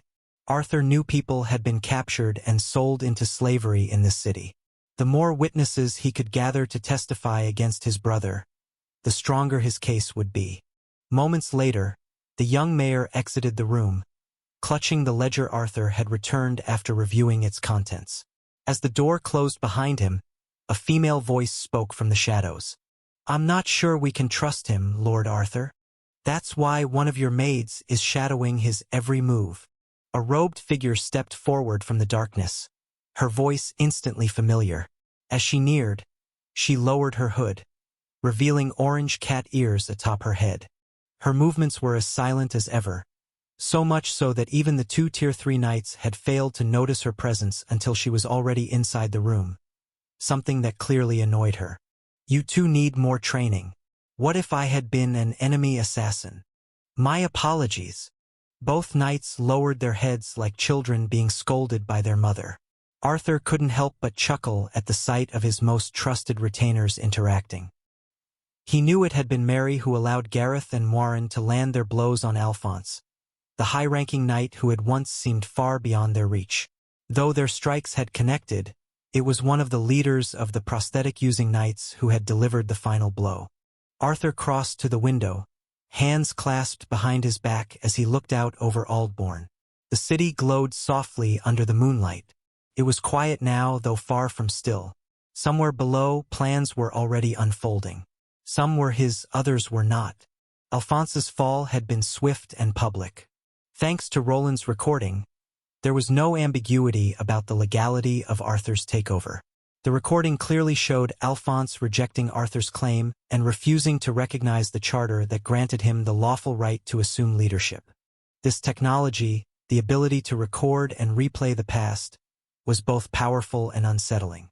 It far surpassed the traditional use of powerful mages to glimpse into past events. That method was extremely difficult, unreliable, and accessible only to a few noble houses. The new recording technology had its own limitations in that it required a recording device to be present at the time of the event. However, once captured, the memory could be freely copied and replayed by almost any rune mage. One of such mages, a trusted friend of his high commander, had already made his way towards the place Arthur needed to tackle next, the noble court. "How long until the noble court reviews the matter?" Arthur asked quietly. Mary stepped beside him, her feline eyes glowing faintly in the low light. "A few days at most." Sir Wayland sent the recording through the approved channels. "By now, perhaps even the High Seat will have seen it." Arthur gave a slow nod. "And Theodore?" Mary's expression darkened. "Just as we expected. He's not sending more troops. Reports suggest he's redirecting his forces to the northern passes and the main roads. It seems he expects his older brother to act, but our spies have confirmed that Julius has made no move. On the contrary, Lord Arthur." Mary paused, her expression shifting as concern crept into her features. "What is it?" Arthur asked while raising his brow. "It's better if you read this yourself." She handed him a few pages from a report. Arthur scanned the contents quickly, his eyes widening with each line. "This? Isgard, how could this be? Was the dungeon break truly this devastating?" Mary gave a slow nod. "It seems the capital city took the worst of it. Tier 4 monsters were seen in the area, and even orichalcum-ranked adventuring parties were called in. Some of their members fell during the fighting." Arthur's thoughts swirled. He had not anticipated that his father's stronghold would suffer such a devastating blow. According to the report, the monsters had breached the city and caused widespread destruction. Casualties were high, and the fate of many residents remained unknown. The only certainty was that his father had survived, or at least that was what had been reported. Arthur knew that if anything had happened to him, his father would likely go to great lengths to conceal it. "Are you all right, Lord Arthur?" "Yes, I'm fine." In truth, he felt little affection for his father or for the people who lived in that cold and distant castle. He preferred not to recall the years he had spent there. His youth had been anything but joyful. Only his mother had brought light to that place, the one person who could pierce through the constant gloom that surrounded his childhood. His father had been her shield, the only reason she had remained unharmed. As long as the Duke stayed in power, her safety was assured. If one of Arthur's brothers rose to that position, he feared for her life. But what should I do? Would they even allow me an audience with father? To confirm his father's condition, Arthur would need to go there and see him in person. Yet the timing could not have been worse. If he left now, Theodore might seize the opportunity to make a move. Just as he began weighing his options, something in the report caught his eye, something he had nearly overlooked. Wait, what is this? A section he had nearly missed. There was more. Something unexpected. Something unsettling, but also something that could change into a possibility. This could be a chance, but also a trap. His eyes narrowed at an opportunity that presented itself. He wasn't sure if it was a good or bad thing, but it didn't seem he would have a choice in this matter. Where is our High Commander now? While speaking, Arthur tossed the report into the nearby fireplace. The paper caught fire immediately, glowing orange before crumbling into ash. Mary paused for a moment, then spoke. He should be working on the teleportation gate. Should I call him here? Yes, that would be best. Arthur replied as he lowered himself into the chair at his desk. His eyes drifted to a crystal resting on its side. It was the same type used in the Ascension ritual. All the requirements had finally been met. The title he earned from leading his forces was the final one he needed. He had pushed himself relentlessly. His skills had been trained to their peak. He had hunted monsters to master combat, studied every text that might offer insight, and ensured there were no weaknesses left in his preparation. Now, the moment had come to ascend to the next stage of power. Without his friend, he knew he would never complete it in time. I wonder how Arion is doing. He didn't seem too eager about going to the noble court. Roland thought to himself as he connected the final parts of the teleportation gate. The dwarves had prepared everything in advance, leaving him with the task of welding the components together using his magic. The city had been captured, the necessary evidence had been secured, and now all they could do was wait. The battle was over, and he had played a key role in securing their victory. His golems, along with Lucille's, now patrolled the streets under the cover of night. There had been a few complaints from the townspeople, but for now they were forbidden from wandering outside. The official reason given was the danger of monster attacks, which was not a lie. The guild master was already organizing adventuring parties to handle the remaining threats. Their army had done its job, and now it was up to others to finish the task.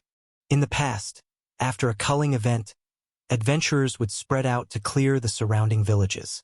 Many of those who had lived there were now temporarily housed in the city and nearby settlements. The rumors Roland had circulated had proven effective. People had been ordered to evacuate the less defensible areas to reduce casualties. Now, just as in those earlier times, adventurers would reclaim the abandoned villages and hunt down any monsters that remained. I might have to stay here for a while. This city now belonged to them by law, but Roland knew that Theodore would not see it that way. Once he realized that his brother Julius was not coming to his aid, he would no doubt bring his full army to their doorstep. The 3,000 troops they had defeated, along with the few Tier 3 class holders they had captured, were nothing compared to Theodore's main force. Even if they made their stand in Albrook with the golem defenses fully operational, Roland was not confident they could withstand a full assault. Theodore had been building his power base for over a decade. In contrast, Arthur and Roland had only just begun. At least with this, we will have a way to escape if anything happens. The situation was far from ideal, but the teleportation gate gave them a vital advantage. It offered mobility, a way out if things went wrong. Still, Roland saw another problem on the horizon, one that was far less deadly but much more personal.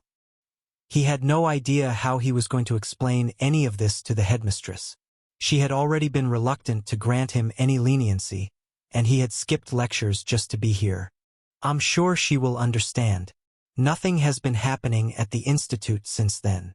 He had been diligently performing his duties and had equipped the entire facility with a monitoring system. There was little reason for him to remain on site, aside from occasionally giving lectures and explaining rune magic to the students. He had even acquired a personal assistant capable of delivering the lectures in his place. With the learning tools he had developed, the curriculum was now complete. Perhaps the headmistress would be more lenient if he decided to make a request. Even so, he had no desire to stand before a Tier 4 class holder unless absolutely necessary. Still, that woman might be the least of his concerns, as he was suddenly interrupted. "Sir Wayland, the Lord wishes to speak with you." "I'll be there soon." What is the meaning of this? Wasn't Julius involved in all of this? Who gave me this faulty information? In a dimly lit room, an angry noble with a prominent beak-like nose hurled a stack of papers at the butler standing before him. The man didn't move. He took the blow to his face without so much as a flinch. The papers fluttered to the ground like autumn leaves. The nobleman, Lord Theodore Valerian, seethed with barely contained fury as he paced across the length of his study. "I stationed troops in all my cities. I disrupted trade. I forced my allies into submission. For nothing." The butler straightened his posture as the final sheet of paper settled at his feet. He waited in silence, as he had done for years, until the tirade began to fade. No sudden moves from Julius, not even from Ivan. Did that bastard really orchestrate all of this? No, I won't believe it. I was made to look like a fool. And Arthur walks into Aldbourne as if it belongs to him. The noble continued hurling curses and objects around the room before finally collapsing into his chair. He furrowed his brows and leaned back, exhaling through clenched teeth. Only then did the butler speak. "My lord, this just arrived. It bears the seal of the noble court." Theodore froze. His rampage came to an abrupt end as he turned toward the butler in disbelief. "The noble court?" The butler stepped forward and presented a thick envelope, sealed with red wax and a crest inlaid with faint gold. Theodore snatched it from his hands and sliced it open with a flick of his knife. His eyes narrowed as he read. "They're summoning me? Preposterous." It now seemed that Arthur had been the perpetrator all along, and Theodore was being summoned to answer for Alphonse's wrongdoings. The veins on his forehead bulged with renewed fury. Yet the butler remained calm, standing silently with another letter in hand. This one bore the mark of the Valerian household, though it was unusual, almost identical to the seal used for the Grand Assembly, the gathering of all nobles from across the island. "A letter from father?" Arthur asked with a hint of confusion on his face. He was in his study with two others. One was his trusted maid and bodyguard, Mary. The other was his most capable ally, Roland, known to most as High Commander Wayland. "Yes, Lord Arthur. It arrived as soon as we returned from Aldbourne," Mary replied as she handed him the letter bearing the Valerian seal. "Do you want me to step out?" Roland asked. He had sensed that the matter might be personal. "No. Stay. It is probably related to the culling. But this seal," Arthur said as he examined it more closely. Something about it felt wrong. It was not just the familiar stag that represented his house. A forest surrounded the emblem along with 4 shields, suggesting something more. This was not a letter meant only for him. Others had received it as well. It was a summons to the Grand Assembly. Arthur turned the letter over in his hand. The wax seal caught the morning light, almost as if daring him to break it. Mary and Roland waited in silence, sensing the weight of the moment. After a short pause, Arthur pressed his thumb to the seal and broke it. His eyes scanned the contents quickly at first, then slowed as the message sank in. When he finally lowered the parchment, his expression was unreadable. His face had turned to stone. "They are calling the assembly within a fortnight. Attendance is mandatory for all nobles who hold ruling rights. Even you? Is this about the culling? Or something else entirely?" Roland asked, suspicion clear in his voice. "We still have the courts reviewing the succession claims in Aldbourne. Could this be something Theodore is behind?" Arthur paused for a moment as he took in Roland's words and then replied, "That possibility is 0. The only person who can summon the Grand Assembly is my father. Yet something about this feels wrong. Normally, it takes a full month to complete the monster head count. Roaming beasts must be counted too. After that, the winners are announced and a grand ball is held. He fell quiet, unsure of the letter's true purpose. Felt too sudden. Something had changed. Perhaps it was the state of Isgard that had forced his father's hand. Perhaps they just want to assess the damage across the realm and assign duties directly? Or they want us to give them funds for the rebuilding efforts. Roland added, his tone grim. A public show of unity, followed by a quiet shakedown. It was a simple idea, but Arthur was not convinced. Would they truly summon so many nobles only to demand money? His father, the Duke, could issue a decree and face no opposition. There had to be more to this summons. If he had received a letter, then his brothers would have too. That meant he would soon be in the same room as many who had despised him for years. 2 weeks. Arthur murmured. Can I do it in 2 weeks? Roland caught on to what the young noble was referring to and responded quickly. Well, it's possible. You have been preparing for a while now. If that is the case, you might be able to manage it on the 2nd or 3rd attempt. 2nd or 3rd? Arthur repeated quietly. He was not sure where Roland's confidence came from. He had expected to have more than a month for the next step in his plan, which was to reach Tier 3. There had been a strong chance he would be invited to the ball that followed the culling, and he had hoped to display the personal strength he had gained. With Roland's help, he had trained relentlessly. He had leveled many of his skills and pushed himself to the peak of Tier 2. The progress he had made in such a short time was nothing short of remarkable. He had believed that, once others saw his growth, they would finally begin to take him seriously. That had been the plan. But now, with only 2 weeks left, he faced a challenge that even the most talented usually needed a full month or more to overcome. A lord's work is never that simple. Arthur mumbled to himself, though he was not alone in his efforts. Roland was not there just to read the letter. He had come for another purpose entirely, to help Arthur retain memories from within the Ascension space. From what Arthur had heard, Roland had made real progress in that field and had already helped Durendal and Kurtana advance through some of the more difficult classes. The class Arthur was pursuing was especially challenging to attain, so he needed all the help he could get. It is not impossible, so why don't we just begin? Every second counts. Roland said. I suppose you are right, my friend. In a way, the Grand Assembly works in our favor. My brother Theodore will be unable to move his forces. Arthur replied. There were strict rules regarding the assembly. Once it was announced, all ongoing battles and disputes among the nobility had to cease immediately. That meant Theodore could not make a move to retake Aldbourne, even if he wanted to. Although the trial would be postponed, the delay would give them precious time to reinforce the city with additional golems and troops. It would give them enough time to establish a proper defense and prevent even a larger force from breaching the city. At present, Sir Durendal, Lady Kurtana, and Sir Wischard had remained behind to defend Aldbourne. The knights equipped with runic prosthetics had proven to be their most powerful assets. However, despite their strength, the prosthetics required frequent maintenance, something only Roland fully understood. Even so, Arthur had other matters to focus on. Reaching Tier 3 would finally allow him to step beyond the role of a helpless bystander. It was the only way he could stand on equal ground with the others and defend what was his.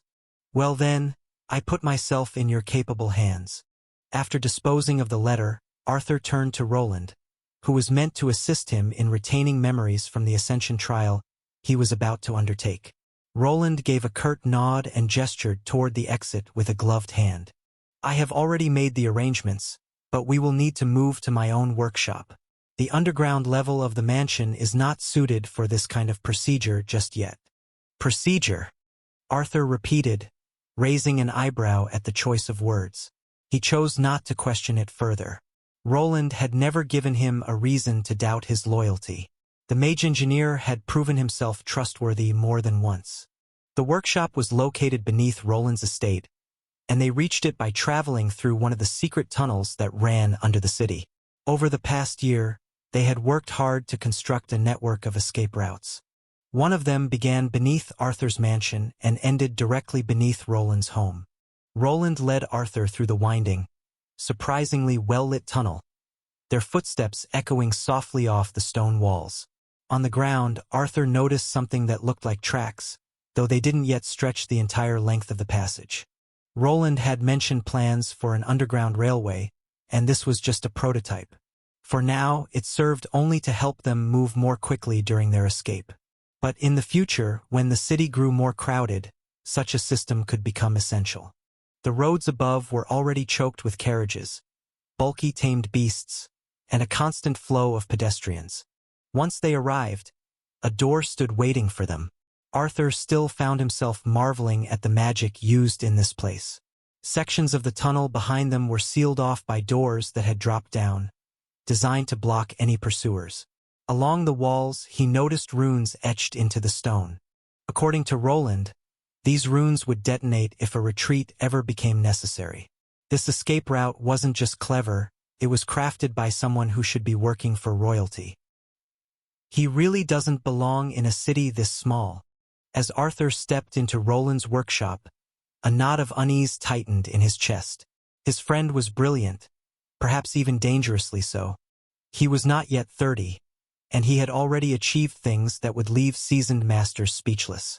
If he wished, he could easily earn a place in a respected laboratory in the capital. It was certain that the high nobles would take notice, and perhaps even the royal family would seek his skills. Rune craftsmen were extremely rare, and human ones at his level were almost unheard of. That fact alone made Roland stand out. For reasons Arthur still could not fully understand, this remarkable individual had chosen to work with him. I have to rise to this. I cannot afford to fail. I cannot remain a burden anymore. Although he felt the urge to congratulate himself for winning his first true large-scale battle, Arthur knew the truth. He would never have succeeded without Roland's inventions. His current strength, his rapid rise in rank, none of it would have been possible on his own. Without Roland's help, he would likely still be trapped in Albrook, living in obscurity as a nameless bastard no one respected. We're here. Take a seat and try to relax. Eventually, he was led to a room. It was a simple, white space with no decoration except for a single chair positioned at the center, surrounded by a half-circle of softly glowing consoles. Runes pulsed gently along the walls and floor, casting faint blue ripples that shimmered across the sterile surface. The room was quiet, almost unnaturally so. The only sound came from the low hum of mana coursing through the runic conduits and wires that spread through the chamber. Arthur stepped inside slowly, his eyes fixed on the chair. It appeared ordinary at first glance, made of polished steel and dark leather, but the air around it buzzed with magic. It sat directly in the center of several runic circles etched into both the floor and ceiling. Thick cables stretched from the consoles to the chair, and attached to it was a helmet-like device. The helmet looked simple, more like a metallic bowl, though it was covered in detailed runes. You designed all this just for the memory retention procedure? Arthur asked as he lowered himself into the chair. He tried to sound calm, but a slight tremor in his voice gave him away. Yes and no, Roland replied. It started with that, but I'm also using it to analyze the ascension ritual itself. A lot of people think it's a blessing from the gods and we are taken into their realm, but I'm not convinced yet. Arthur blinked. Oh, probably best not to tell the church about that. I know. They'd most likely try to brand me a heretic, perhaps even you for using such technology. Ha! Well, better not say anything then. Roland gave a small nod and activated the chair. It shifted beneath Arthur, slowly reclining until he was forced to lie back. The movement was smooth, but something about it made him uneasy. It reminded him of the old torture devices he had seen in the underground dungeons. Thankfully, there were no cuffs or restraints on it. Just relax and enter your ascension space. Once you're back, focus on the trial. Try to recall the important parts, like what you need to accomplish, any potential shortcuts, or hidden loopholes. There's always a simpler way to get through those trials. It's better to find it early rather than too late. Good, then let us begin. Mary. Mary nodded and stepped forward, placing the ascension crystal into Arthur's hand. The metallic bowl rested on his head now, and Roland moved away toward the console. Arthur glanced at him one last time, then closed his eyes and gripped the crystal. As the magic surged through him, the room faded. He felt the familiar pull, a gentle shift that drew him away from the present. When the sensation settled, he found himself standing in a place he knew well, the courtyard of his old mansion, the home he had shared with his mother for so many years. The sun hung low in the sky, casting a golden hue across the garden path. The air smelled of lilacs and freshly cut grass. Before Arthur stood the pale marble steps of a villa, nestled atop a gentle hill, half shaded by towering moon-willow trees. Its architecture was a fusion of elven grace and human practicality. Arched windows, ivy-covered balconies, and carved magical characters faintly glowing across the outer wall. He felt the breeze brush his cheek, as if it carried a voice from the past. The illusion was perfect. Too perfect. Just one person is still missing. Arthur placed his hand against one of the trees in the center of the courtyard. There, faint scratches marked in the bark represented records of his height over the years. His mother had brought him here every birthday to measure how much he had grown. It was a quiet tradition, one that had meant everything to him. But this place wasn't real. It was only a reflection, a projection of safety shaped by his mind. This was the space of the Ascension Trial, a familiar illusion drawn from memory. No other beings were present. The mansion, the trees, the quiet breeze. They were all echoes of something long gone. I only realized it was all an illusion after my 10th birthday. He began to walk, his thoughts drifting back to those early years. There was no sign of danger here. No looming mountains, no volcanic ash, just clear skies and the gentle sound of birds. The courtyard had been a kind of cage, elegant and warm, but a cage nonetheless. A place meant to shield his mother and him from the outside world and, more specifically, to keep others from seeing his half-elven heritage. He remembered the glowing runes that maintained the illusion, hidden in the walls and woven into everything. It wasn't until he received his first class at 10 that he began to understand the truth. What had seemed like a sanctuary was a prison, and his mother had been its quiet prisoner. Arthur's steps slowed as he reached the villa's entrance, a door carved from deep wood and inlaid with silver characters. His hand hovered above the doorknob, hesitant. Beyond that door was where his future waited. He found it a bit ironic to seek future progress while seeing a representation of his past. Just like before, he needed to go to his old bedchamber and choose. With a slow breath, he turned the knob and stepped inside.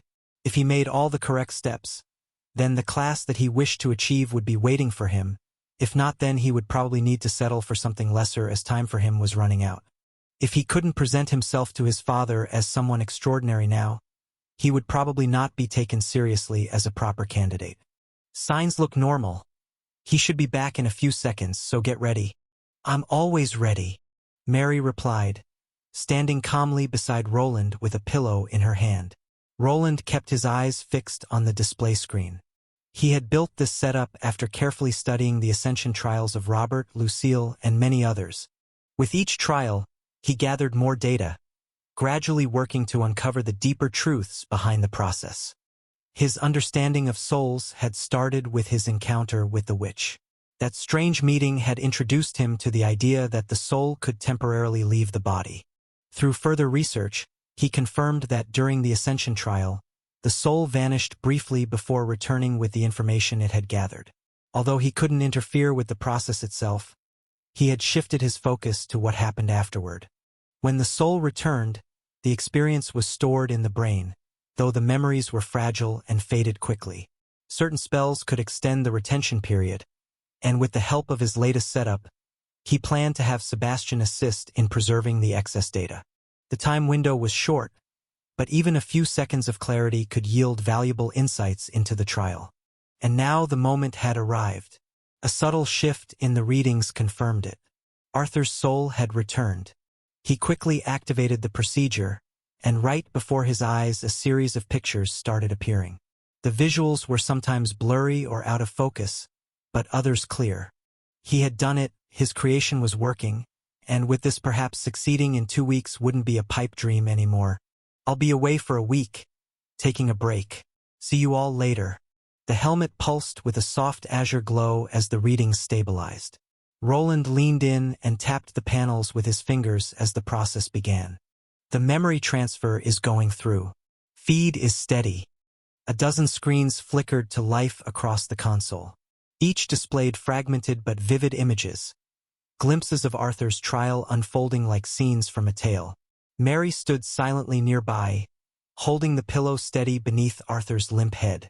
Her eyes remained focused on her lord, though she occasionally glanced at the flashing lights around the room. Most of them were in muted shades of gray, offering very little color in between. "This looks familiar." A castle appeared, perched on a misty ridge and surrounded by wild, untamed land. It looked half-ruined, with only a single banner fluttering in the wind. The symbol on it resembled Arthur's own crest. It was faded, barely recognizable, yet clearly marked with the emblem of the Valerian household. This must be what he saw first when he arrived. Then came the rest. The memories appeared fragmented, displayed like a slideshow highlighting key moments. First came a main settlement or fortress, similar to the keep he had once defended during his Tier 3 trial.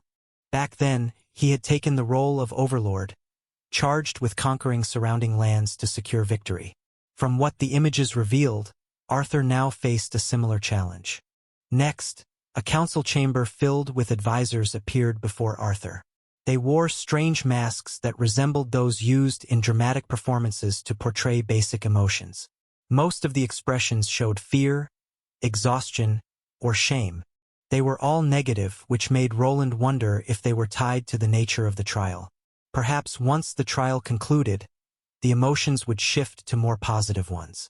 Ledgers, maps, and resource tallies were laid out across a large central table, much like the one used in their own war room. A detailed map of the region was spread across its surface, and the settlement where Arthur had arrived appeared to be positioned right at the center. As in Roland's trial, other forces surrounded this location, each holding more territory and possessing greater resources.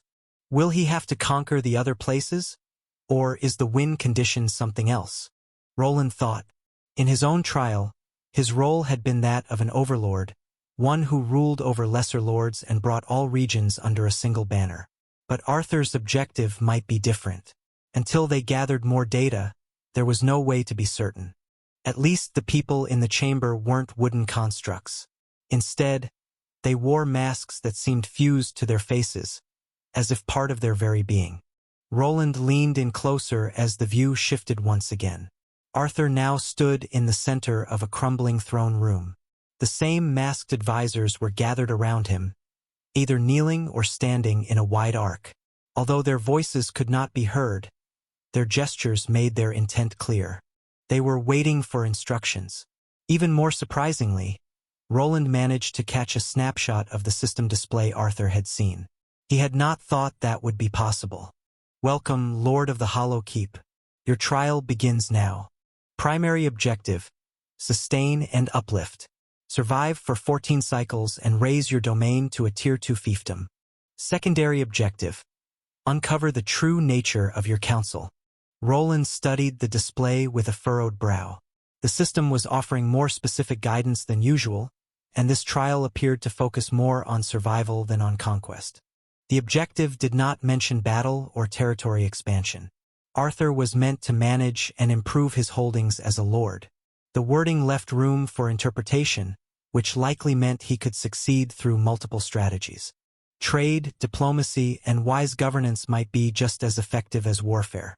Running a struggling kingdom under pressure with a time limit reminded Roland of his own experience. Building structures, defending key locations, delegating authority, and managing limited resources would likely play major roles in success. Arthur might still need to form an army, but overall the challenge seemed less brutal than the one Roland had faced. With Arthur's natural charisma, he might find more success through alliances and negotiations. The next images reinforced Roland's analysis. Arthur stood in the castle courtyard, examining his surroundings. A few dozen soldiers marched in uneven lines, poorly armed and lacking discipline. Food supplies were dangerously low. The smithy was barely functioning. Most troubling of all were red markers at the edges of the regional map. These signaled the presence of enemy forces. Perhaps they were raiders or maybe rival lords. Each cycle, likely representing a week or a month within the trial, would require Arthur to make important decisions. He would have to choose which areas to improve, which threats to respond to, and which people to rely on.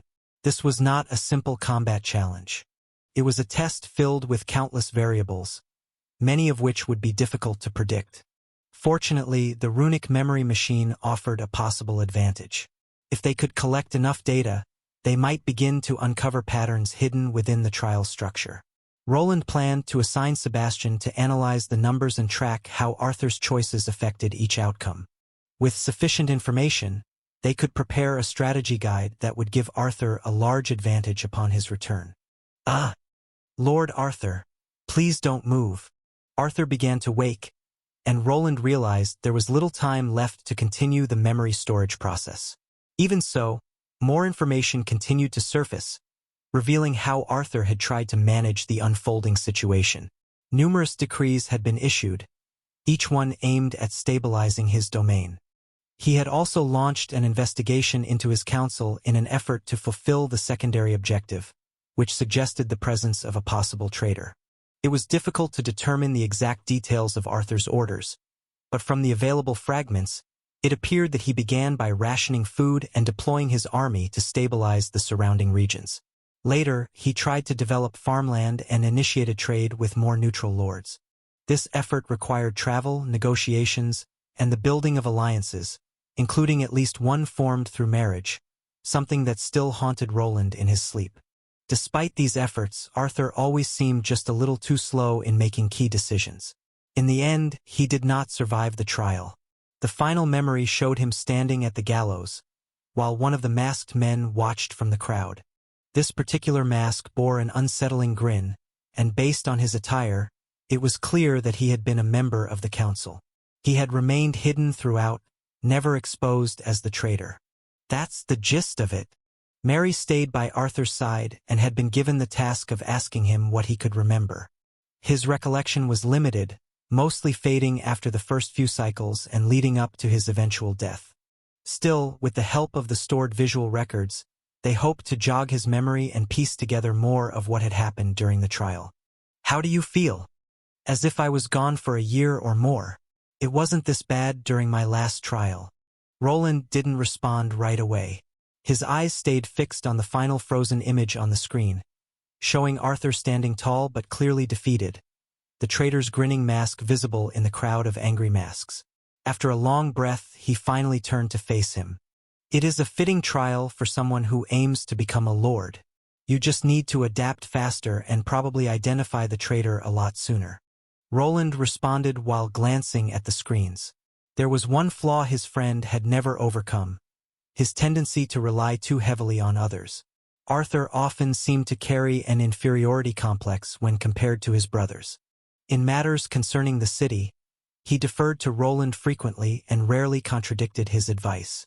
While this cautious approach might have worked in favor of Roland, it was not the mark of a true leader, and not for someone who aspired to become one. Perhaps this dependence on trusted advisors had been Arthur's greatest weakness. Within the trial, he had no one to trust but himself. It demanded confidence in his own judgment, something he clearly had not yet learned to rely on. I felt like I was constantly falling behind. Too many things to watch out for, and never enough time. Arthur rubbed his temples with unsteady hands. The mental toll of the trial was clear. The longer one remained inside, the more pressure it placed on the mind. Fortunately, Roland had embedded several protective runes to ease the worst effects. Because of that, Arthur would come away from the ordeal with nothing more than a mild migraine. Roland gave him a moment, then adjusted the chair to a sitting position. Mary remained there as if worried that he would fall over at any moment. However, the combination of mending runes and restorative ones made the pain quickly fade away, but the change in Arthur was there. At least, for a moment before the memories started to be forcefully erased, something even Roland couldn't do anything about. I think we have some good data. Go rest for now. I'll come back to you later. I'll take you up on that offer, my friend. Arthur gave a slow nod and finally rose from the chair. He was in better condition than most who had gone through similar trials, but he still needed time to recover. Roland understood the toll well, having endured over a year inside his own trial. Arthur's experience seemed to include a time acceleration feature as well, suggesting he had likely spent several months within that simulated world, but also that he had grown older. Considering this was such an elaborate trial, it might take a while until the next time you can start it, so take your time. Roland replied, and once Arthur and Mary had left the chamber, it was time to begin the analysis. Sebastian analyzed the trial, scanned for all available details and any hidden meanings within the images. "As you wish, master." Sebastian's voice echoed from deeper within the chamber. At first, it sounded disembodied, but a moment later, a figure stepped into view. It was a golem, dressed in what resembled a tailored butler's suit, with a body that was nearly human in its proportions. Lucille had clearly enjoyed designing him a bit too much, and now his construction had reached completion. His face, once minimal and expressionless, now looked almost doll-like and somewhat uncannily close to human, but still not quite natural. The subtle unease in his gaze remained, but his movements and expressions had begun to resemble those of a real person. His body was crafted from a porcelain-like material, smooth and pure white, gleaming faintly like a polished pearl. Sebastian stepped forward with the grace of a proper butler. Thanks to Lucille's expertise as a rune mage, several programs had been crafted to shape his personality. Over time, it had become something of a hobby for her. She had modeled his behavior to reflect that of a noble servant, complete with the habits and mannerisms expected of one. Even now, this tower spirit, who was also a supercomputer, approached with a drink balanced perfectly on a silver tray. "Sir, your fluid intake has been rather low." "Ah, sure. Thank you, Sebastian." Roland accepted the cup of black tea, brewed to his preferred taste, and took a sip. With that, the pattern analysis began. Commencing pattern analysis. Estimated time to completion: 17 hours, 25 minutes, and 23 seconds. Real-time updates will be provided. Sebastian had evolved into a supercomputer that not only handled complex calculations but also managed many of the magical systems within the city. He was responsible for activating the runic lights at sunset and alerting the guards if any crimes occurred. Citizens had begun purchasing the runic home appliances he had designed, which replicated the functions of refrigerators, showers, and even microwaves. With Sebastian overseeing their operation, these devices could be shut down instantly in case of an accident. To support this growing network, his computing power had been steadily expanded through continuous upgrades to the mainframe where he was housed. "This place is starting to look like a server room or a nuclear reactor." He stepped out of the chamber where he and Arthur had been and made his way toward the room that housed Sebastian's true core. Through a narrow gap in the door, he peered inside and saw a space filled with cables and tall pillars etched with glowing runic symbols. The base of each structure was submerged in a transparent coolant that helped preserve the delicate enchantments. At the center stood Sebastian's core, composed of intricate honeycomb-like structures that formed the foundation of his intelligence. The surrounding pillars boosted his processing capabilities, though they could not function as a tower spirit on their own. They served only to support the core, amplifying his reach and effectiveness across the city. The plan was to expand Sebastian across the entire island, but there were several obstacles. The biggest challenge was the cabling. Although there was technology that could imitate wireless communication through magic, it came with a major flaw. Anti-magical devices and skilled mages could easily detect and interfere with the transmission of information. Mana was an unpredictable energy source. It was present almost everywhere and in everything. Despite its abundance and ease of use, it couldn't be monopolized. It was vulnerable to interference from monsters and other magical artifacts. Roland considered whether he could create something similar to radio towers. To generate a strong enough signal, though, he would likely need infrastructure on the scale of a fully developed magic tower. The only realistic way he could see this working was by installing runic transceivers inside the existing magic towers spread throughout the kingdom. But that would require permission from the lords, and such approval would likely be impossible without support from a duke or even the king. Still, there was another potential solution. To connect with other cities, at least within Dragny's Island, he could use the network of underground tunnels created by the dungeon. These tunnels extended beneath the entire island and might provide a stable route for the necessary connections. This had become the focus of Roland's current research and frustration. While Arthur was working toward earning his Tier 3 class, Roland was trying to uncover the secrets of the underground tunnels and understand how they had remained undiscovered for so long. Now that the levels of mana pollution had been significantly reduced, his golems were able to spread out in all directions and begin mapping the entire network. The scale of the tunnels far exceeded his initial expectations. The tunnels were reinforced with mana, forming rock that was nearly as strong as dwarven steel. Although the exit tunnels, where monsters had once emerged, had been destroyed, the main passages remained intact. Some rubble had accumulated, but clearing it with the appropriate golems would be a simple task. Roland began to envision laying cables throughout the island, alongside a full railway system. The tunnels were wide enough to support trains and carts without issue. While teleportation technology did exist, it remained less cost-effective than rail transport. In addition, a railway could operate continuously without the cooldown periods required to prevent overloading the runes used in teleportation. We've discovered a few pockets of iron, copper, and nickel. It's probably worth the investment. What began as a project for silent travel had revealed far more potential than anyone had anticipated. The tunnels ran deep underground, branching out in every direction. Along the way, some walls intersected with mineral veins and other valuable resources. With the mana density now reduced, it was possible to deploy runic sensors capable of scanning everything within a 100-meter radius. The sheer size of the underground network was staggering. No one had ever thought to dig so deep in search of resources, but now they didn't have to. If we're lucky, we might even find precious metals. Gold? Platinum? Who knows? Maybe even star metal? Why is it that whenever I finish one task, another immediately appears? Am I cursed or something? Roland sighed. He had hoped for at least a few months of peace before the next major undertaking, but that now seemed impossible. He still needed to investigate the origins of the tunnels and locate the entrance to the super dungeon he had long wanted to explore. On top of that, the Great Assembly was approaching. It was a political obligation he wished he could avoid. But in 2 weeks, he would need to depart to the place where all of Arthur's brothers would be gathering. Lord Arthur, you haven't slept in 2 days. You need to take a break. There is no time for that, Mary. I need to prepare as much as I can. Books lay scattered across the wooden floor like fallen leaves, dozens of thick tomes with cracked spines and yellowed pages.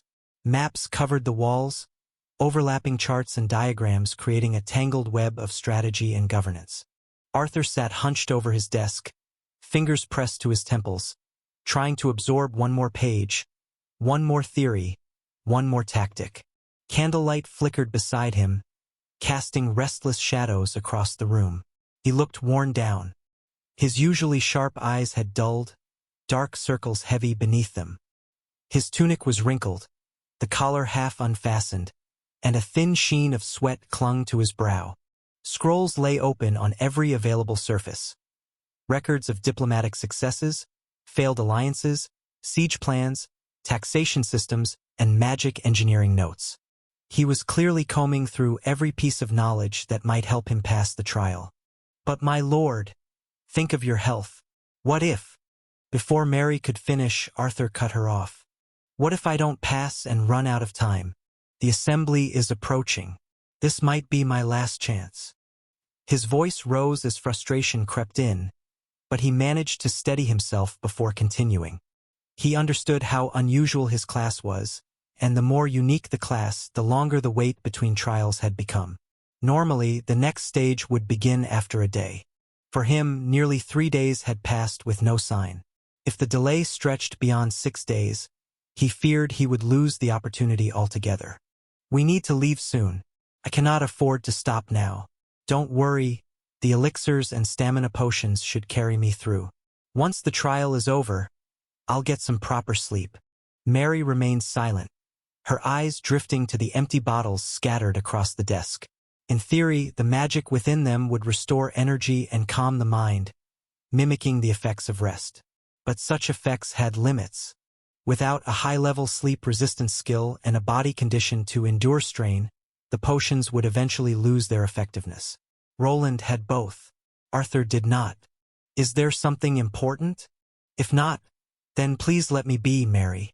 Ah yes, dear Lord Arthur. These are notes from Sir Wayland regarding the trial. He asked me to give them to you. Arthur took the packet of notes with trembling hands. His fingers were stained with ink and smudged with graphite from hours of scribbling annotations. The moment the parchment touched his palm, he felt a faint pulse and saw a rune emerge. The text began to glow with a bluish hue, and in that instant, the transfer of knowledge surged through him. This was not the first time he had encountered this kind of spell, but he knew its use came with strict limitations. It only worked when the author inscribed the text in a precise way, constantly channeling mana into the parchment using a specialized quill and enchanted ink. His friend Roland still had scribe skills and had mastered this technique. Through these magical notes, Arthur could quickly grasp the underlying structure of the trial and discern the patterns that would help him uncover the traitor and secure victory. Fascinating.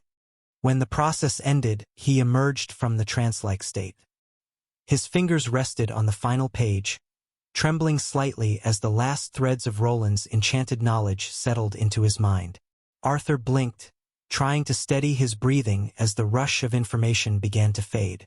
The exhaustion he had been suppressing seemed to lift for a moment, but then his body gave in. He slumped forward against the desk. Mary caught his head gently, as though she had been expecting this exact moment. The surge of knowledge had overwhelmed him, and though the information would remain with him, he would be forced to rest. It was a known side effect, one Mary had quietly hoped for. Rest well, my lord. Once you wake, perhaps you will be one step closer to your goal. She didn't move him from the chair, afraid that any shift might wake him. Instead, she let him rest gently against the desk.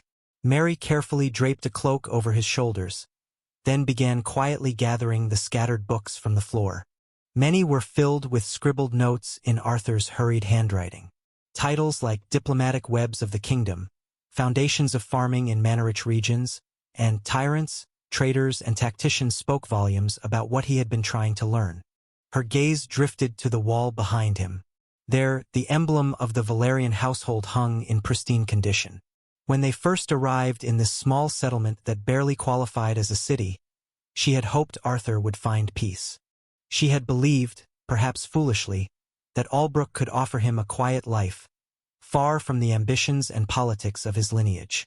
She had hoped he would forget about his brothers, just as they had forgotten about this place. But the arrival of Roland had changed everything. In some quiet corner of her heart, she resented him for that. He had reignited Arthur's dreams. Now Arthur stood at the heart of the very world he once tried to escape, learning to lead, to manipulate, and to conquer. All for a trial that would drag him deeper into the struggle he should have despised. She didn't want him caught in the succession battle. She feared that in pursuing it, he would become no different from the nobles he had once stood apart from. But these were thoughts she could never voice aloud.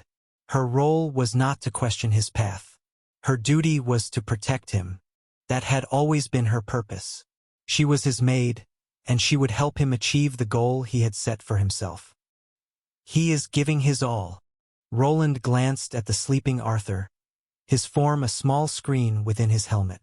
While he at first didn't want to include runic cameras into his chambers, they decided to put them in as a safety measure as the possibility of assassination attempts was high.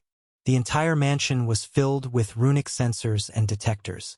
At the moment, no assassin had made it through, though several had attempted.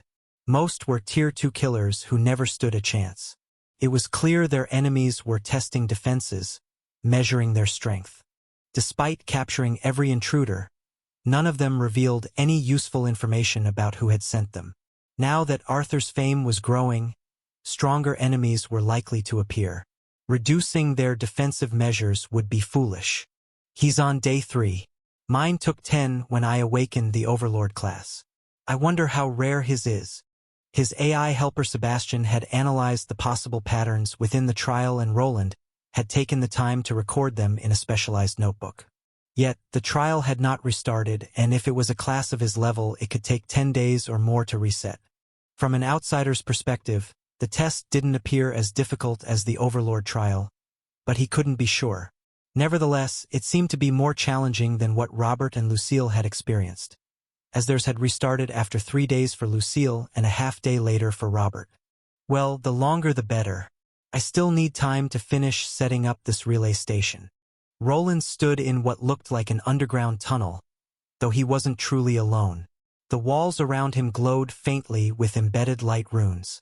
They pulsed in a slow rhythm, conserving energy while providing guidance for the workers who would arrive later. He was deep within the dungeon tunnels, continuing his exploration. Thick bundles of black and silver cabling now lined the walls, soon to stretch through the entire network if all went according to plan. While his primary objective was to locate the origin point of the monsters, what they believed to be the super dungeon, there was something else he was searching for. There were several things about this place that bothered him. One of them was how it had remained untouched by human hands and undiscovered until now. The depth below the surface was almost too precise, sitting just beyond the detection range of even the most experienced casters. Not even the highest quality magical tools could have revealed the tunnels, which were saturated with mana. He had only managed to locate them because of the proximity to the second, unfinished dungeon. Still, he suspected that others might have discovered this place as well, and that was something he needed to confirm. That should do it. Once the dwarves arrive, they can dig through and connect it to the city. We will have a secure escape tunnel back to Albrook. For now, he was positioned directly beneath Aldbourne. The tunnel leading upward had collapsed, but that would not be a problem for their dwarven miners. In the future, this location could become even more important. They might install an underground train station here, which could help people move across the island more easily. The island still lacked a proper, fully functional railway above ground, and this might serve as the first step towards solving that. Now then, it might be here if my theory is right.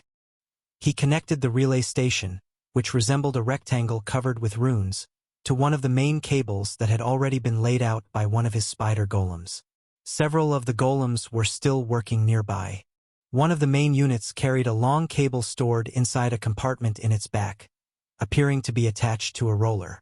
However, the real secret lay within a rune that compressed the entire length of the cable into a compact space using spatial magic.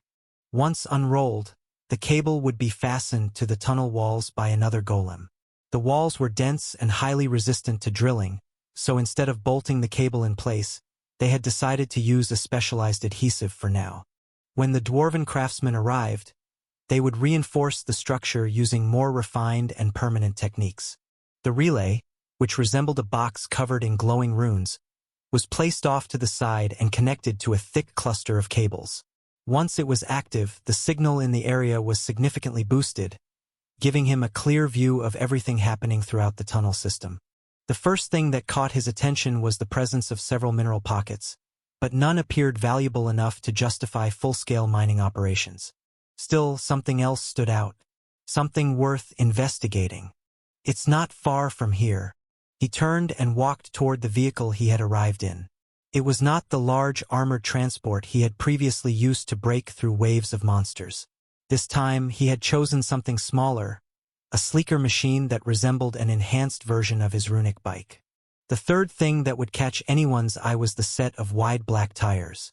They were made from the same rubber-like substance used in his other armored vehicle, though shaped into a thinner, more agile form. The design suited underground maneuvering, with its most distinctive feature being the two-tire configuration. The runic bike emitted a quiet, steady buzzing. Its sound was unlike the roar of a combustion engine, more of a low, resonant purr. The frame, forged from dark metal alloys, was entirely black and reinforced with multiple enchantments. As soon as Roland mounted the seat, the runes etched into the frame began to glow with a reddish hue. The machine had an angular design like its four-wheeled predecessor, and it bore thick armor to contain the powerful engine within. Roland swung his leg over the saddle and flicked a small switch beneath the left handle. A ripple of light spread across the bike's frame as it fully activated. The front lights, shaped like pale blue orbs, lit the tunnel ahead with a soft glow. Without making more noise than an electric scooter, he accelerated forward. Guided by the coordinates on his mapping device, he reached the source of the strange readings within moments. A fork. It was exactly that. The path to the left led deeper into Theodore's lands, while the right veered toward another settlement. The tunnels differed in size, with the left being noticeably wider. That made sense, as it was the main route to the central city of the region, while the right path likely served smaller towns. But Roland's interest was not in either direction.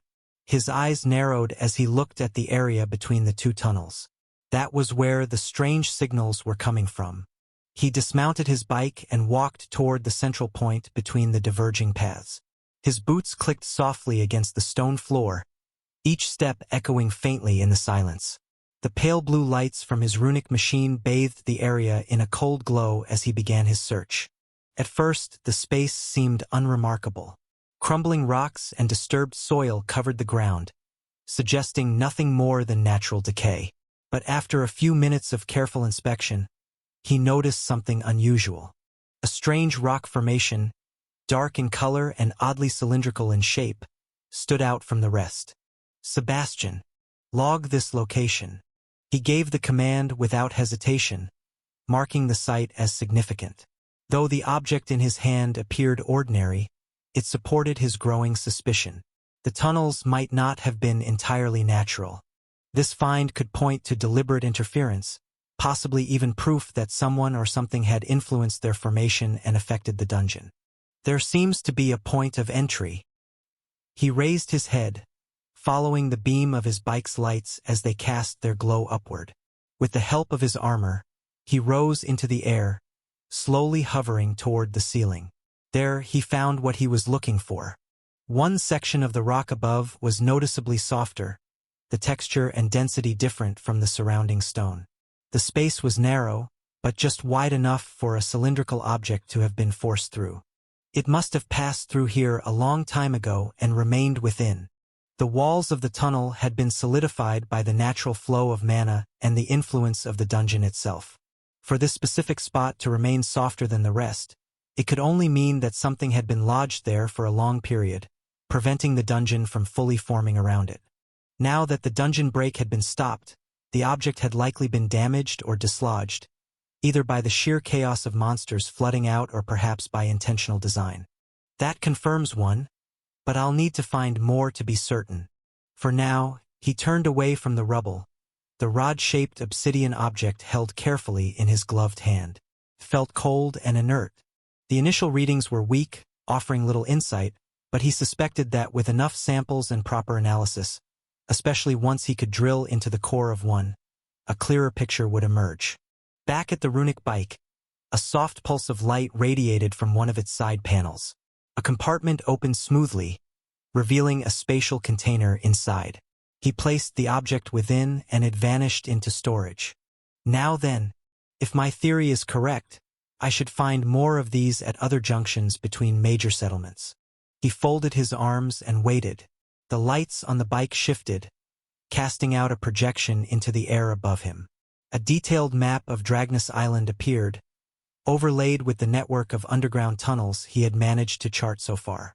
A glowing red dot marked his current location, and his eyes moved across the display to the next promising site, a fork near the main city where Theodore Valerian was stationed. It was a place he intended to investigate thoroughly, both for what it might reveal and for what it could become in the days ahead. As the map flickered and realigned itself, Roland leaned forward and studied the projected routes.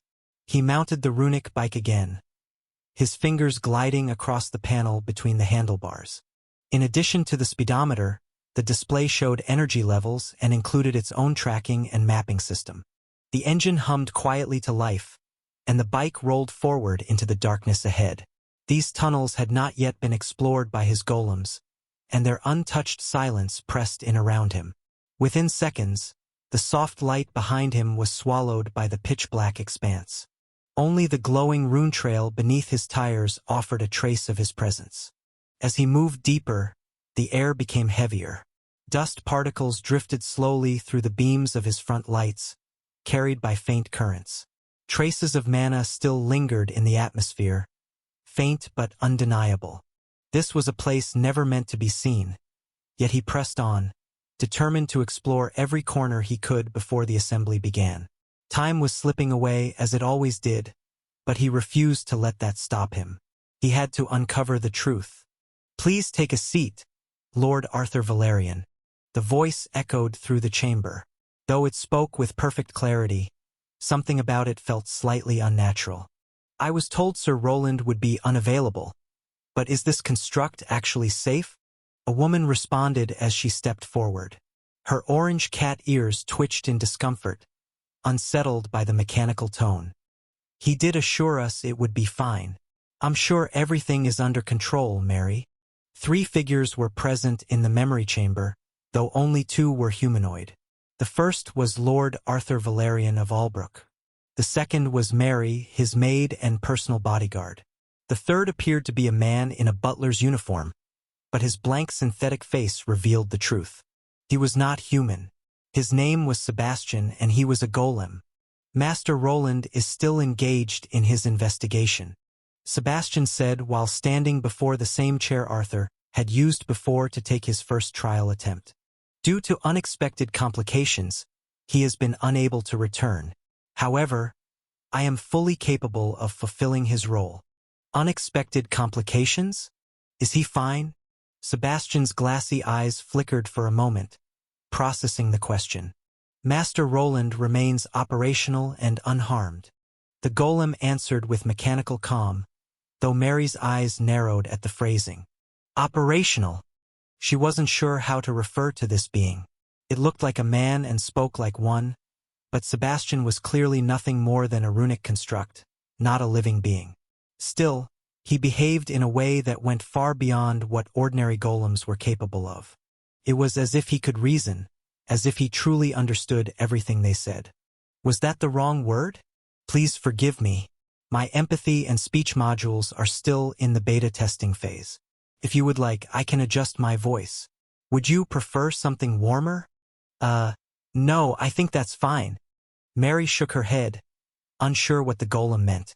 As far as she was concerned, it followed orders, and that was all that mattered. Arthur, however, seemed curious. Before she could say anything else, he asked a question. "Oh, you can change your voice? Can you sound like Mary?" "Certainly," Sebastian replied without hesitation. A soft shimmer flickered across his throat as the rune embedded near his vocal area pulsed once. Then, in a voice eerily similar to Mary's, almost perfectly matching her tone, cadence, and even the subtle rhythm of her breathing, he spoke. "Is this more to your liking?" Mary's eyes widened. She stared at Sebastian as if he were a spy pretending to be her. He had managed to imitate a skill typically used only by highly trained infiltrators. The only thing more unsettling would have been if he could also take on her appearance. Arthur, however, let out a tired laugh at the voice change. "That's marvelous.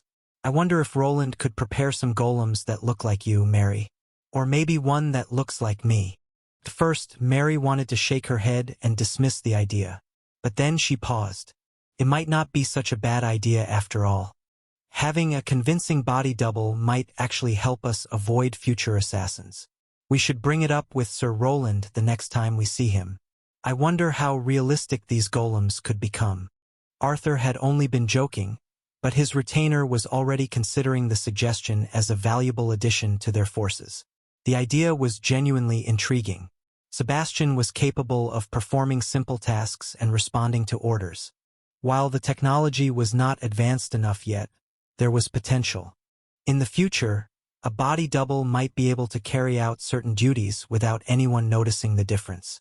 Other nobles used magical methods to disguise other individuals, altering their appearance, but no one had yet succeeded in creating a golem that could convincingly pass as a real person. Let's add this to our ever-growing list of tasks.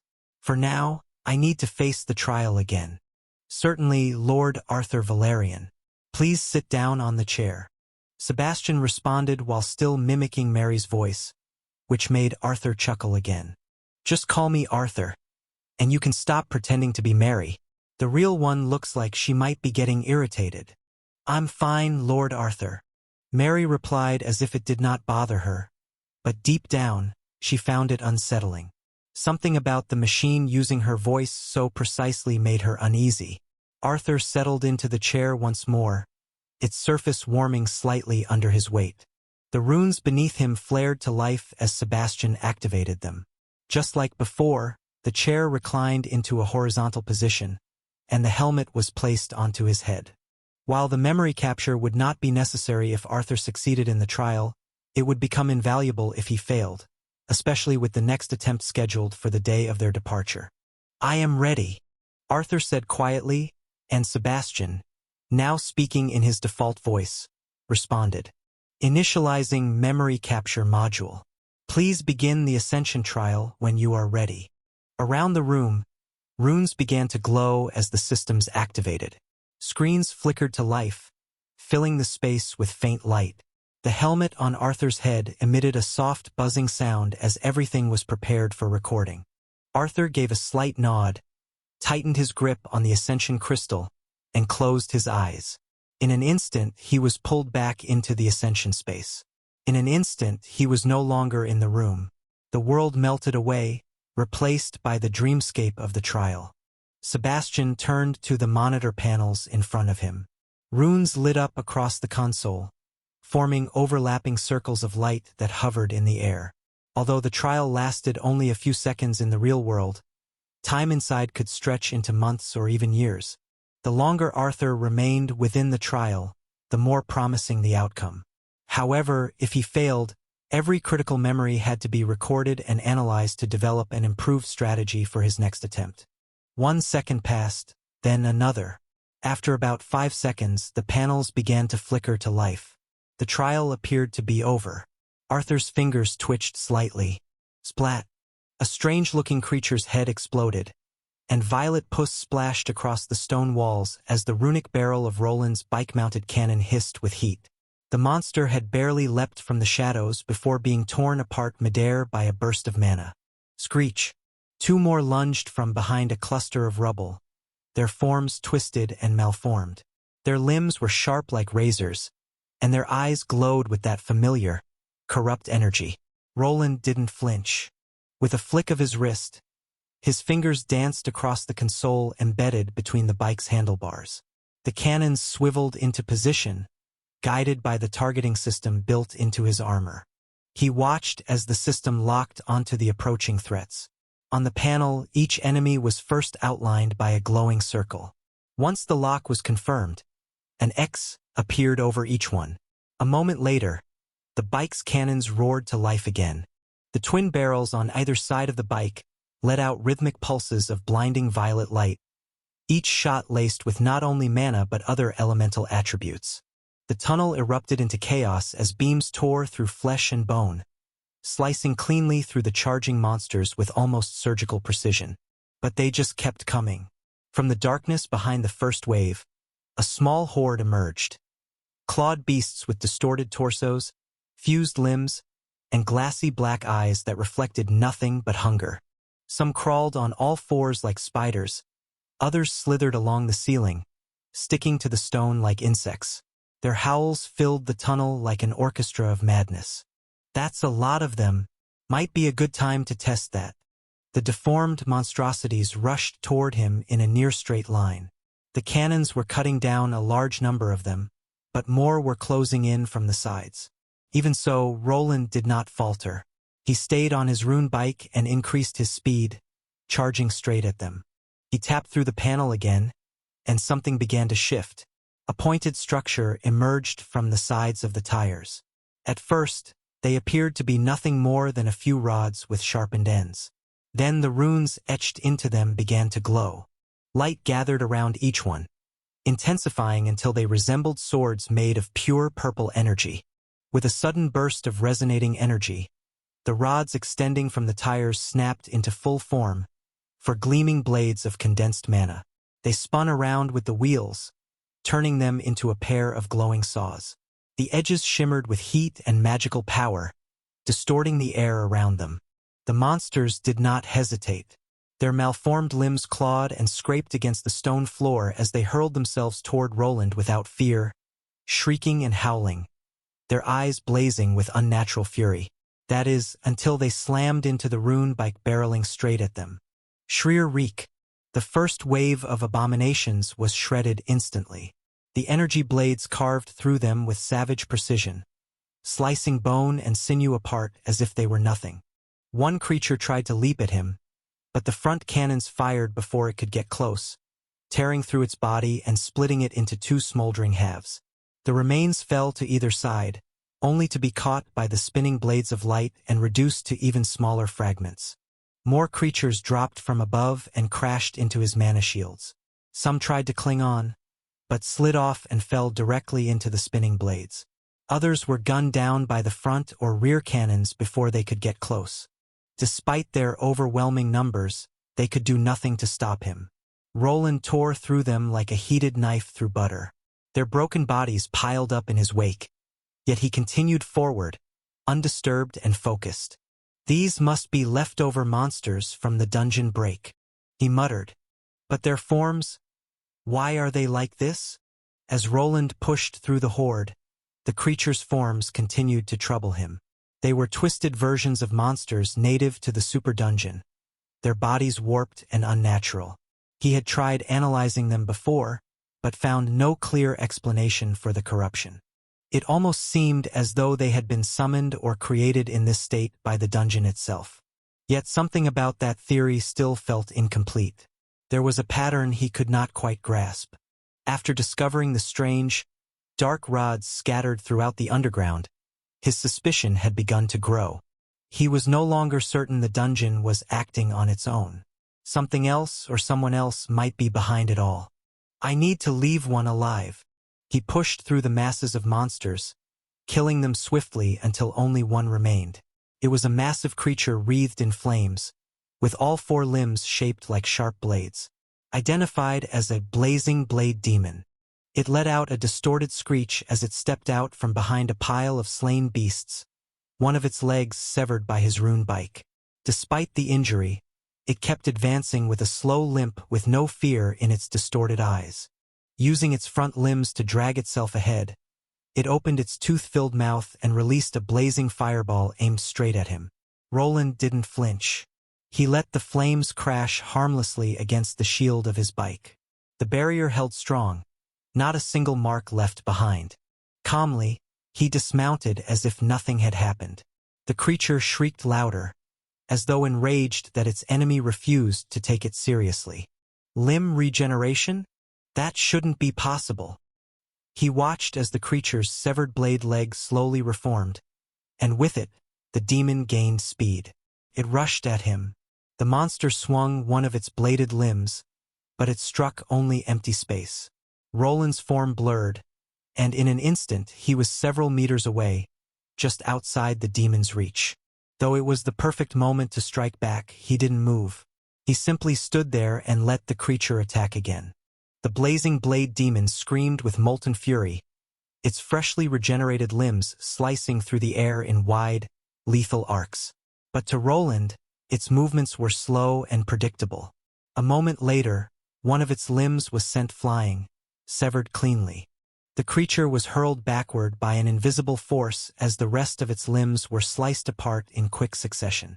You shouldn't be able to regenerate with this special binding spell. The runes etched into his gauntlets began to glow, and the demon was slammed against a nearby wall. The rock, dense and infused with mana, began to shift under his control. Stone flowed like clay, wrapping around the creature's severed limbs and pulling them into the wall. The binding held firm, locking each limb in place. The creature thrashed, but the wall continued to consume it until only its head remained exposed. That was exactly what Roland had been waiting for, and his examination began. Let's see what makes this head tick. He raised one finger, now glowing with blue light, and a blade the size of a scalpel formed at its tip. Slowly, he brought it to the creature's skull and began to slice. Thick, greenish-black blood burst forth. It hissed on contact with the air, poisonous to the touch, but completely useless against the mana veil protecting his runic armor. The creature wailed as its head was cut open. Roland's expression didn't change. His eyes behind his visor, cold and calculating, tracked the incision with the same detached curiosity one might use to dismantle a machine. Piece by piece, he worked his way through the layers of corrupted tissue, cataloging the abnormalities. The flesh is mutated and changed, but I've seen this structure before. What he uncovered beneath the creature's skull was mutated flesh, twisted and grotesque, yet there was a pattern buried within it, something he had seen before. The demon thrashed violently, but it remained alive just long enough for Roland to cut deeper, driven by the need to confirm his suspicion. Then, just as he neared a breakthrough, a voice echoed inside his helmet. Sebastian was calling him. Master, Arthur's ascension trial has concluded. He was not able to complete it. Arthur, Roland replied, momentarily distracted. Yes, I have updated my guidelines when referring to Arthur. Should I revert to the default designation? No, it's fine. He gave a small nod to himself, focusing on Sebastian's voice. The runes on his helmet flared as he established a link to his runic network. Thanks to the infrastructure his golems had been laying throughout the area, he was now able to connect to Albrook and even access the golemic surveillance within his personal workshop. Through one of the cameras, he saw Arthur rising slowly from the trial chair, rubbing his forehead. His posture was heavy, his expression defeated. The trial had ended, and new images surfaced once the memories were archived. He had failed again, and now only one chance remained before the assembly. One more, huh? Well, this gives me more time to investigate these tunnels. Roland's gaze returned to the bound and twitching creature. Its head had been split open like a lab rat, revealing something unusual inside. From his spatial rune, he retrieved a small vial made of specially treated glass. With a mage hand spell, he carefully extracted the object and placed it into the container for later study. Once it was secured, he sealed the vial within a box inscribed with containment runes. As the lid closed, the runes flared to life, glowing with a dark hue. This should preserve it. It has to be a new strain. With the sample secured, he stepped away from the monster and released the binding spell.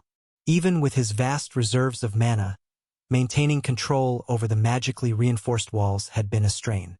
The stones pulled back into place, and the creature collapsed. Its body shriveled in an instant, then burst apart in a sudden explosion of pulpy flesh.